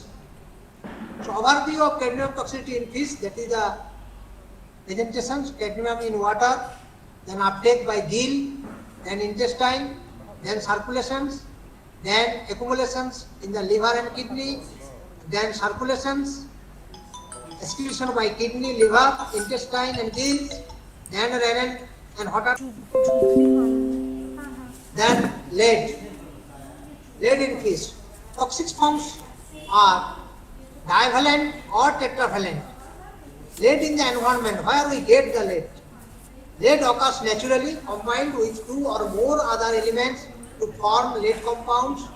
If it occurs in the environment, both organic and inorganic form, with oxidation states of +2 and +4, with inorganic lead being more predominant as lead 2. So sources: mining, smelting, soldering, battery manufacturing, ammunitions, metal water pipes, paint, and petrol are the reported as the anthropogenic sources. So these are the sources of release of lead. Then target organ of lead toxicity in fishes. Which organ are more affected in fishes when exposed to lead? That is GI tract, bones, reproductive system, central nervous systems, and PNS, kidney, immune systems. These are highly affected due to mercury, due to lead toxicity in fishes. Then chromium in fishes. Most toxic forms is the hexavalent chromium. Sources in the environment, from where we get the chromium. Chromium is widely spread industrially elements containing from the several industries like electroplating, alloy, cast irons, paints, stainless steel manufacturing industries, chromosome painting, rubber manufacturing industries, leather industry, wood treatment, dyeing factories, etc. It has also been reported that chromium is also released from textile, tanneries, mining, fertilizer, printing, photographic and pharmaceuticals industries. So chromium in fishes, how the fishes are contaminated with chromium. So laboratory study reveals that values of 96 hours of LC50 of chromium in Labioruida and Heteronestis fossilis in fingerling conditions are 30.364 mg per liter and 33.393 mg per liter respectively. Next, value of the chromium for Labiorohita is lower than that of the Heteronestis fossilis. Acute toxicity test reveals that fishes show large variations in behavior like increased activeness, lowering of breathing rate, higher mucus secretions, and increased swimming rate when exposed to different concentration of chromium. Significant determination has been found in gill.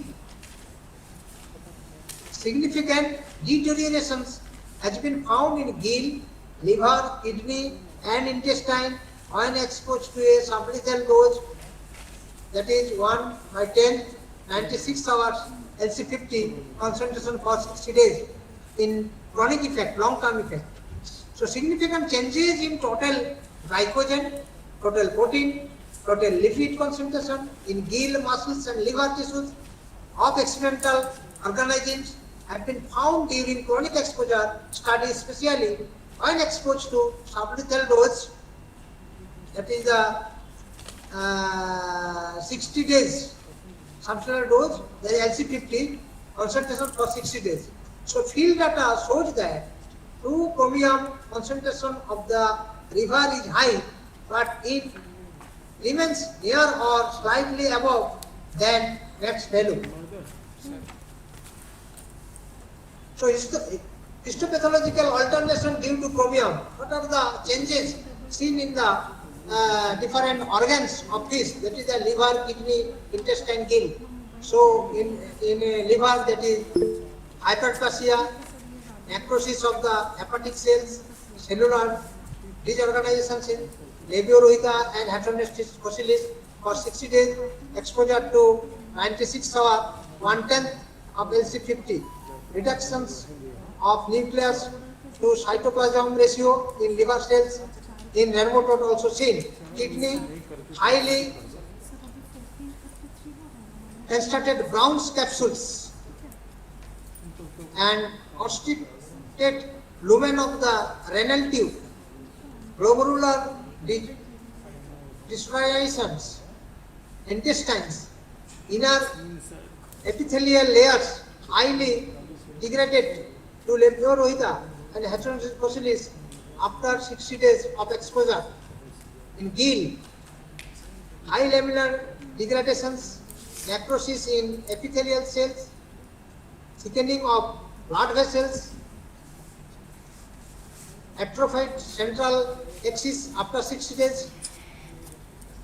In Labiorohita and Heteronestis fossilis, hyperplasia of epithelial cells and epithelial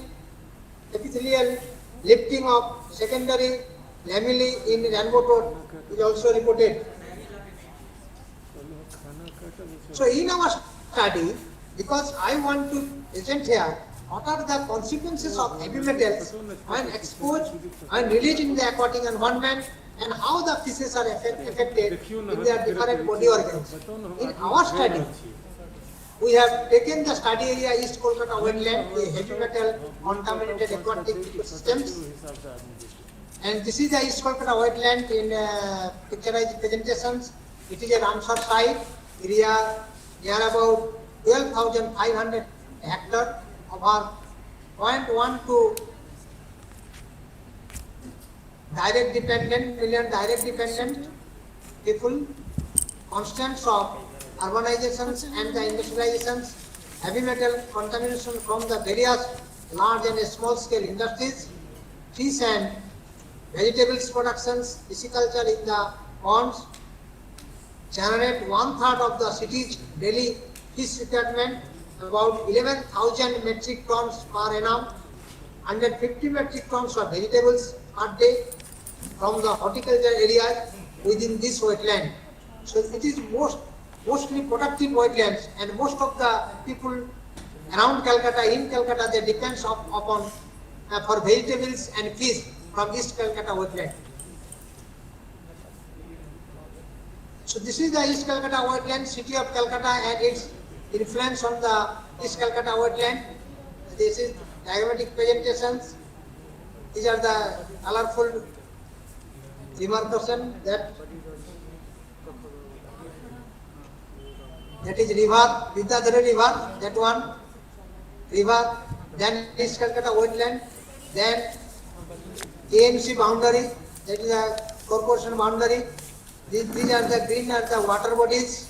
These are the water bodies, and red are the built up settlement. Some people are living here, small cottage, the fishermen and the vegetables person, laborers. They stay in and around this area. Hello. হ্যাঁ আমি একটা মিটিংয়ে আছি এই minute 15 তিনটে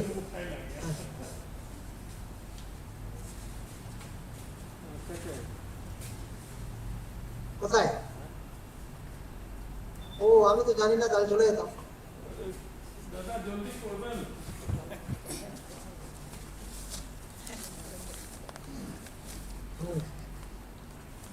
হ্যাঁ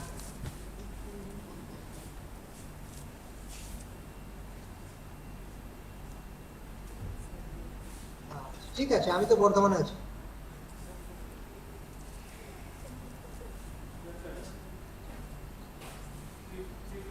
হ্যাঁ হ্যাঁ হ্যাঁ আমি আছি হ্যাঁ sorry then the agricultural open area and these are the vegetarian area this green are the vegetable area. So this is the East Calcutta wetland in diagrammatic presentations. Then East Calcutta wetlands, that is the water area, total area 25% water area out of total, built up area 9%, 9.64, agricultural open area 31%, and vegetations is a 33% out of total. That is 12,100 acre total area. Average heavy metal concentrations in East Calcutta wetland of the heavy metal. What is the concentration of heavy metal? That is the mercury, the range is the BLD,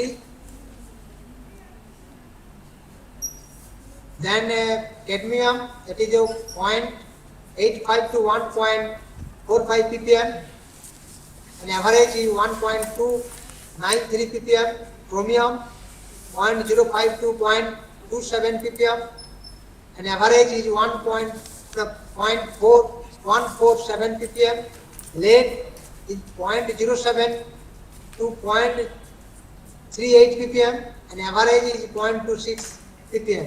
This is the average heavy metal concentration in East Kolkata wetland. This is the average concentration.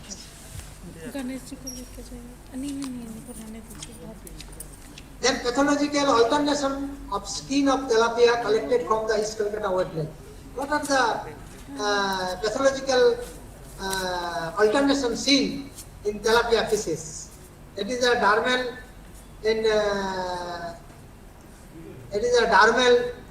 melanosis. The dermal melanosis is the accumulations of melanine in the skin of the fish, and dermal granuloma, that is the dermal granuloma, that is also it has been found in the skin of tilapia fishes. Some changes in the skin due to the effect of the heavy metals. Then pathological alternations of gills of tilapia collected from East Calcutta wetland, that is the laminar telangiectasia and laminar hyperplasia, laminar necrosis. It is a common condition in which broken or widened the small blood vessels that sit near the surface of the gill. sectaceous. Then lamella becomes swollen due to hyperplasia conditions. It is due to lamellar hyperplasia. And the laminar necrosis, that is a rotten gills or gill necrosis, is found in case of tilapia fish collected from the East Calcutta wetland. So the fishes collected from the East Calcutta wetland have such type of pathological alternations in gills or in liver or kidney. So this is the kidney, Labiorohita, collected from East Calcutta wetland. Hyaline cast in the renal tubules, necrosis with mononuclear cells infiltration, then intestinal mononuclear cells infiltrations. So these are the three consequences seen in kidney pathological studies due to exposure of different type of heavy metals present in East Calcutta wetland. And the pathological alternations of brain of Labiorohita collected from East Calcutta wetland. The brain also damaged, that is the cephalic, meningitis,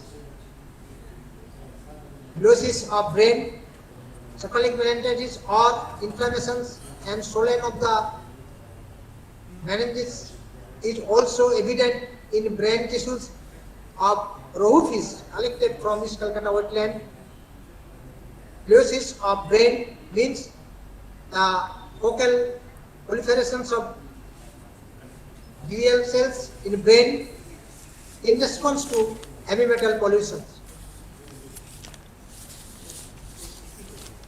So these are the consequences seen in different fishes due to exposure of different heavy metals present in East Calcutta wetland, and I have seen here the pathological alternations, kidney, brain, skin, gill, etc. of some selected fishes. We are working on developing strategies to combat the heavy metal load on fishes. So from this point, we are trying to combat the heavy metal load in fishes in East Calcutta wetland, so that the peoples in and around Calcutta get fresh fish or less contaminated fish for their consumptions. So use of intestinal parasite organisms act as a biofilter for heavy metals. So we are trying to use intestinal parasitic organisms to act as a biofilter for consumption of heavy metals. So these are the intestinal parasitic organisms, and they can engulf the heavy metal, less amount of heavy metal, increase heavy metal pollutions. Intestinal parasites act as a biofilter for heavy metal, reduce heavy metal pollutions in the water. So water pollution with heavy metals, then phytoplanktons, they also consume some, decrease the concentration of heavy metals, the water hyacinth and aquatic weeds, then bioaccumulations of heavy metals in the food chain. Thus we are trying to minimize the concentration of heavy metals in East Calcutta wetland. So I have finished my lecture. Thank you to all the participants for showing their patience to listen to my lecture. And I am also thankful to the organizers, all the organizers for arranging such type of e-conference. And in the pandemic situation, such type of e-conference or webinar is very much essential, not only for the students, but also for the young teachers who are now working from the home. And I think this type of webinar will helpful to all to enrich their knowledge by listening the different type of valuable lectures from the resource person in these 2 days e-conference organized by PG Department of Zoology, LNMU University. And thank you to you all, and I wish a grand success of this webinar. Thank you. Thank you, sir, for the nice presentation and for wishing us success. If anybody is having any questions, please unmute and ask.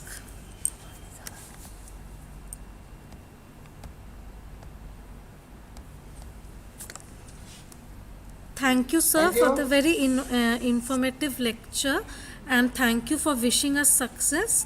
If anybody is having any question,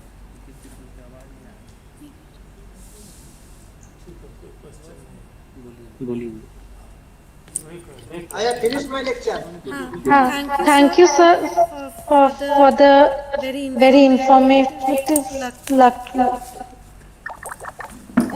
informative lecture, and thank you for wishing us success. If there are any questions, please unmute and ask you. आप सब mic से सब बोले थे Otherwise, यहीं से समाप्त कर देते Yes. कुछ दो ना हाँ यहाँ से बोलिए हम घुमा Any question?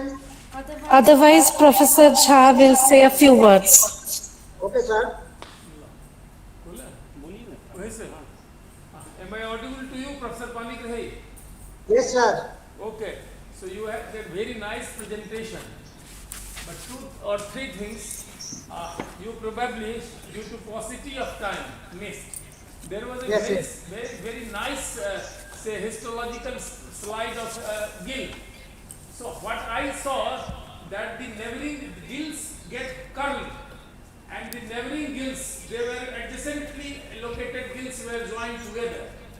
Yes. So that shows greater load of the say metal, whatever metal you use. But the most important thing is that in intestine, as one of your slides showed that the intestine gets damaged. So the most important thing, which part of the intestine gets heavily damaged? Is it mucosa or villi? Which part of the intestine? First villi, then mucosa. Okay. That's fine. So once the villi gets damaged, so we know that the villus or villi are the working unit of intestine. So what happens elsewhere has its impact in the intestine, and what happens in the intestine has impact on other organs. So once the villi gets affected, naturally the absorption, rate of absorption, these will get changed. Yes, change. This is one thing. So you had a very nice presentation. Another thing is that you are trying to combat the polycystal load, and the maximum load is on liver and kidney. Is it not so? Yes. Okay. So what happens? Overall, that is our one project, and overall study I have presented here in very nutshell. I can provide you with some names of the algae which can be used to detoxify the metals. Yes. In very less cost effectively. Cost effective. If you will like, I can send it to you. We also use lamina, Motisala, etc. That's true, because due to paucity of time, you missed all these things, but you had a very nice presentation. The slide preparations were very good. We are thankful and obliged to you for sparing time, and we were noticing that you proved that you are a pro vice chancellor. Midway, some of the files came to you. so despite that, you gave. I need your blessings, sir. I need your more and more blessings. No. We are friends. So thank you very much. We are obliged to you, and we will be talking later on. And now please join the work of administrative work which you have been assigned. I have a meeting at 3 p.m. so I have to leave by 3. Okay.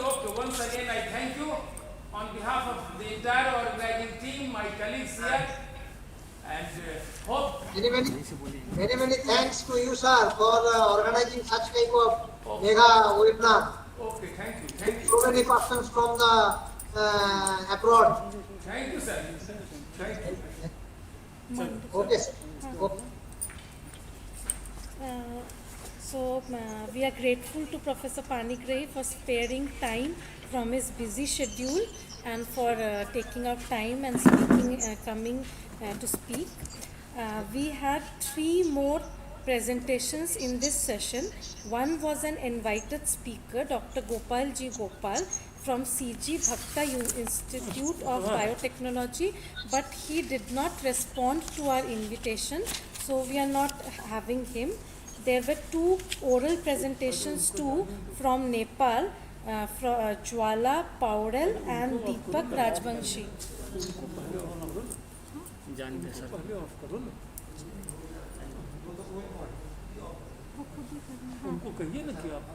Sir, if you have other important works, you can leave.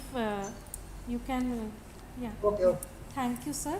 Thank you. So, as I was saying, we had 2 oral presentations too, Jwala Paudel and Deepak Rajvanshi, and both of them did not respond to our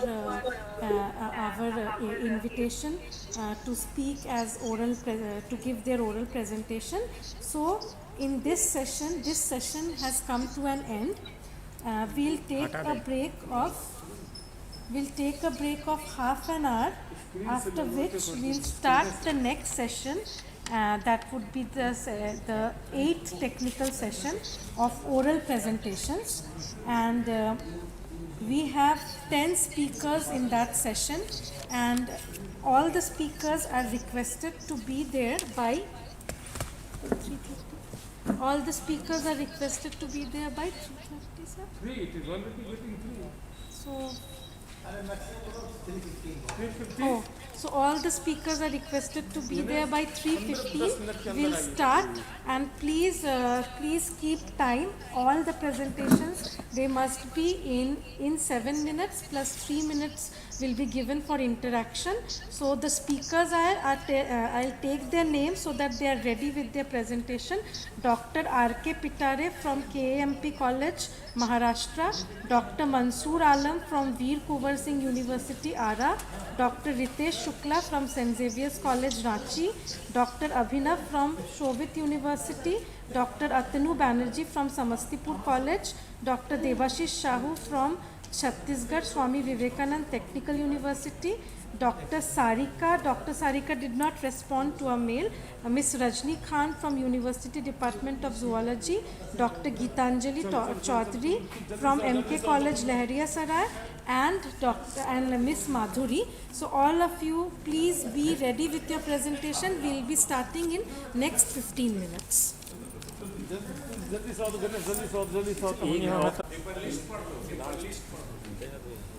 The names of the speakers are Dr. R.K. Pitare, Dr. Mansoor Alam, Dr. Ritesh Shukla, Dr. Abhinav, Dr. Atanu Banerjee, Mr.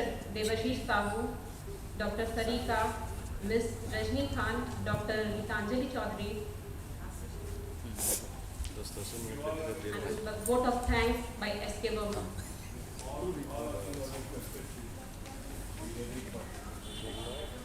Everyone is requested to be ready. Constant बता दीजिए जो कुछ है। ये सबको आगे तो कितने लोग जुड़े गूगल मीट पे? 19 लोग। 19 लोग हैं, मतलब सारे स्पीकर्स होंगे। यूट्यूब वाला भी कर दो ना। चालू हो गया, चालू हो गया। अरे तो कल प्रोग्राम इनॉग्रल सेशन चला ना।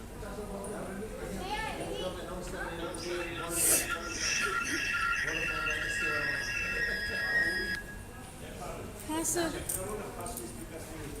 हाँ है, आर के पिटारे सर है ना, और कोई एक ज्वाइन नहीं कर पा रहा था, उसको जल्दी उसको कराइए ना। क्या नाम है? अभी तक कर लिए हैं। हेलो बस सर आ रहे हैं, खत्म हो रहा है सर, आ रहे हैं बस लास्ट चल रहा है सर।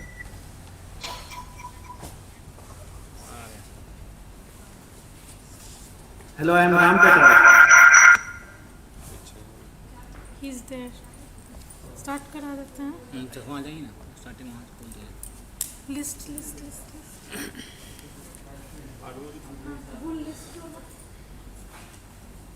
दिल्ली चल रहा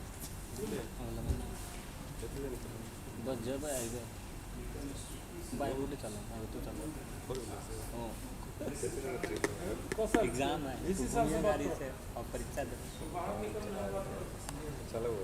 So the first session, first speaker of this session is Dr. R.K. Pitare from KMP College, Maharashtra. If you are ready, sir, you may start presenting, and all the oral speakers are requested to keep time. The time for presentation is 7 minutes, and 3 minutes will be given for interaction. Please, please, please try to keep time, because we have many speakers in this session, and for the session to be complete in time, you have to keep time. So over to Dr. R.K. Pitare, sir. Thank you, madam. Hello. Let me share this. उनके तरफ से हो रहा है, phone में दिक्कत है, लोग लैपटॉप से कनेक्ट है ना। हाँ सर, कनेक्ट है सर।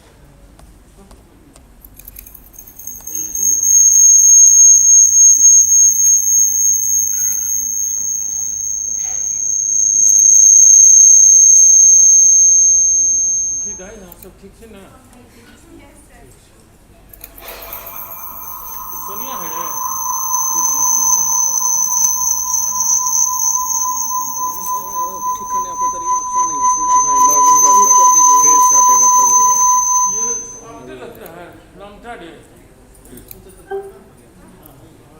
ठीक हो गया। ए पारुल, टाइम शेड्यूल कर दो, मेंटेन करो, जल्दी जल्दी करो शुरू। आपके पिटारे सर हाँ आ गए। बोले कैमरा घुमाए आपकी तरफ। कैमरा मत घुमाइए, ऐसे ही बोल देते हैं। हाँ बोलिए। Sir, please start. Yes, I want to share the slide, but I don't know. Sir, in your screen you will be seeing a arrow pointing upwards. Please click on that. You will have a screen sharing option. Then you will be given different options, whether you want to share a window or your entire screen. Please click on the suitable option. Yes. I am getting the same. Yeah. Yes. Please.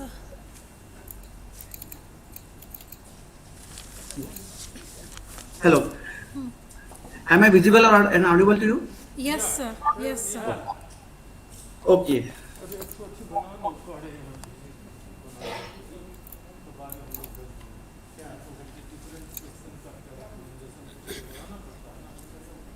Okay. Now, good afternoon to all of you. I am Dr. Ram Petare from Pimpalner, District Dhule, Maharashtra. So, welcome to all of you. And before that, thanks to all the organizers, Paul ma'am and her teams. I again congratulate and let's start my screen. So this is this our am I audible to you? Yes, sir. Yes, yes. So this is your entire the screen. So this is the title of my experiment which I have done, that the periodic deviations in protein content of whole body tissue of snails from some reservoirs of Dhule district in Maharashtra in relation to heavy metal pollution. Hence, in this research, first of all, we have planned to try to study the effect of season and pollution status of the reservoir of protein levels in different species of freshwater snails from some reservoirs which we have selected of the slide Dhule move नहीं district कर in रहा Maharashtra. है. Sir, slide is not moving. Hello? Slide is not moving, sir. Oh.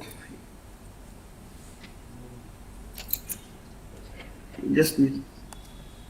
Your slides are not moving.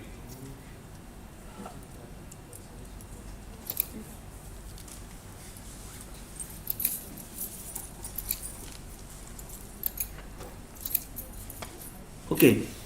Is it okay now? Yes. Yes. Okay. So in the very beginning, this is a short introduction that we know that when heavy metals are increased in the environment, it can create some different problems, and the metals accumulates here. Metals accumulates in the body of any organism. It creates the reactive oxygen species, and that reactive oxygen species attack the unsaturated fatty acids, and there is a formation of liquid peroxidation formation. We know that LPO reduces the level of antioxidants and glutathione GSH, and which destroys the basic structure of the biomolecules like proteins. We know that proteins is the most abundant biological molecule. It is extremely versatile and it used in many different biological processes. So it is one of the main target of the free radicals attack, in which free radicals are like the ROS, which are created in the body. The secretion and suppression of proteins is also greatly influenced by the metal pollution. This leads to impairment of the function of cellular and extracellular proteins like enzymes and connective tissue proteins permanently. Hence, the estimation of protein is one of the most important tool in the toxicity testing, and we have used the same tool to evaluate the status of pollution in the aquatic environment.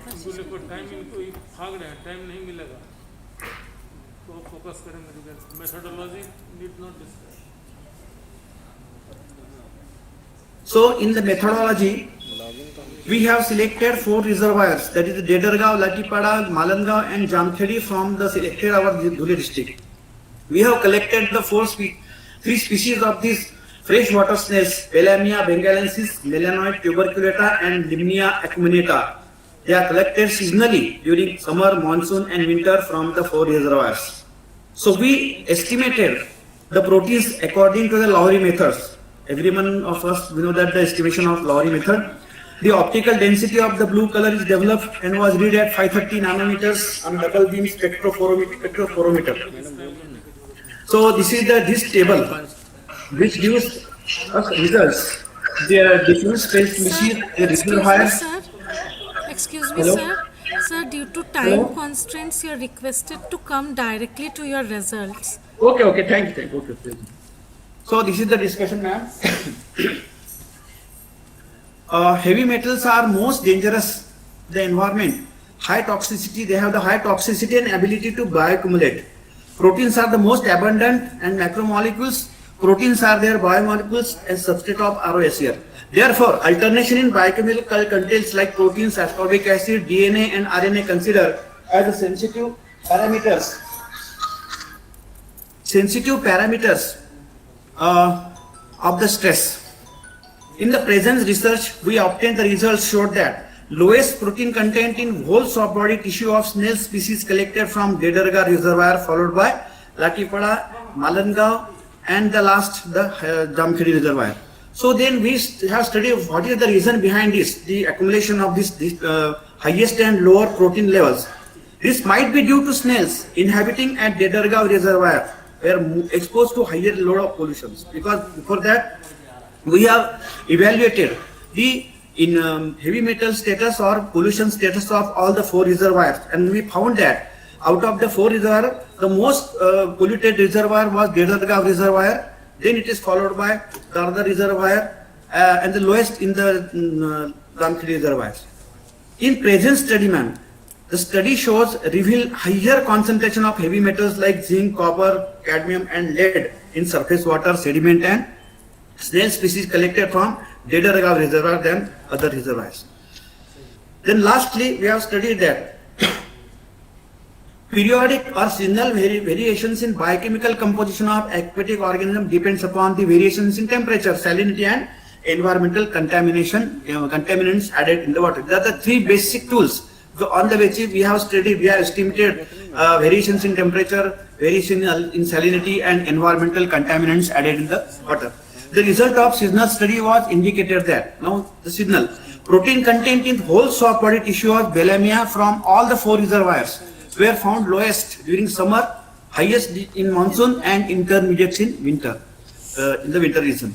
In whole soft body tissue was like that. Melanoid also, Dedargaon, Latipada and other reservoirs also. Similarly, we have studied the third, Limna acuminata, and we have estimated that this might be due to snails were exposed to highest level of pollutants in summer and exposed to lowest level of pollutants in monsoon. Because in the summer there is a drying of the reservoir takes place, the water becomes very slow and very highly calcium and other concentrated materials are occur there due to the evaporation in the summer. In the monsoon, there is a dilution of the water takes place. Therefore, we have found there is the lowest level of contaminants. In present study, the study we have correlated with the higher level of heavy metals in surface water, snail species collected from during summer, lower and monsoon. So last we have come on the conclusion that the result clearly indicated that order of protein content in snails from 4 studied reservoirs was Dedargaon, Latipada, then lowest in Dedargaon, then Latipada, then Malanga, and the highest in the Damkheli. So this is due to the pollution status.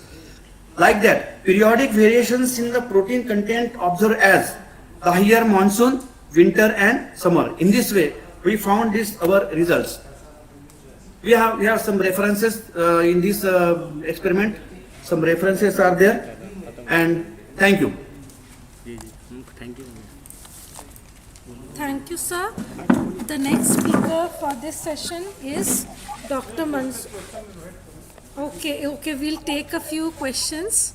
Yes, please. If there are questions, please unmute and ask.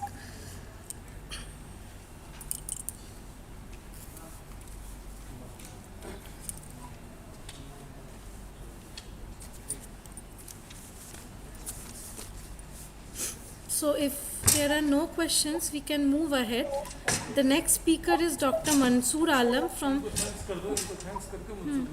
Thank you, sir. The next speaker is Dr. Mansoor Alam from Veer Kunwar Singh University, Ara. You are your Mansoor. Acha. So, would it be possible? You wait, अभी इसके next वाला हम next speaker को invite कर देते हैं. So the next Mansoor Alam sir would be presenting from here, and it will take time for his presentation to be ready. So the next speaker is Dr. Ritesh Shukla from St. Xavier's College, Ranchi, Jharkhand. वही sir वो यहाँ present करेंगे. So Ritesh sir, are you ready? Yes, I'm ready. Yes, he is here. Yes sir, please start. I'm just sharing my screen.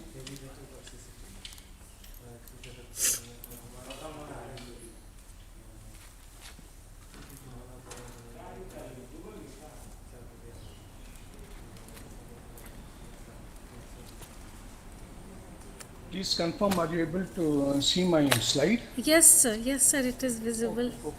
Okay then, I'll start. Very good evening to one and all, and thank you the entire organizing team for giving me an opportunity to share a small work of mine although it was not directly related to health, but I have correlated my findings to the health conditions. Myself, Dr. Ritesh Kumar Sukla, Department of Zoology, Xavier College, Ranchi. I'm going to present my paper on the topic, Role of Immunohistochemistry in Providing the Insights of Gut Health. So going to the background, as all of us are aware of the fact that the gastrointestinal tract is the first physiological state of the body, since it is digesting the food after being absorbed to the intestinal epithelial cells, transported to the blood circulation, going to the cells, metabolized to produce ATP necessary for sustenance, growth, development, and perpetuation of life. Therefore, the gut health becomes a very important aspect. There are a number of parameters determining it, but I'm citing only one or two over here. Number one, there is a need of proper differentiation of the enteric mucosal stem cells guided by Notch signaling pathway to give rise to a variety of cells during the growth and repair of mucosal epithelium. This mucosal epithelium is undergoing constant renewal, and there are the stem cells which need to differentiate at regular time into number of variety of cells, and their proper differentiation, many signaling pathways are there, and one such pathway is Notch signaling pathway. Secondly, once the cells have been differentiated, the normal, well-coordinated physiology of all the varied cell population of the entire enteric epithelium, including the endocrine cells, enzyme secreting cells, etc., is very much important. Secondly, we can say that there should be need of well-coordinated brain-gut crosstalk, which is also a sign of healthy gut. Now, the most important thing is, we come to the challenges. What are the challenges? If there is improper signaling pathway, there can be genetic defects, there can be inflammation due to pathogen, there can be metabolic disorders, there can be autoimmune conditions, and even if the M cells or the gut endocrine cells undergoing the process of dysfunction. These are the major challenges to the gut health. Now the question that comes into our mind that is very important, how the clinical management of the gut health can be done.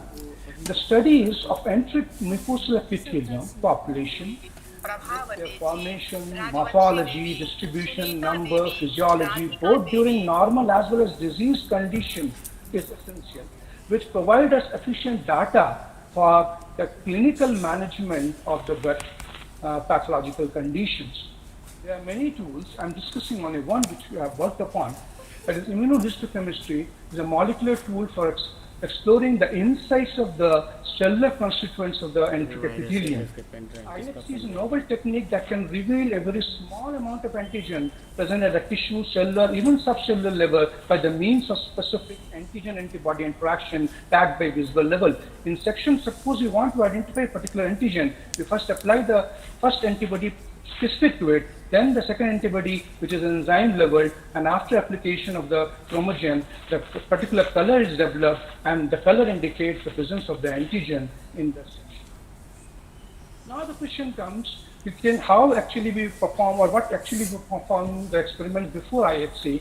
We acclimatize the animal, fix the animal, dissect the animal, provide them, do the sectioning, either go for cryo or paraffin, depending upon different situations, and the dilution test and antigen retrieval. And after that, when the staining has been done, we get the results. Now the question comes, how this IHC study can be helpful. Any antigen, pathogen, membrane-bound protein, downstream signaling molecules, ligand, hormone, producing cells, M cells, tumor cells in normal and even in disease condition can be localized and identified by IHC method. Moreover, in disease conditions, cells express altered protein, which are a good biomarkers for the IHC studies. Our studies was basically on different aspects. I have correlated the gut health. We studied the immunolocalization of the gastrin secreting producing cells in two and models. One is agastric, Stomachus lepidocephalus, Guntiol lepidocephalus, and the second one is the Indian skipper frog. Now, how our results can be correlated with the gut health condition. Now, in our finding, we have हाँ, found तो that उसमें there are संशोधन होगा, head से बात dispersed करिए। gastrin immunoreactive cells in the pyloric region of the हम बैठे नहीं यहाँ पर नंबर frog. भेजने के लिए। Now, how can we correlate this with this gut health condition? Now, it shows that there has been effective sort of signaling pathway in proper differentiation of the endocrine cells and other populations, because not signaling pathway says that when it operates, it prevents the adjacent cell to acquire the same fate. Suppose a cell is going to develop into endocrine cell, the nearby cell will not acquire the same fate, and that is the reason why dispersive nature has been found of endocrine cells in the gut mucosa, and which is essential for proper functioning of the digestive system.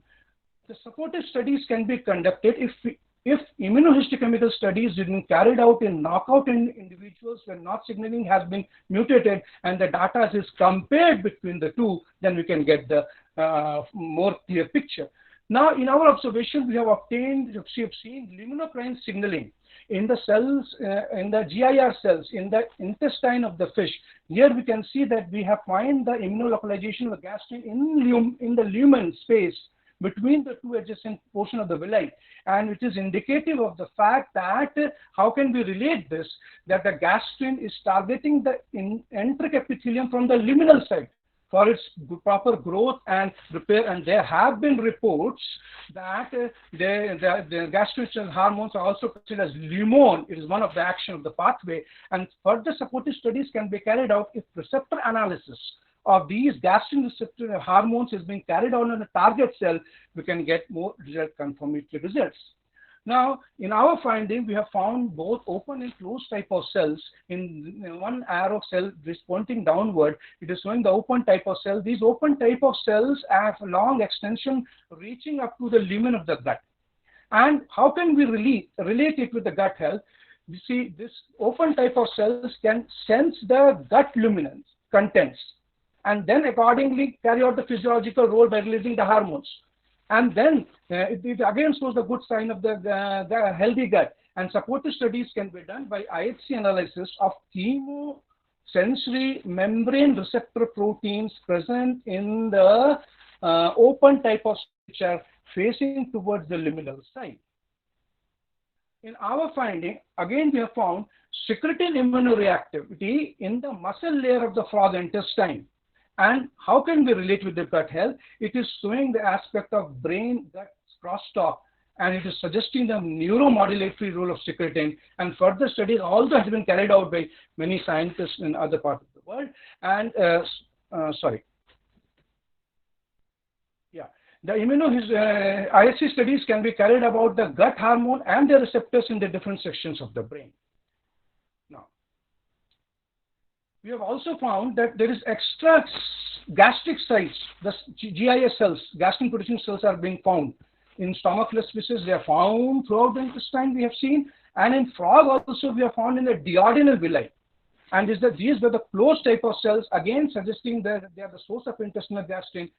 And how can we relate with the gut health? They may be playing the probable role in the growth and differentiation of the intestinal epithelium, which is again important for the gut health.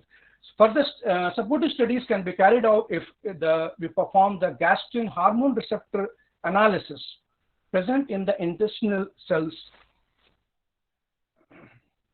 Now, coming to the conclusion, the IHC studies help in elucidating the insights of the gut, various insights of the gut. They help in identification of different types of cells. Our work was basically on the endocrine cells, but we can identify other population of the cells over there, and their morphology, their distributive location, and within the gut, even if they are present outside the gut region or not, and the physiological behavior of these gut cells can be known, whether how they are sensing, how the signaling pathway has been carried out, how secretory cells have been performing their function, absorptive cells are performing their function, how they're involved in immune cells, particularly the M cells, and then differential signaling pathways of the stem gut cells can also be localized, and many work have been done and literature available. Now, we have in review article, we have shown that there is the open type of cell which is sensing the gut luminal content and then accordingly performing three types of signaling. One, it is releasing the hormone in the blood that is endocrine signaling. Another, it is releasing the hormone in the extracellular fluid targeting the nearby cell, paracrine signaling. And again, it can also release the hormone in the lumen and act on the target cell from the luminal side, showing the luminal signaling. And these are the closed type of cells which are releasing the hormone. All these closed type of cells, target cells, all signaling pathways and open type of cells can be localized by the help of immunocytochemistry. In the same review article, we have also mentioned that the M cell population, which is there playing the important role in the immune system, and scientists have developed the various biomarkers to identify or localize these M cells with the help of the immunocytochemistry. These M cells are able to trap the antigen and they send it in the pocket, and the pocket is containing the various lymphocytes which are being activated and playing the important role in the defense mechanism.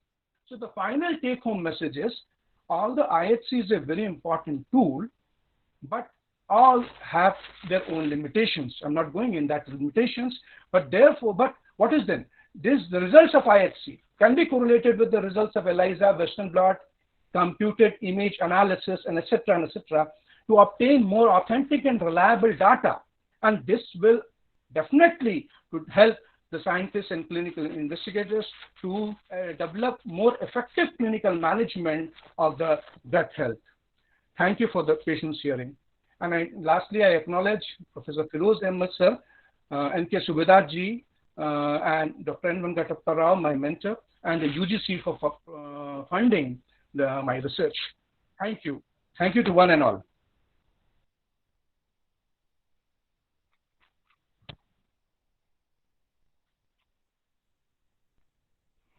Yes, thank you. Thank you for. And I also take this opportunity to thank the head of the department as well, in the convener, and Paul, you as well, giving me an opportunity to say some of my research work to you and in front of the audience. Thank you very much once again.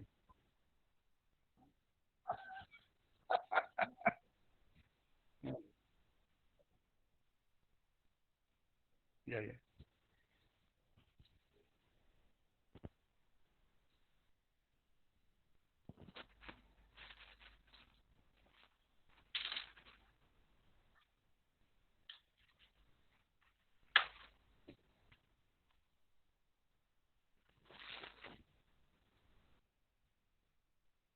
Yes.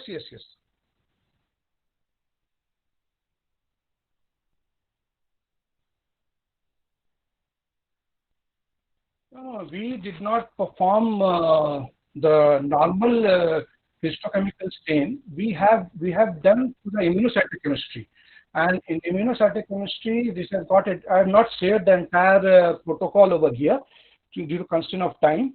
We did not perform any normal histochemical staining. We performed only the immunocytochemical staining.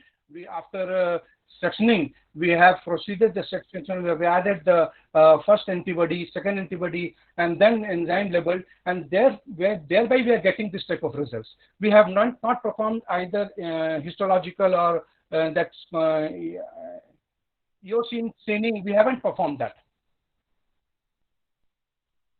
for this our experiment.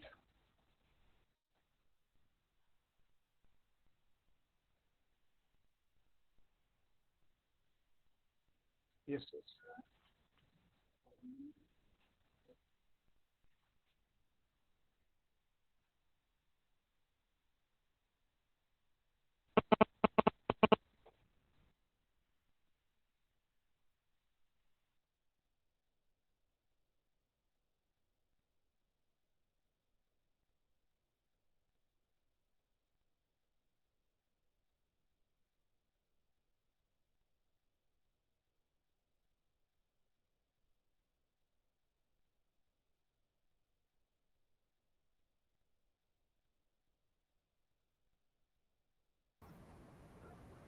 Yes, I am there.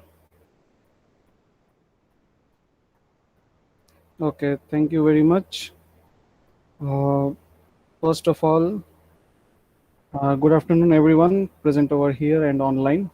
So, I would directly, without wasting much time, I would directly start my presentation.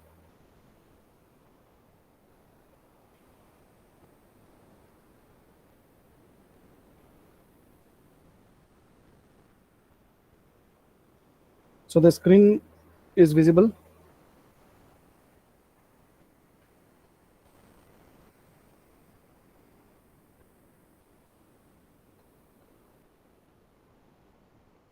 Okay, and let me know, is it moving? Okay, so instead of presenting any research item, since from yesterday we have had a lot of scientific talks, so I thought of giving something which is more of social kind of thing rather than scientific. So I thought of giving a paper on COVID-19 research, its status, problems, and the future prospects in regard of Bihar specifically. Okay. So myself, Dr. Atanu Banerjee from Samastipur College. This paper has been prepared in collaboration with Priyanka Lal from Women's College, Samastipur. So, as we know, India is a huge and highly densely populated country. Okay, you can see densely populated streets everywhere, all around, and actually, India stands at the second position as far as population is concerned, just next to China. And within India, just imagine a huge populated country. Within India, if you see state-wise, Bihar stands at the third position. Bihar stands at the third position, and if you compare with other states who are ranking very high, the surface area is also very less. So Bihar not only has a high population, but also has a very dense population. So in such a dense population, you can imagine the condition of health and hygiene. It will be a very big problem to manage this health and hygiene problem. And in this situation, if there is any pandemic breakdown, pandemic sudden all of a sudden, if there is any pandemic outbreak, then what will happen? Similar was the condition when COVID-19 came. Okay, so we will discuss about its situation in Bihar later, but let's first see something about COVID-19. COVID-19 is a disease caused by a coronavirus termed as SARS-CoV-2. So it has got it is an RNA virus. It has got a spike protein on its surface. This spike protein is the protein with which the virus is able to attach with the host cells. Okay, specifically the ciliated epithelium of the respiratory tract. This virus in its genome contains some structural and some non-structural proteins. Okay, so we were among the first researchers to report some of the mutation in some of the structural proteins, and initially we had published it in bioarchives, and later we published it in some reputed journals. We did this research in collaboration with some of my colleagues in Patna University, and thus we came up with some nice findings.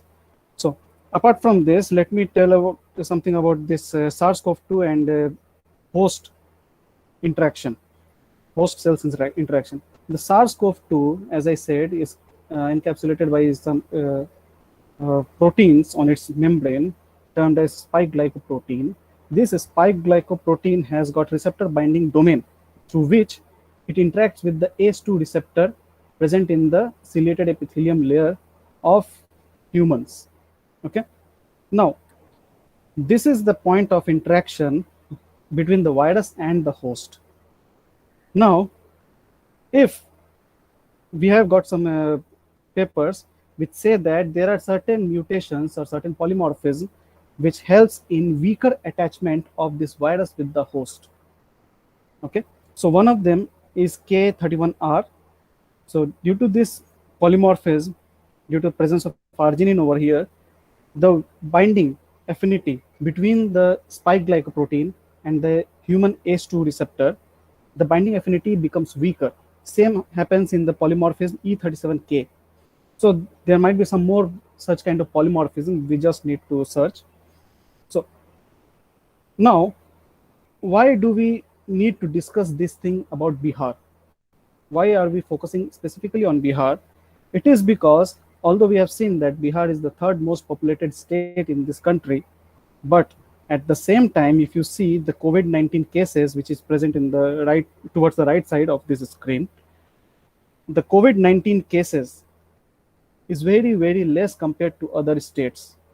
COVID-19 cases in Bihar is very, very less as compared to those of the other states. It's very less. So What could be the reason for this? Okay, so I'm not going very deep into the reason, but I will just discuss that what we can do. All right, what could be done for COVID-19 research in Bihar? We have to go to the population, do extensive epidemiological studies, perform sequencing, genotyping, collect samples, categorize them properly, and then perform all these experiments. We can get some genotype or sequence data. We can compare with that of some other states and get to know what could be the reason behind very less COVID-19 cases in Bihar. Another thing we can do is doing a complete immunological profile of the population in Bihar, and try to get some association with any of the confounders like age, sex, health status, socioeconomic status, whether they are rural, they are urban, all these things. We can go for some conditional logistic regression and get all these data. Then the main problem is that there are a lot of problem in doing research on COVID-19, specifically in Bihar. So what are those? First and foremost, lack of public awareness. The local people here, they know about MLAs and MPs better than a scientist residing just next door. Another, lack of provision for research in state government's policy. There are some other states which directly fund research projects, but I have never seen Bihar government doing that. Political influence in academics, it's well known to everyone. So due to this political influence, there are misappropriation of the funds which come for research or development of infrastructure. So there are certain things like backdoor entry, under the table exchange, all those things happen. And due to which there is very a big lack in development of development of the equipments or development of infrastructure. And you can have, if you see only countable, we can count on fingers, only these many research institutions are present in Bihar. Okay. Another thing is that lack of interest and awareness among academic position holders. So all these things, they generally lead to demotivation. And due to this lack of interest, what happens is that it is very dangerous to say that as far as my knowledge is concerned, none of the state universities and colleges have the animal ethics committee. So forget about doing research on animals. Then lack of motivation among young scientists. So the young scientists who join newly in a lab or in a research lab, they lack all these motivations, and all these things accumulate and lead to brain drain. Bihar students or Bihar researchers, they want to work in some other states better than coming back to Bihar. So once they go out of Bihar, they don't want to come back to Bihar. So that is very big problem. Now, what could be done? Future prospects. In future prospects, Bihar has the ability to lead COVID-19 research in India, provided the fact that in spite of huge and dense population, the COVID-19 cases are comparatively very, very low. Okay. This definitely calls for genetic profile, analysis of genetic profile of the residents of Bihar. With infrastructural developments, new and basic researchers of Bihar can work together to prepare an epidemiological profile of the state, and this will not only help in COVID-19 research, but also in other diseases also. Okay. So to conclude with, it is never late to begin. The state government, common people, scientists, researchers, academicians, industrialists, we all must come together and collaborate with each other in terms of ideas and resources and provide some valuable output. So in this way, we can lead the research in COVID-19 and come up with a solution for the world. So with this, I would like to thank the organizers and everyone associated with it. Thank you.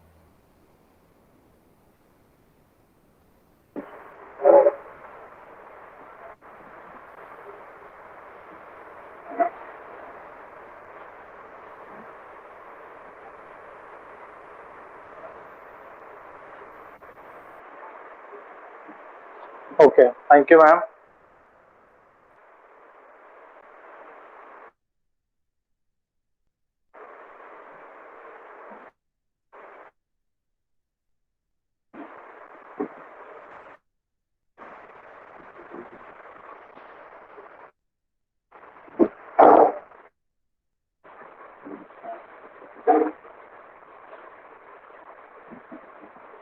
Ma'am, is it visible?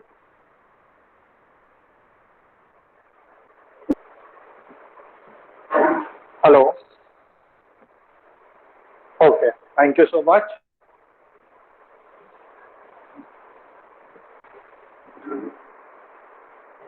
Sure, sir. Sure. Sure, sir. Sure. Thank you so much. Uh,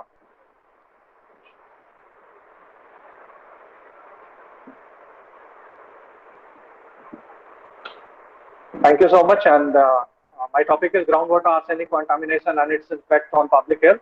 It's a ground report from near and far Gangetic Plain of Bihar, India. So this is a sustainable development goal set by the UN organization, and in which its goal will be fulfilled by around 2030. It's been expected that all the parameters have been considered, and all the parameters will be done so far. So goal number 6 will be clean water and sanitation. This is our basic human fundamental right, that access of clean water and sanitation to all public, water for all, is our new vision. We all know that 97% water, which is not underused or not being consumed in entire world, and the water which we use is a fresh water, just is 1%. And in 1% we have two alternate source. Around the globe, it's more or less scenario that surface water and the groundwater. If we talk about the surface water, it's highly contaminated with different microorganisms, different sources. And if we talk about the groundwater became popular in 1950, 1960, and 1970, when there is a we call in Hindi prachalan of tube well, hand tube wells or bore wells. Then for irrigation, for drinking, and for other purposes, groundwater became very common. But the scenario, Indian scenario, if we talk about the Indian scenario, the depletion of underwater table, it's very rapid. We know this picture directly indicates this picture taken from the Times of India magazine. It's a report in which groundwater is the major source of water in our country. Almost 85% of the population is directly dependent upon the groundwater source. And the groundwater table declines 33 centimeter per year. And we all are more or less very synced with this problem. And this is the WHO goal, out of which he highlighted 10 to 12 metals, which is a prime health concern around the globe. If we talk about arsenic, is one of them. The basic characteristics of arsenic or basic chemistry is well known to all of us: the trivalent form and the pentavalent form, and organic and inorganic form of arsenic, in which inorganic form is more prevalent in India, or in surface water, or in groundwater. If we talk about the GMB plain, it's Ganga, Meghna, Brahmaputra plain. In Bihar, 2002, the Professor Dipankar Chakravarti, he is no more. He died in 2020. Unfortunately, is a man of arsenic in India. He reported so many papers and so many. He first time distinguished arsenic in a groundwater sample in 2002 from Bihar, and this picture is from one of his paper.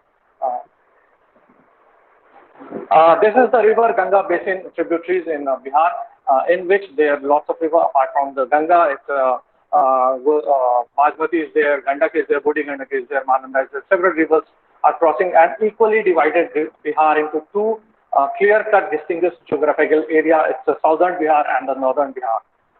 The scenario of groundwater arsenic in 2002, when the first time arsenic was reported in the Bhojpur district, only one district is affected, out of which few villages are affected. The scenario has been completely changed after the survey of 7 to 8 years. Here, 11 districts have been groundwater arsenic contaminated. The things have been changed in the duration of only in the 7 years. After the 7 years in 2015, when I started my PhD work, the scenario has been again changed. 18 districts, it means half of the districts of the Bihar contaminated, in which few districts are clear-cut divides this geographical region, the northern bank Ganga and the southern bank of the Ganga. Arsenic, very few districts belongs to the northern, majority of the districts belong to the south. Why I have chosen the northern part? Because I am an Inspire Fellow, and it's my curiosity, because From Darbhanga, only 2 blocks have been reported previously. I decided to do this work, that what is the current health status of the people belongs to that particular area. The geographical region, which is far from the 80 to 100 kilometers far from the northern bank of the river Ganga, which is my native town, also called as Darbhanga district, having n numbers of blocks, in which I have decided Taheri and Birol to opt my field work. Apart from that, I have divided my field work into several parts, like I have chosen Paghari, which is very known village to all of us, then Habidi, Barampur, and like that, I have chosen a very near site of Vaishali. We all know that this is a 0 to 5 kilometer zone, means the villages of Vaishali district are almost on the river bank of Ganga. As we all know, the season which is presented today, July, having the complete flooded area, the maximum blocks, maximum villages of Vaishali districts have been flooded off. So I have chosen 2 clear-cut distinguished region, one which is very far from the river basin, northern bank of river Ganga, and one which is very near. Similarly, the same pattern has been opted for the Darbhanga and the Vaishali villages. I have distinguished marked 4 clear-cut villages, out of which random sampling has been done. Both the villages have been targeted for field test kit. In field test kit, there is a marked field test kit utilized for the random sampling or random detection of arsenic. It is an calorimetric test method by which we can easily detect which is a positive or which is a negative sample, so that the final confirmation test, which will be done for atomic absorption spectrophotometry, only positive samples will be carried forward to that, because that process is quite expensive to do all kinds of tests. So it's not feasible to 1,000 samples will be tested at the same time on SS also. So field test kit is the best method to distinguish between positive and negative samples. In field test kit, we have analyzed various parameters of groundwater, like physical parameter, chemical parameter. Also, we have GIS monitoring to each and every hand pump having the positive result, so that we can configure it on the map also. So these are the glimpse of the field test kit. After the field test kit, the positive samples having any trace kind of arsenic also will be confirmed on SS instrument, and this instrumentation facility will be provided by was provided by Mahavir Cancer Sansthan, Patna. As we all know, the people of Bihar know the only one institute having the full-fledged atomic absorption spectrophotometer on their research center. So I'm part and parcel. I did my PhD work from the MCS Patna. These are the results, which is now today I cannot say it's a surprising for me, because I have gone through so many samples which having more than my PhD results. But still at that time I was very surprised to know that the positive samples having groundwater arsenic samples much more than the suggested level by WHO or Bureau Standard of India. What the WHO says, what the EPA and WHO suggest for groundwater arsenic contamination level, it's only 10 ppb. And about Bureau of Indian Standard, it's only 50 microgram per liter. But the results are completely far away from that particular suggested levels. And these are the blood samples. How I decided to do a blood along the groundwater, because when I got the positive groundwater samples result, suppose I have chosen a house number 1 for a groundwater sample analysis and I got a positive result.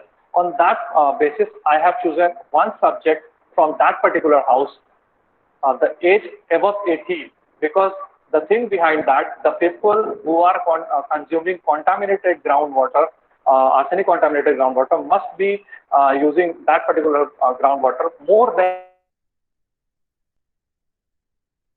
the base of that, or physical symptoms is also one of the that particular house.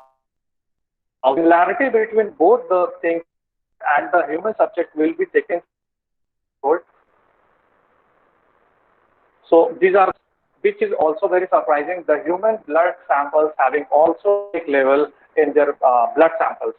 The similar Similarly, the Vaishali was also analyzed for the groundwater arsenic contaminations, and the subjects of the Vaishali were also analyzed. The two clear-cut differences which I have been mentioned in my PhD work, which I am not able to show in my this slide, that there is a correlation between the near and far Gangetic belt. As we all know, this picture belongs to the Vaishali villages of Vaishali district having more upper level limits of arsenic in their groundwater and more upper level limits of arsenic in their blood samples comparative to the Darbhanga district, which clearly indicates that how we reach far from the Ganga, the prevalence or the geographical occurrence of groundwater is being very less in that particular sample. The SIM, at the time of my survey, I did some questionnaire for the people who are consuming groundwater 0 to 5 years, 5 to 10 years, 10 to 15 years, and they do not have any alternate safe source of drinking water. What I found that there are several health consequences. It's not, it's not reported that all the health consequences are due to arsenic and its poisoning, but still there are much correlation like dermatological symptoms, respiratory symptoms, gastrointestinal symptoms, cardiovascular, hepatic, neurological, hematological, renal, mutagenesis, reproductive, cancer, and mental health. Why I have highlighted cancer? As I have earlier told that part of my work was done from the Mahavir Cancer Research Institute, Patna. So during my PhD work, there are various patients coming from the different geographical area of Bihar. Some of belongs to the near Gangetic belt, some of belongs to the far Gangetic belt, and they are confirmed case of cancer because the entire field survey was done in the presence of oncologists and skin in the presence of expert dermatologists. So these are the clear-cut arsenic poisoning related disease. The mechanism behind the arsenic poisoning is sulfur hydryl group and some other mechanisms are also. Yes, sir. Yes, sir. Some important photographs. Yes, sir. Yes, sir. Some of the important photographs which I want to show, which I have collected during my field work, like melanokeratosis, leucomelanosis. This is an old woman having the clear-cut arsenicosis symptoms. Spotted or rainage drop pigmentation. One of the cancer cases which have been reported is squamous cell carcinoma from Patna district, arsenic drinking water in the groundwater. It's 826.3 ppb in blood, 63.4 ppb. Now this finger has been amputated and been discharged from the case. The second arsenic cancer case is Rajendra Rai, male 57, squamous cell carcinoma of the skin. Arsenic in the blood sample is 48.02 ppb from Saran district. And some are the these are the mitigation approach have been already installed in the few districts of Bihar. It's in this machine is in Buxar. This machine is in Simri village of Bihar. The medical solution, one of the ICMR projects have been granted at Mahavir Cancer Sansthan by vitamin C, A, E is using on an animal model to mitigate that particular problems. These are the herbal drugs also trying parallelly on the animal model. And some newspaper clips during my PhD work. The relevance of cancer is also reported, arsenic trace in the bloodstream. And I want to acknowledge for this my university which allow me to present my work. Of course, Mithila University, my supervisor, Dr. Shishir Kumar Verma, Mahavir Cancer Sansthan, and at that time I was in SPAR fellow, so definitely DST in SPAR committee. And thank you, the organizing committee of LNMU University, Department of Zoology, for providing me this opportunity to present my work in a very rapid way. Thank you so much. Thank you, sir.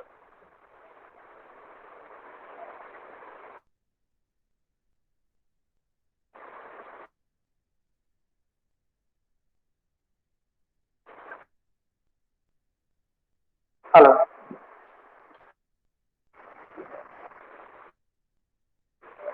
Sure, ma'am.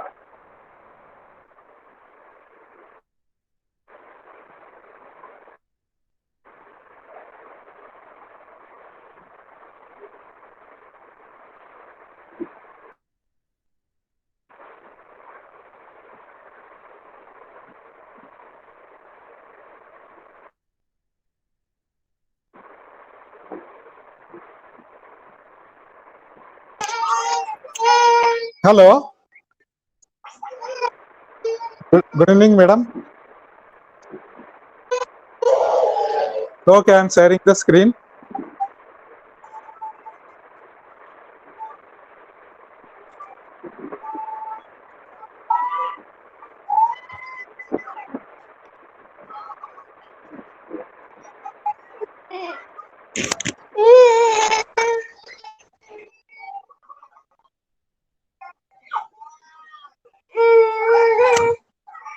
Hello.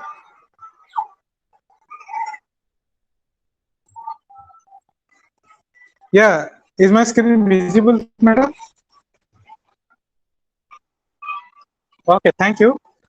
So my topic is based upon designing a drug compound based upon the aqueous extract of Tinospora cordifolia and screening for the potency for production of green synthesis of silver nanoparticles. So the research study is based upon the qualitative estimation of phytochemicals, quantitative estimation of 4 different phytochemicals: flavonoid, alkaloid, phenolic, and tannin. In vitro studies, antimicrobial, antioxidant, and anti-inflammatory studies of the crude extracts, FTIR and HPLC analysis of the crude extract, then screening for the potential of the crude extract for the green synthesis of silver nanoparticles, along with the characterization and morphological study. Again, in vitro study for the aqueous extract as well as the produced silver nanoparticle for the antimicrobial, anti-inflammatory, and antioxidant activity, and lastly the in silico part for the potential anti-inflammatory activity. So for the research study, I have used Tinospora cordifolia that has been grown on Azadirachta indica, that is the neem plant, and I have collected it from the tribal area of Orissa state. So again, 150 gram of plant sample was taken and 300 ml of 100% distilled water was taken, and there is a thing called as succinate apparatus which uses the hot continuous extraction process here. And the success cycle, the extract will be collected in the distillation flask, and after the collection of the extract was again desiccated by using rotatory evaporator, and the desiccated extract was dissolved in DMSO with a concentration of 0.1 mg per ml.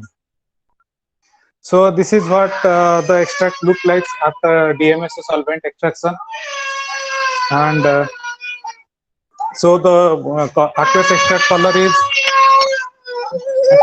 color is reddish orange color, and yes, yes sir. Okay, give me 5 minutes.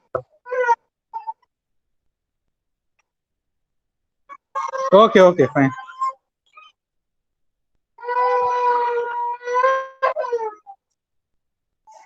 Okay, okay.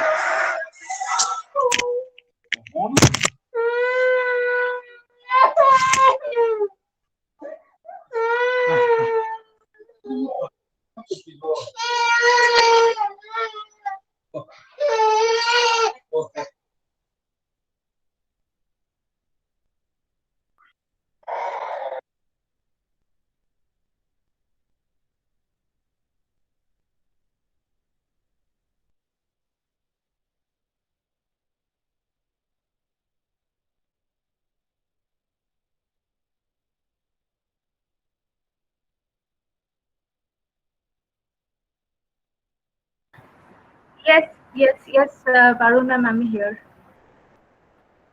Okay.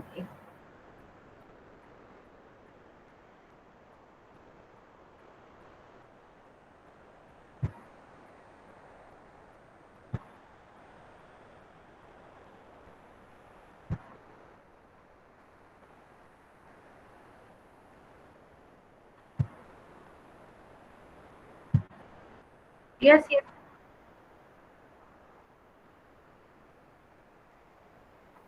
Okay, I'll try to do it. Okay, please give me. Okay. Am I audible? Fine, I'm audible. I think so. Okay. Just confirm, ma'am, whether the slides are changing and am I audible? Thank you, ma'am. Okay, so I will be presenting how arylated coumarin as potential therapeutic agents against COVID-19. Okay, I am representing Lalit Narayan Mithila University, University Department of Zoology. So directly going into the content. So we are all right now dealing with this COVID-19 disease, which is very, very early disease which has come up. And the very first confirmation was done by WHO China country office with a unknown pneumonia-like thing which appeared in the city of Wuhan, China. Now the causative agent was found to be SARS-CoV-2. Why is it named 2? Because this found phylogenetically full-length genome sequencing. When this was done, it found a similarity with the SARS-CoV-2, which already it was encountered in 2003. And this both SARS-CoV-2 and SARS-CoV both actually use the same ACE2, which is angiotensin converting enzyme 2, for the cell entry, for entry into the cell. Okay, so this is the structure of the coronavirus, and here all the structural proteins, it has actually 4 structural proteins which are being expressed. And this is the spike protein, which is very important for the internalization of this virus into the host cell. And because of the mutation of this spike protein only, we are coming across a lot of variants nowadays. Now the current scenario is like that till yesterday the WHO site says that it has confirmed cases of 19 crore and a death toll takes about 41 lakhs. And in Indian scenario, it is like 3.14 crore and the death toll is like 4.20 lakhs. So what were the major approaches that was used towards this appropriate therapy? Now first was this drug repurposing. That means using the whatever existing drugs we had used before in other pandemics or the epidemics. Now second thing was development of vaccine, which went on simultaneously. And then there was covalescent plasma therapy was also being used. Now, the drug repurposing approach which was in use are different kind of drugs which were available, like antimalarial, antiviral, antipancreatitis, and we also came familiar with few names like chloroquine, hydrochloroquine, even this flavipiravir. Okay, so these are different kind of drugs which were repurposed just to save our time in the state of emergency. Other vaccine development work also continued in the entire world with different scientific research groups and companies, where they took different vaccine candidates from inactive coronavirus to mRNA therapy, other adenovirus and lentivirus being used with different companies and the scientific groups. Even the BCG vaccine, which we generally use for TB and meningitis in infants, were also suggested to be used in COVID-19. Now, covalescent plasma therapy is nothing but the liquid part of the blood that was collected from the patients who have recovered from the novel coronavirus disease, and that that plasma which contains the antibodies was administered into the patients whom we tried to help to fight the infection. And this therapy, why we used? Because this was already being used during the prior pandemics in SARS-CoV and then H1N1 influenza virus pandemics, MERS pandemic, etc. But here a precaution should be taken, because a slight mistake can lead to a different kind of other infections like HIV and hepatitis B. We also published a paper on this, covalescent plasma therapy, open biology. Now, coming to the present scenario of scientific community. So initially, to get the control of the disease, the various research groups were trying to repurpose the potential drug existing, but there was no specific effective drug available to combat it, even till now. The various vaccine designed based on disease pathogenesis studies are being administered worldwide, but still there is no 100% efficacy to contain the disease, and the spread is on. So, and that's why this lot of reinfection cases surfaced, because even after 2 doses of vaccination and there is no standard line of treatment, there are so many reinfection studies coming up. Yes, yes. Okay, okay. So this variant, okay, I'm coming, the different kind of variants came on. So finally, we are coming to a drug discovery. Why is it important to finally contain the disease, which may take up, which have the different timelines of development. So basically here I want to say that there are different drug sites like spike and human angiotensin converting enzyme 2 receptor complex, which helps in the internalization into the host. Okay, and there are some other proteins also which are very important target sites, drug target sites. So now coming to the work, aryl coumarin basically will target the SARS-CoV-2 pathogenesis, and the studies are preliminary and it is in silico.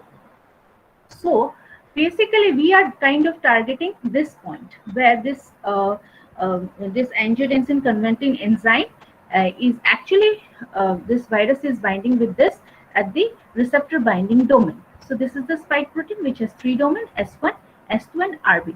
We are trying to perturb this interaction.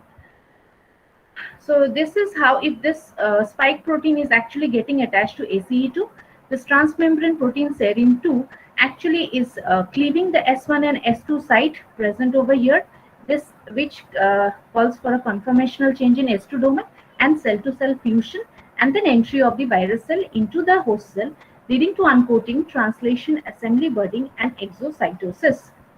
So phytochemicals, we are looking for some natural compounds which are actually which can actually deal with this.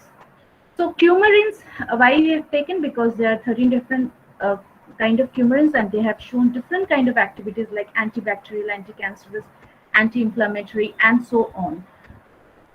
Now, aim of this study is like this coumarin has been a simple reaction has been done with this coumarin, which is like cross-coupling arylation, and this has been actually this study has been done after screening of 21 compounds, library of 21 compounds using this Pyrex virtual screening software, which includes Autodoc and Autodoc Vina. Top 3 ligands, which are this top 3 ligands has been used with minimum binding energy, and these have this higher binding affinity towards the junction of severe acute respiratory coronavirus 2 spike glycoprotein and the human angiotensin converting enzyme receptor. So these are the different interacting residue which we found in the study, and NF1 compound, this we have named it NF1 for easiness, had showed the minimum energy for this. And so the molecular docking analysis, mainly they had some hydrogen bonding, some non-covalent bonds at different residues. The interaction was, in fact, these are the different interactions at the different residues, and this is the compound actually. So this is the coumarin, and they this is the different forms, NF12, NF13. And also, so docking is basically a very fundamental thing. So to confirm the results, we went for simulation, molecular dynamic simulation studies, and there we found that NF13 compound, along with NF1, we took the minimum energy compound, found it to be very stable and very much interacting. So we conclude basically that this could be this NF1 and NF13 could be a potential drug candidate against SARS-CoV-2. Further, in vitro and in vivo studies are required to validate this efficacy against COVID-19, and the potential interaction of this aryl coumarin with the human angiotensin converting enzyme 2 to perturb the interaction of spike protein and ACE2, which is very important for the virus again to enter into the host. But then we have to be we have to take preventive measures, which is better than any cure. And I want to acknowledge Mrs. Ruhar Singh from JNU, Dr. Vijender Subhash Rane from IIT Bombay, Dr. Abhijit Kumar from Mahatma Gandhi Central University, Motihari, Dr. Amrish Prakash from Amity Institute, and Dr. Shashikant Ray from NGSUB Department of Biotechnology. Thank you. Stay safe, happy, and healthy.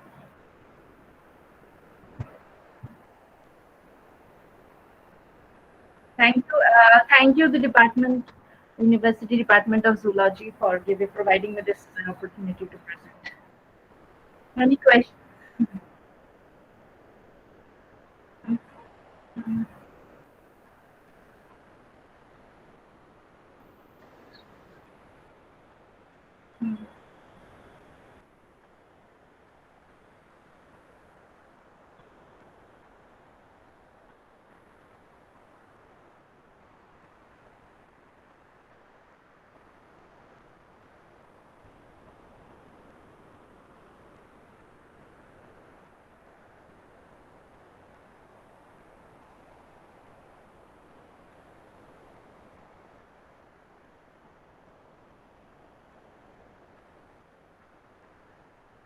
Thank you. Thank you.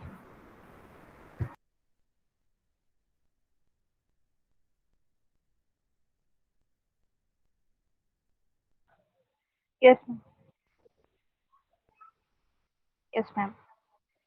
Yes, ma'am. Yes, ma'am. Yes, ma'am. Yes, sure.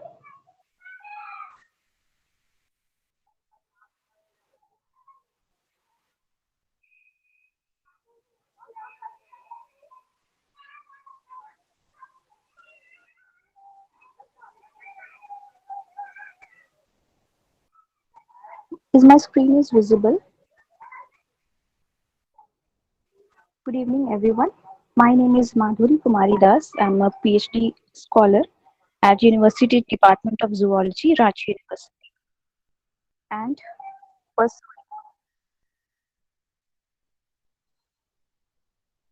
I'm pursuing my PhD under the supervision of Dr.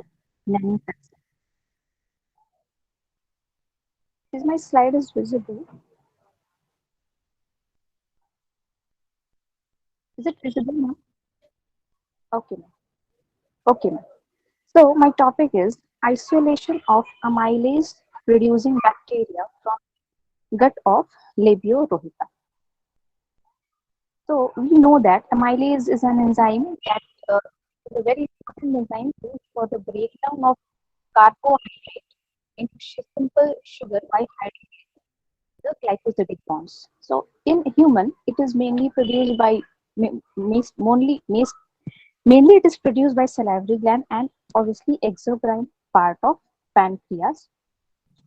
So, in recent studies, we can see that amylase is used widely in the industries like paper industries, textile industries, and some detergent industries, as well as it is used as an digestive supplements in some digestive supplements. So, I have tried to isolate such bacteria having capacity to produce amylase. So, what is the benefit? Actually, amylase can be produced by plants as well as animals, but microbes, why we use microbes? Because it is easy to grow and easy to handle, and it can give a maximum product in a very less time. So, and its handling is also very easy. So, I have, yes, ma'am. Yes.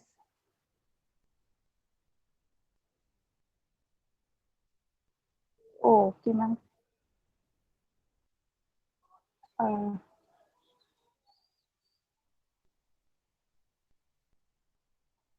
हाँ ma'am मेरा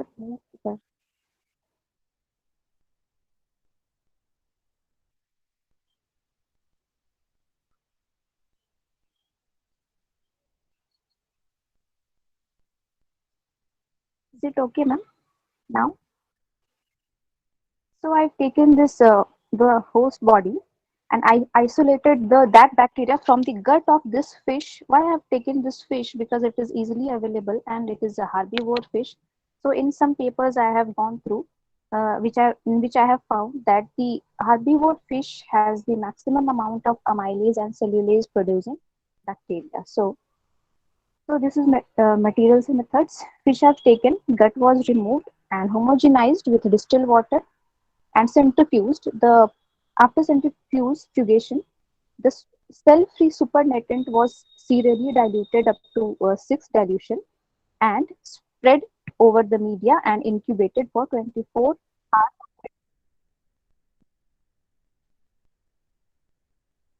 Okay, yes.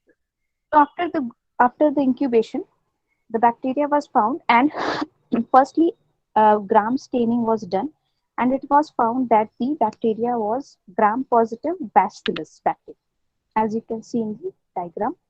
Next, the main test was this, in which I detected the amylase producing bacteria. So this is after doing the amylase test and washed the petri dish with the iodine solution. What I found that a clear zone was observed around the bacterial growth, which means that the bacteria has uh, produced the amylase enzyme. Thus, the area that is looking clear does not contain starch because it has converted into glucose. So this is the positive result of amylase. So in addition, I have also tested the effect of different temperature and actually wanted to find the optimum temperature for the growth of bacteria. So it was found that the 35 degrees Celsius was the optimum temperature for the growth of bacteria. So result was the isolated gut bacteria was gram-positive Bacillus bacteria having the ability to produce amylase enzyme. Thus, we can use it for digestion of starch. The isolated bacteria was grown at different temperature ranging from 25 to 50, in which it was observed that the maximum bacteria growth was at 35 degrees Celsius, which was 43 into 10 to the power 6 colony forming unit per ml. So the optimum temperature is 35 degrees Celsius. So conclusion, starch hydrolysing property of amylase enzyme makes it a very popular among industries. As I have said earlier, it is widely used in food, paper and textile industry. It is widely used in some digestive syrups as you can see here like Dizicum and Alpeptine. In beer producing industries, amylase is widely used for fermentation process known as brewing. And so considering the economic importance of amylase enzyme, the isolated bacteria can be used for producing amylase enzyme in very fast and cost efficient manner. Thank you so much. Thank you, ma'am.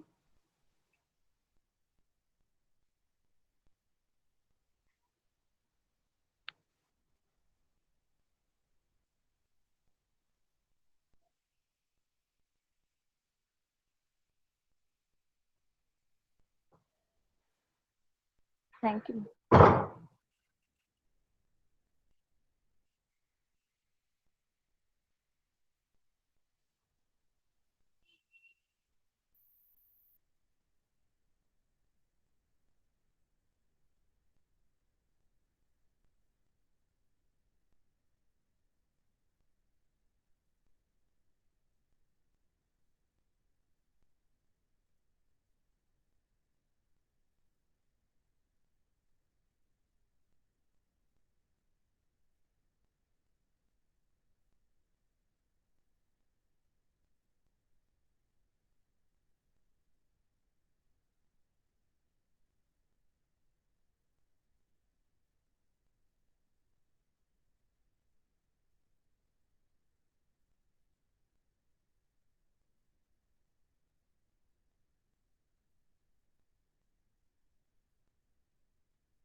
cyst may be embedded in the internal organs. Next. This one is normal heteropneustis fossilis, and the second one is parasitized dead heteropneustis fossilis. Next. Histopathology. The histopathological examination of diplostomiasis showed that the skin, muscle, and several internal organs are badly affected by the activities of these metacircary larvae.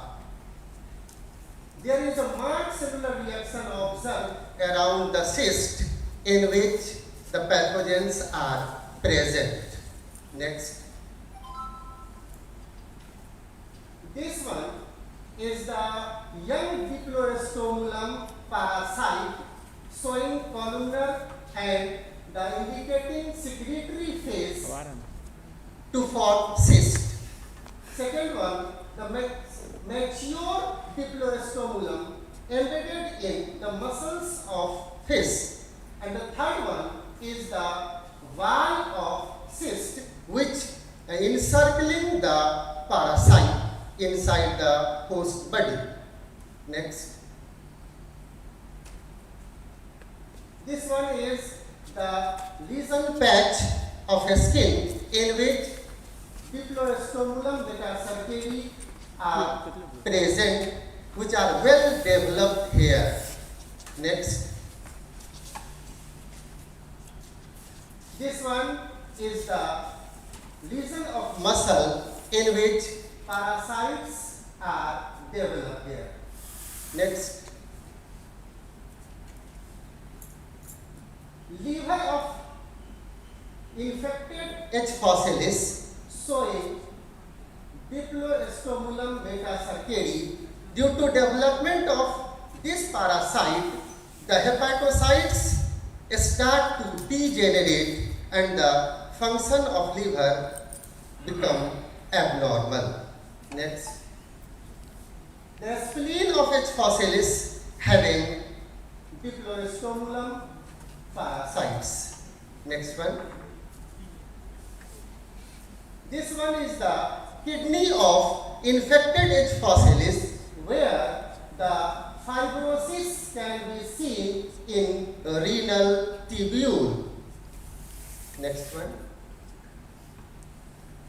The hematological and biochemical parameter. There is a marked difference in hematological and biochemical parameter in the normal and parasitized H. fossilis. There is decrease in total packed cell volume, decrease in RBC, increased in total lymphocytes, which is marked by increase in the monocytes and neutrophils. pH of blood also increased towards more alkalinity, as well as the ESR elevated due to proteolysis, lymphocytosis, and thrombocytolysis. Next.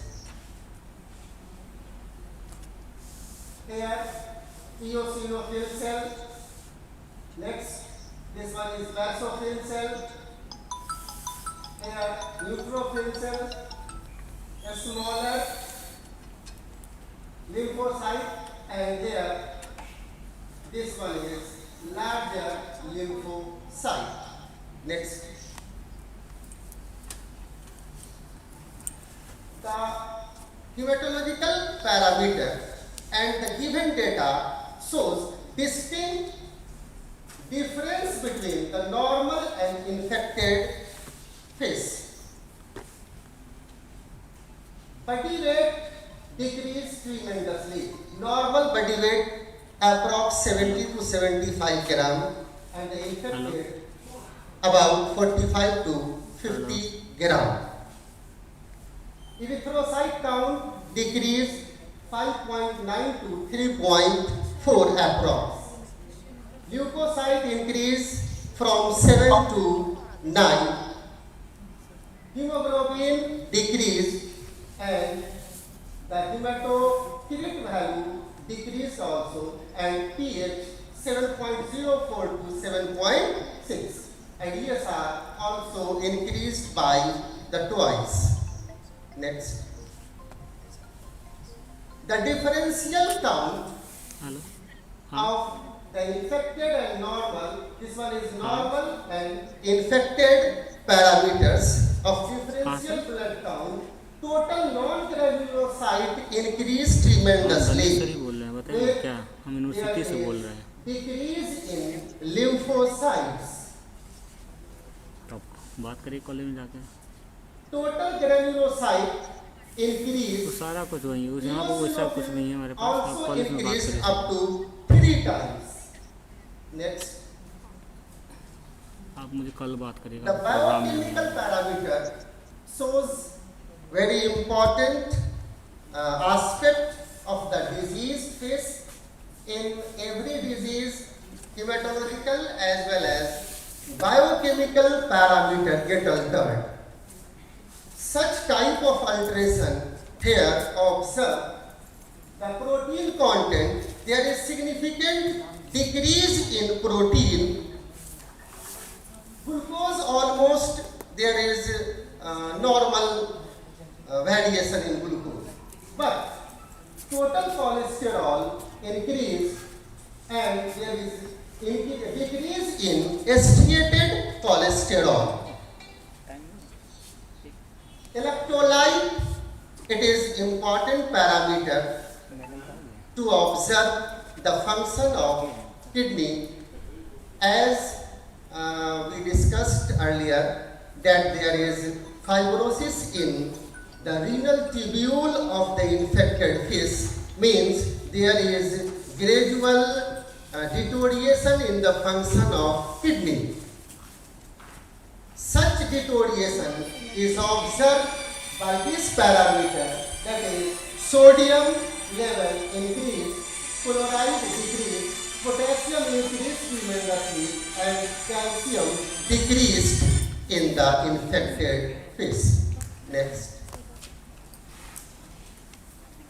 This histogram just shows the increase in the total free cholesterol, decrease in estimated cholesterol, increase in sodium and potassium, decrease in chlorine and calcium. Time table के लिए time limit है 2 minutes.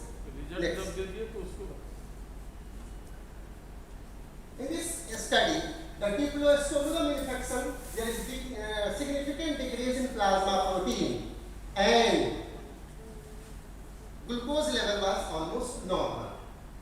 The total cholesterol decreased and the estimated cholesterol also decreased, which shows the impairment of hepatic function.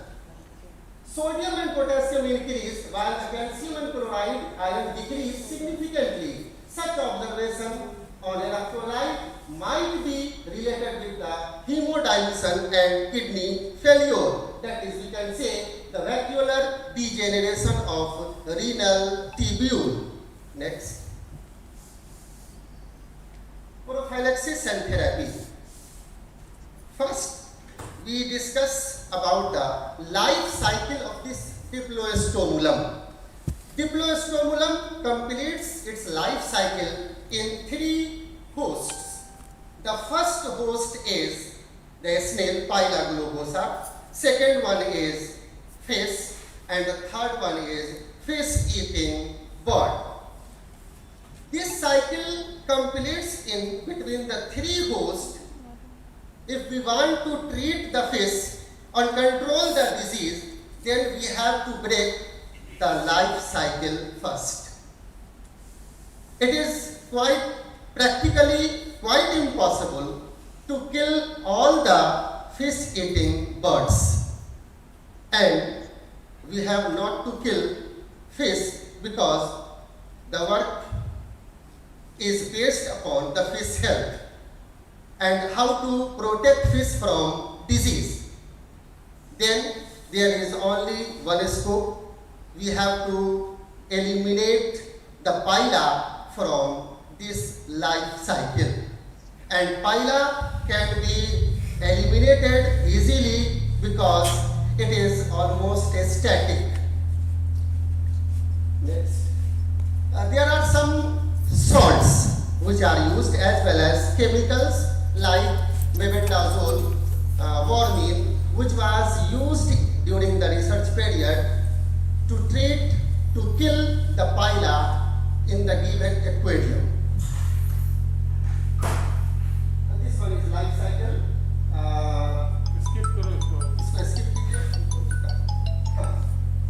Warmine. This warmine was used in different concentration. 50 gram mebendazole was used, which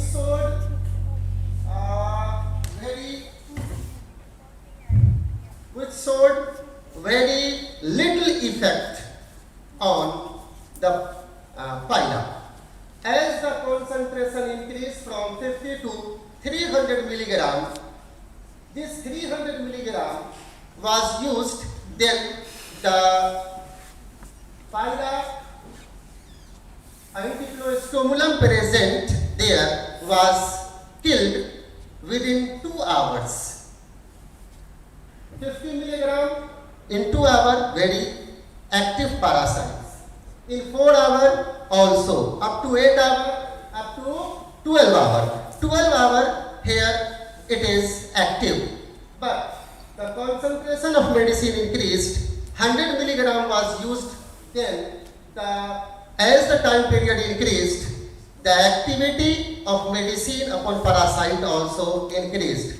But when the 300 milligram of mebendazole was used, then in first 2 hours, the parasite were killed. And almost in the next, after 2 hours, all the parasites were killed.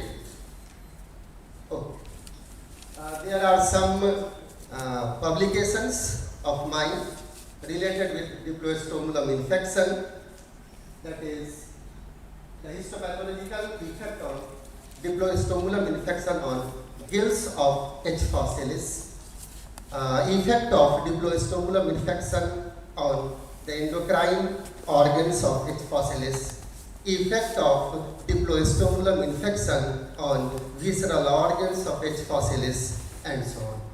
Thanks.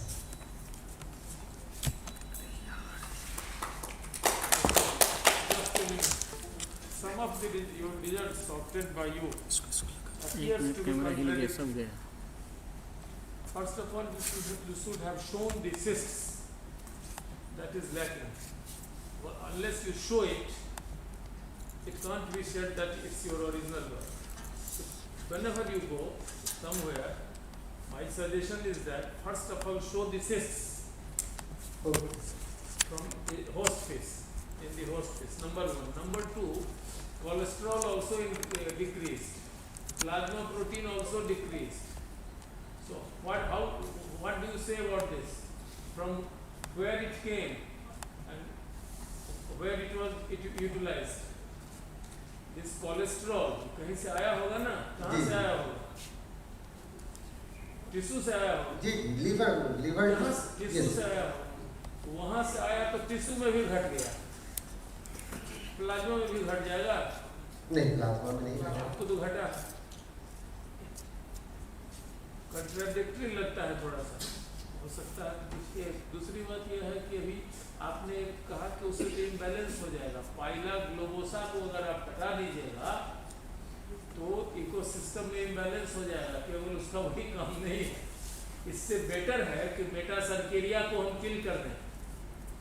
तो Meta cercaria को किल करने के लिए वो आप Ringer solution जो दिए हैं, I just give you one tip.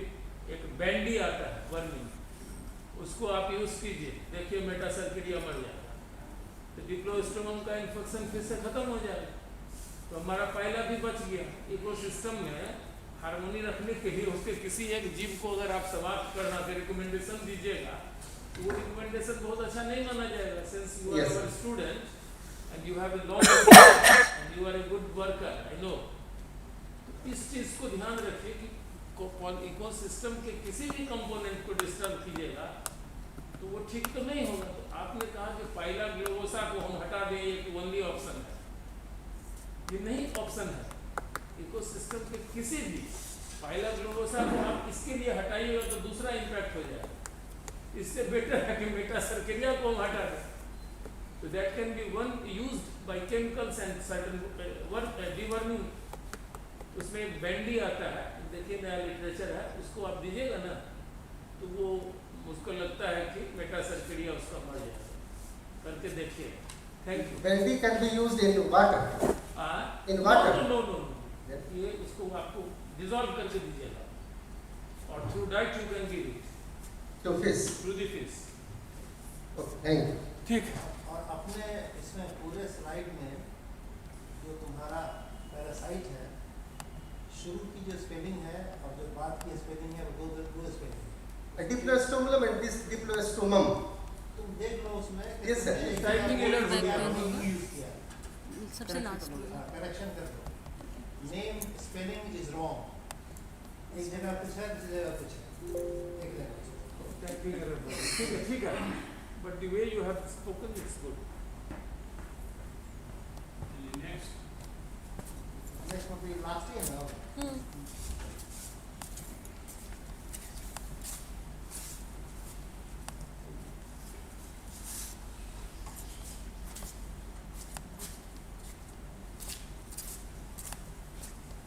Good evening, everyone. I, Anjali Chaudhary, first of all extend my sincere thanks to the president of this seminar, Dr. B.S. Jha sir. Due to his undying effort and determination and disciplinary approach, I am here. I would like to thank all my respected teachers and organizing committee to giving me this opportunity to be here and present my paper.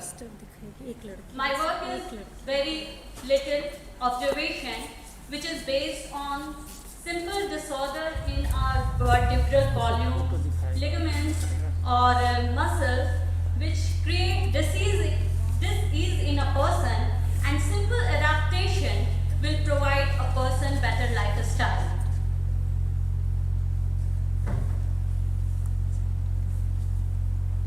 A sample survey is conducted in Chaudhary Hospital shows chronic low back pain affect approximately 1 in 5 person in Darbhanga region.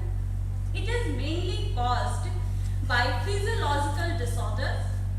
Most common causes are improper lifting, poor posture, lack of regular exercises, fracture, a ruptured disc or arthritis, inactive lifestyle and inadequate nutrition. It may also be caused by injury in muscle and ligaments. It is not specialized to any class or community but more common in female. A person is at least affected by it once in a lifetime. It affects patients' daily activity and quality of the life. Also affect patients' family and social life, social environment and mental health also. Pharmacological therapy or treatment of the condition is challenged because balance of analgesic effect and tolerability to avoid intolerant side effects of painkiller and long-term safety. We should apply physical therapy to reduce chronic low back pain. Here you can see how strong our foundation, because our foundation is always be a special mention or special part of our life. This vertebral column or spine is foundation of our body, and all of the organ, muscles, contractive tissue, connective tissue are built around it.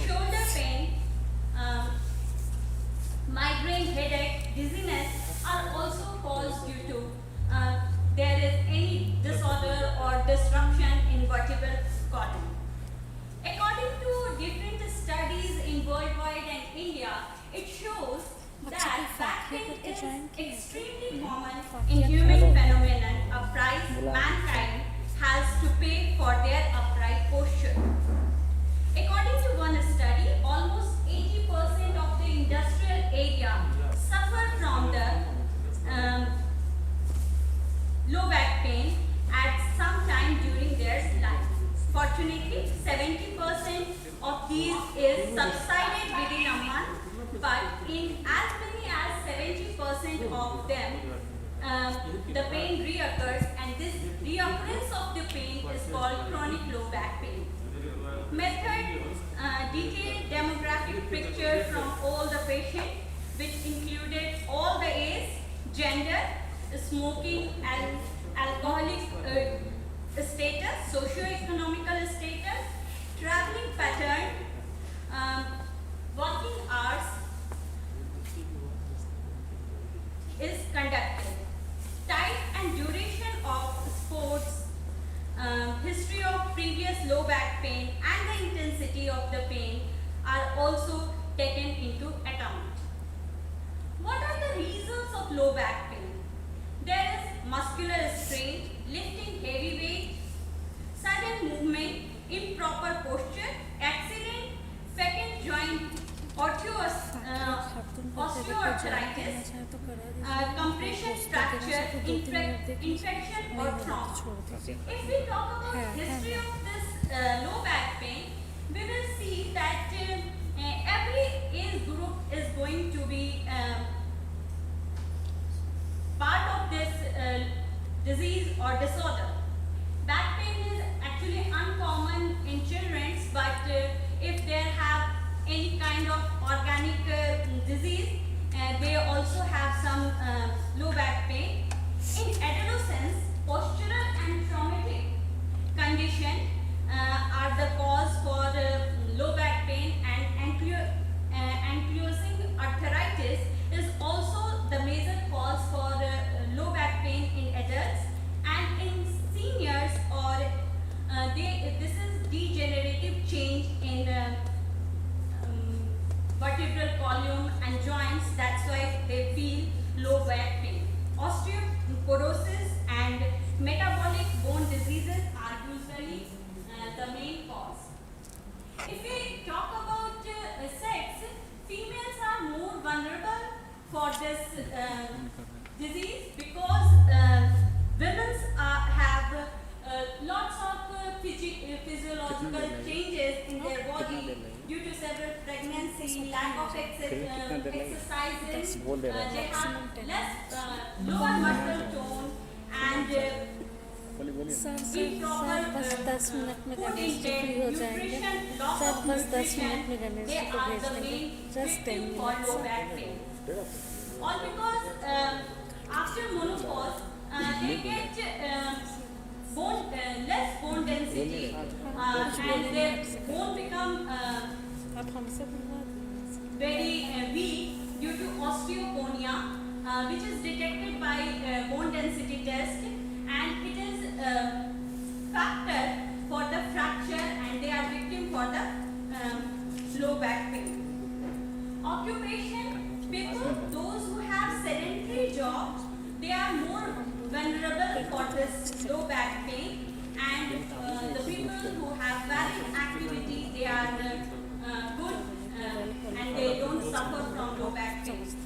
If we talk about symptoms, back or buttock pain, pain that runs from lower back to one or both legs, numbness or weakness in one or both legs, difficulty in walking, loss of bladder and bowel control in rare cases. What we do or don't to get rid of low back pain? We don't have to bend forward suddenly. Always sit and stand properly. Avoid rest seat while traveling in the buses. Bend at our knees and then try to pick up things from the ground. And we should always use hard mattresses. Avoid stand for a long time. To stand, if it is necessary to stand for a long time, we should use some elevator like a small stool. While sleeping flat on our bed, we should keep pillows under our knees. There are some strengthening exercises which is used for prevent ourselves from low back pain. Low back pain is out of two one is inflammatory low back pain and second is mechanical low back pain.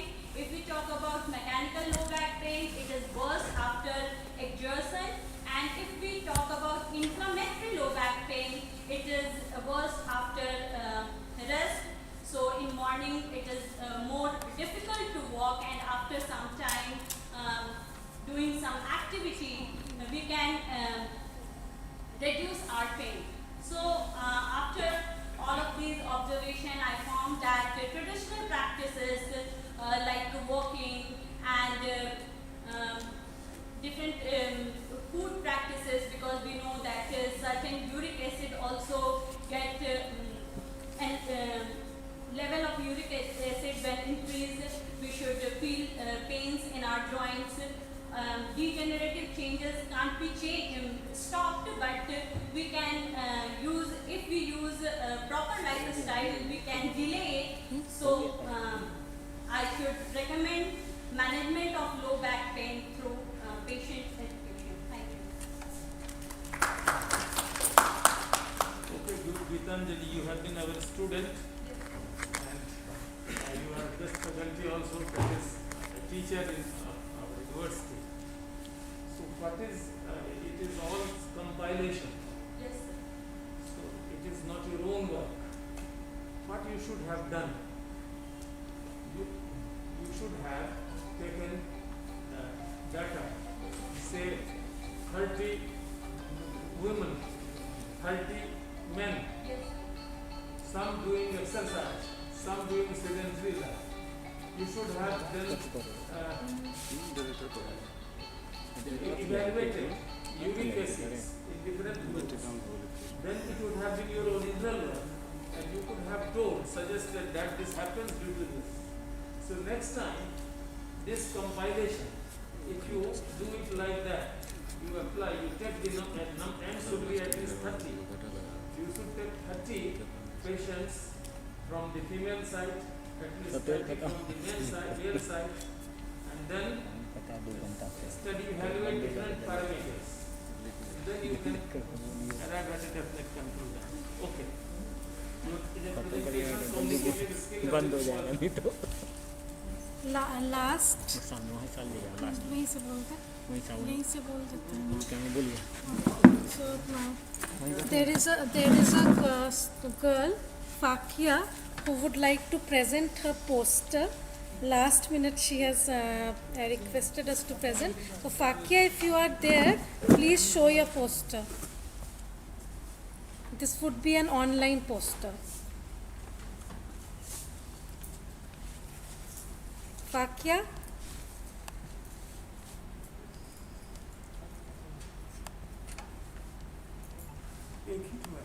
बस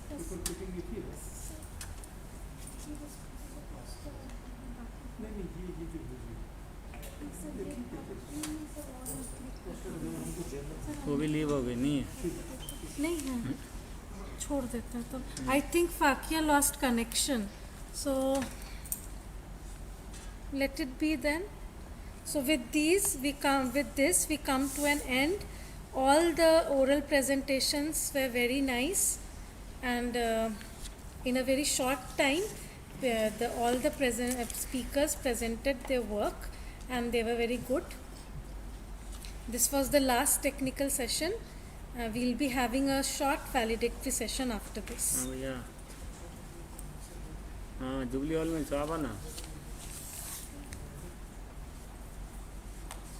खत्म आ रहे वहीं पर आ रहे हैं खत्म हो रहा है भी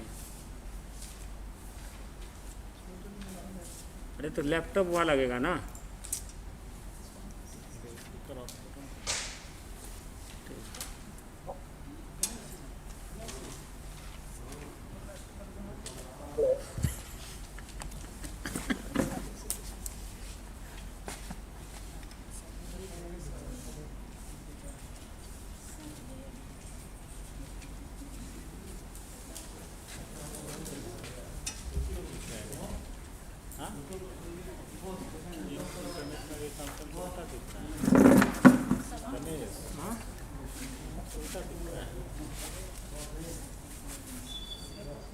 ये देखिए भैया उल्टा दिख रहा है नहीं इसमें तो सही दिख रहा है। हाँ वो वैसे होता है। नाम नहीं लिखी वो।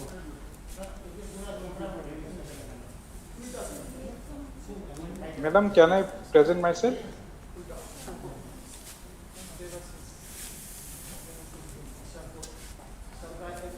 संबोधन हो रहा है।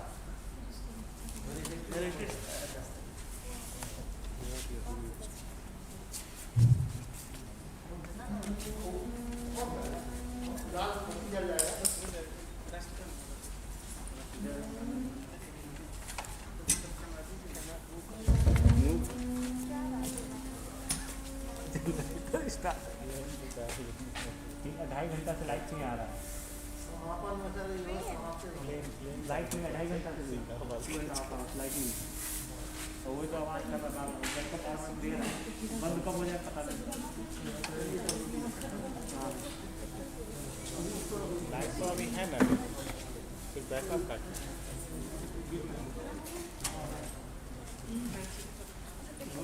यहाँ से न्यूज लिखा दिया है।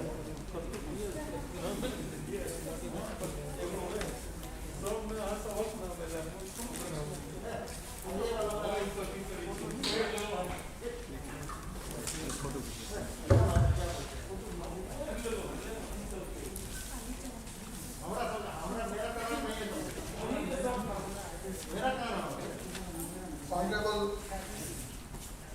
Head, Dean of Science and President of the Malaysian International Council, Convener Professor M. Mihar, Co-Convener Ajahn Mihar,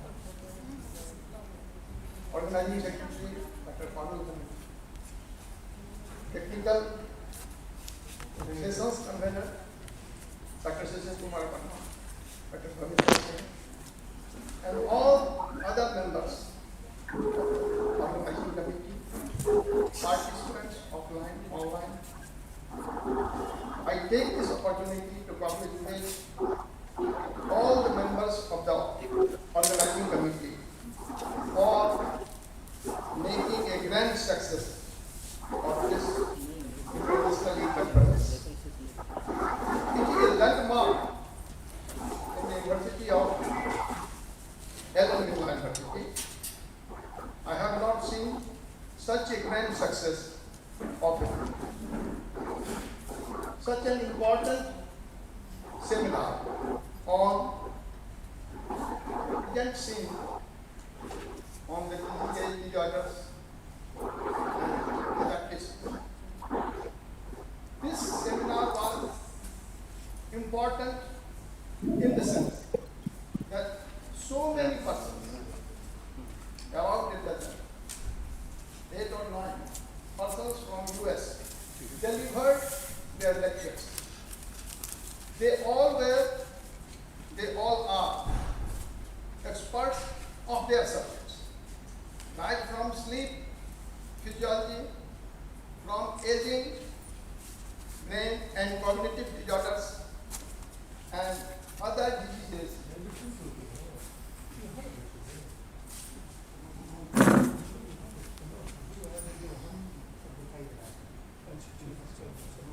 This seminar has been a landmark for this department and the university too.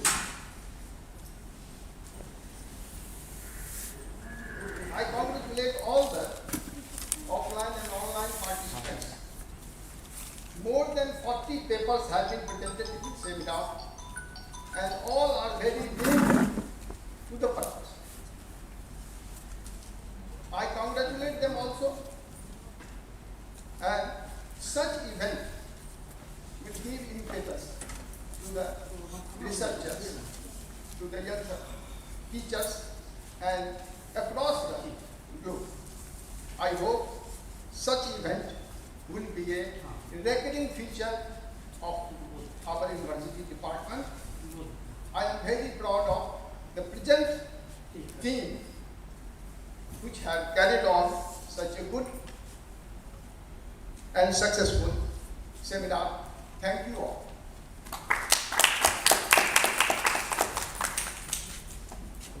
Closing word sir आपकी तरफ से पहले तुम करो नहीं अब इसकी जरूरत क्या है?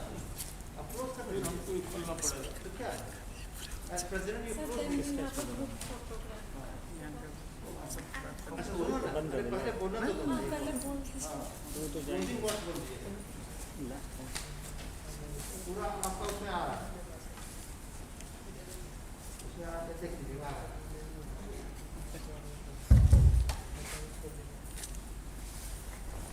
Good evening to all my colleagues in the department, my colleagues from local colleges, research scholars of this university, all those delegates who have joined this conference online, offline. Your participation, your rather active participation in terms of both research papers and registration have given us strength and further inspiration that in future also we can think of organizing conferences like this, rather in a more innovative and better way. If such cooperation remains, continues to, we continue to get. I am also thankful to all my colleagues in the department, students, my non-teaching, say staff in the department, who all have worked day in and day out to make this conference successful. Again, you might have been confronted with lots of say difficulties. For that, I own the responsibility, and I have been telling it that if for shortcomings, I am to be blamed. For any credit, the credit should go to my colleagues, my students, my non-teaching fellows in the department. I am especially thankful to the young, energetic, a lady teacher of my department, Dr. Parul Banerjee, who is remaining here with her, I think, 4 or 5 years daughter. So you can just think how much a daughter of that age needs the presence of her mother.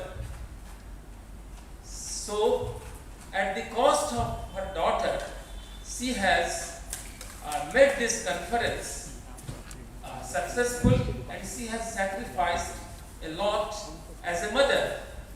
So she deserves all appreciation and kudos. She must be given amen. And I bless you, Parul, I bless you. Like anything, you are at my daughter. Other colleagues are equally to be thanked. In the morning, Anthony Hall gave me a call that the transformer in his mahalla has gone down. There is no water in his house, no electricity. But then he assured me that despite these handicaps, he would be present at the venue right on time, and he did it so. So he is equally thankful. Shishir Kumar Verma, probably he remains at the maximum distance from the venue, and whenever he comes, he prefers to come by bike, not by four-wheeler because of the jam. Our Darbhanga city is faced with. Despite all these odds, and he has some other compulsions also. His lifestyle, he has made his lifestyle in such a way that he does not take food outside. He has a routine life. If he has some puja, if he has to sleep at 2 p.m., he will go sleep, he won't hear anybody. But for these 3 days, he spared, and he has kept all his routines at bay and gave his cooperation. So you are also equally thankful. failing in my duty if I don't thank and acknowledge the support of one of my lovable students, Professor Ajay Nath Jha. I have been teaching him. Once he passed matriculation exam because he was the friend of my younger brother. So for last 30 years, he has been in my contact and I have saved his career. He used to come to my residence, sometimes messaging my body for hours together, and then my elders in the family told me that no, बहुत देर आपका मालिश कर दिया, इसको थोड़ा पढ़ा दीजिए. So I love him like anything. He is busy in some university affairs. He has some additional responsibility. But he is the real person who has managed the stage, then the decoration and other things, despite his busy schedule. So, in absentia also, I thank him. And I think, and I bless him. One person whom I have deliberately left to mention at last is none other than our Babu Sahib, the Bholanath, Bhaveshwar Singh, a thorough gentleman. Sometimes I rebuke him. He never has taken it otherwise. He has accepted that, sir, you have the right to rebuke me, to scold me. Even I have crossed the limit, I beg everybody. You have been silently, patiently performing whatever task we assigned you. So, as a silent worker, the success of any seminar also lies with the cooperation of a silent worker like you. I am equally thankful and obliged to all those speakers, particularly Professor Mahendra Kumar Thakur, who belongs to our who is the son of Dishwai. You can take inspiration from him. A guy from a simple village, Dharampur, near Uzan, some 35 kilometers from here. For schooling, he had to come to his maternal uncle's village, Bhatpura. Am I right, dear Mr. Sir? So from Bhatpura, he used to go to Sarsam school to attend the school. And then he passed his matriculation examination and then moved with his father to Varanasi, where his father was a teacher, a small teacher in a basic primary school probably. And see the determination. He broke, probably the record of PhD was broken by him in his MSc. He was awarded gold medal. He received Young Scientist medal in the Indian Science Congress. He is the most lovable student of Professor Kanungo, a giant in the field of biochemistry. So from a teeny village near, of Dharampur, near this, I think, Madhubani Jila of Dharampur. Yes. Yes. So from there, and he has reached such a height. He is an intellectual giant, and you could see his simplicity. There was some technical problem. I gave a call him in Maithili. He said, you should click it, you should go on speaking. He told me, "Hum baik rahal chi, lekin kyo parda par nahi aa rahal." So see his simplicity. And after the lecture was over, he again gave me a call. Was I audible to all? Then what I have to reply, I replied him. He is deeply attached to our university. He is deeply attached to roots. So my message to my students is that wherever you go, you have been seeing, witnessing in the last 2 days that our students are in the States. And few more students, one of my PhD student, Mahua Bose, a very poor student, now in probably New Jersey. New Jersey, in the States. She is a great scientist now. In another time, maybe you may hear her talk also. So you should be motivated that if you have a strong determination, say economical background, social background does not matter. And in educational system, we have no caste, we have no religion barrier. All the students belonging to any caste, any religion, like our sons, daughters, brothers, in education system there is no such barrier.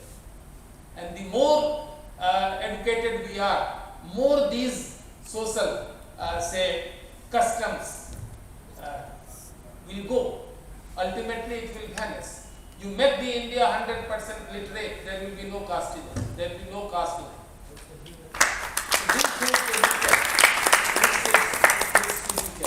And with these messages, I again thank all my students, all my colleagues, all the invited speakers, and again I say that for shortcomings, blame me, not my colleagues, and for anything better you say, give credit to them.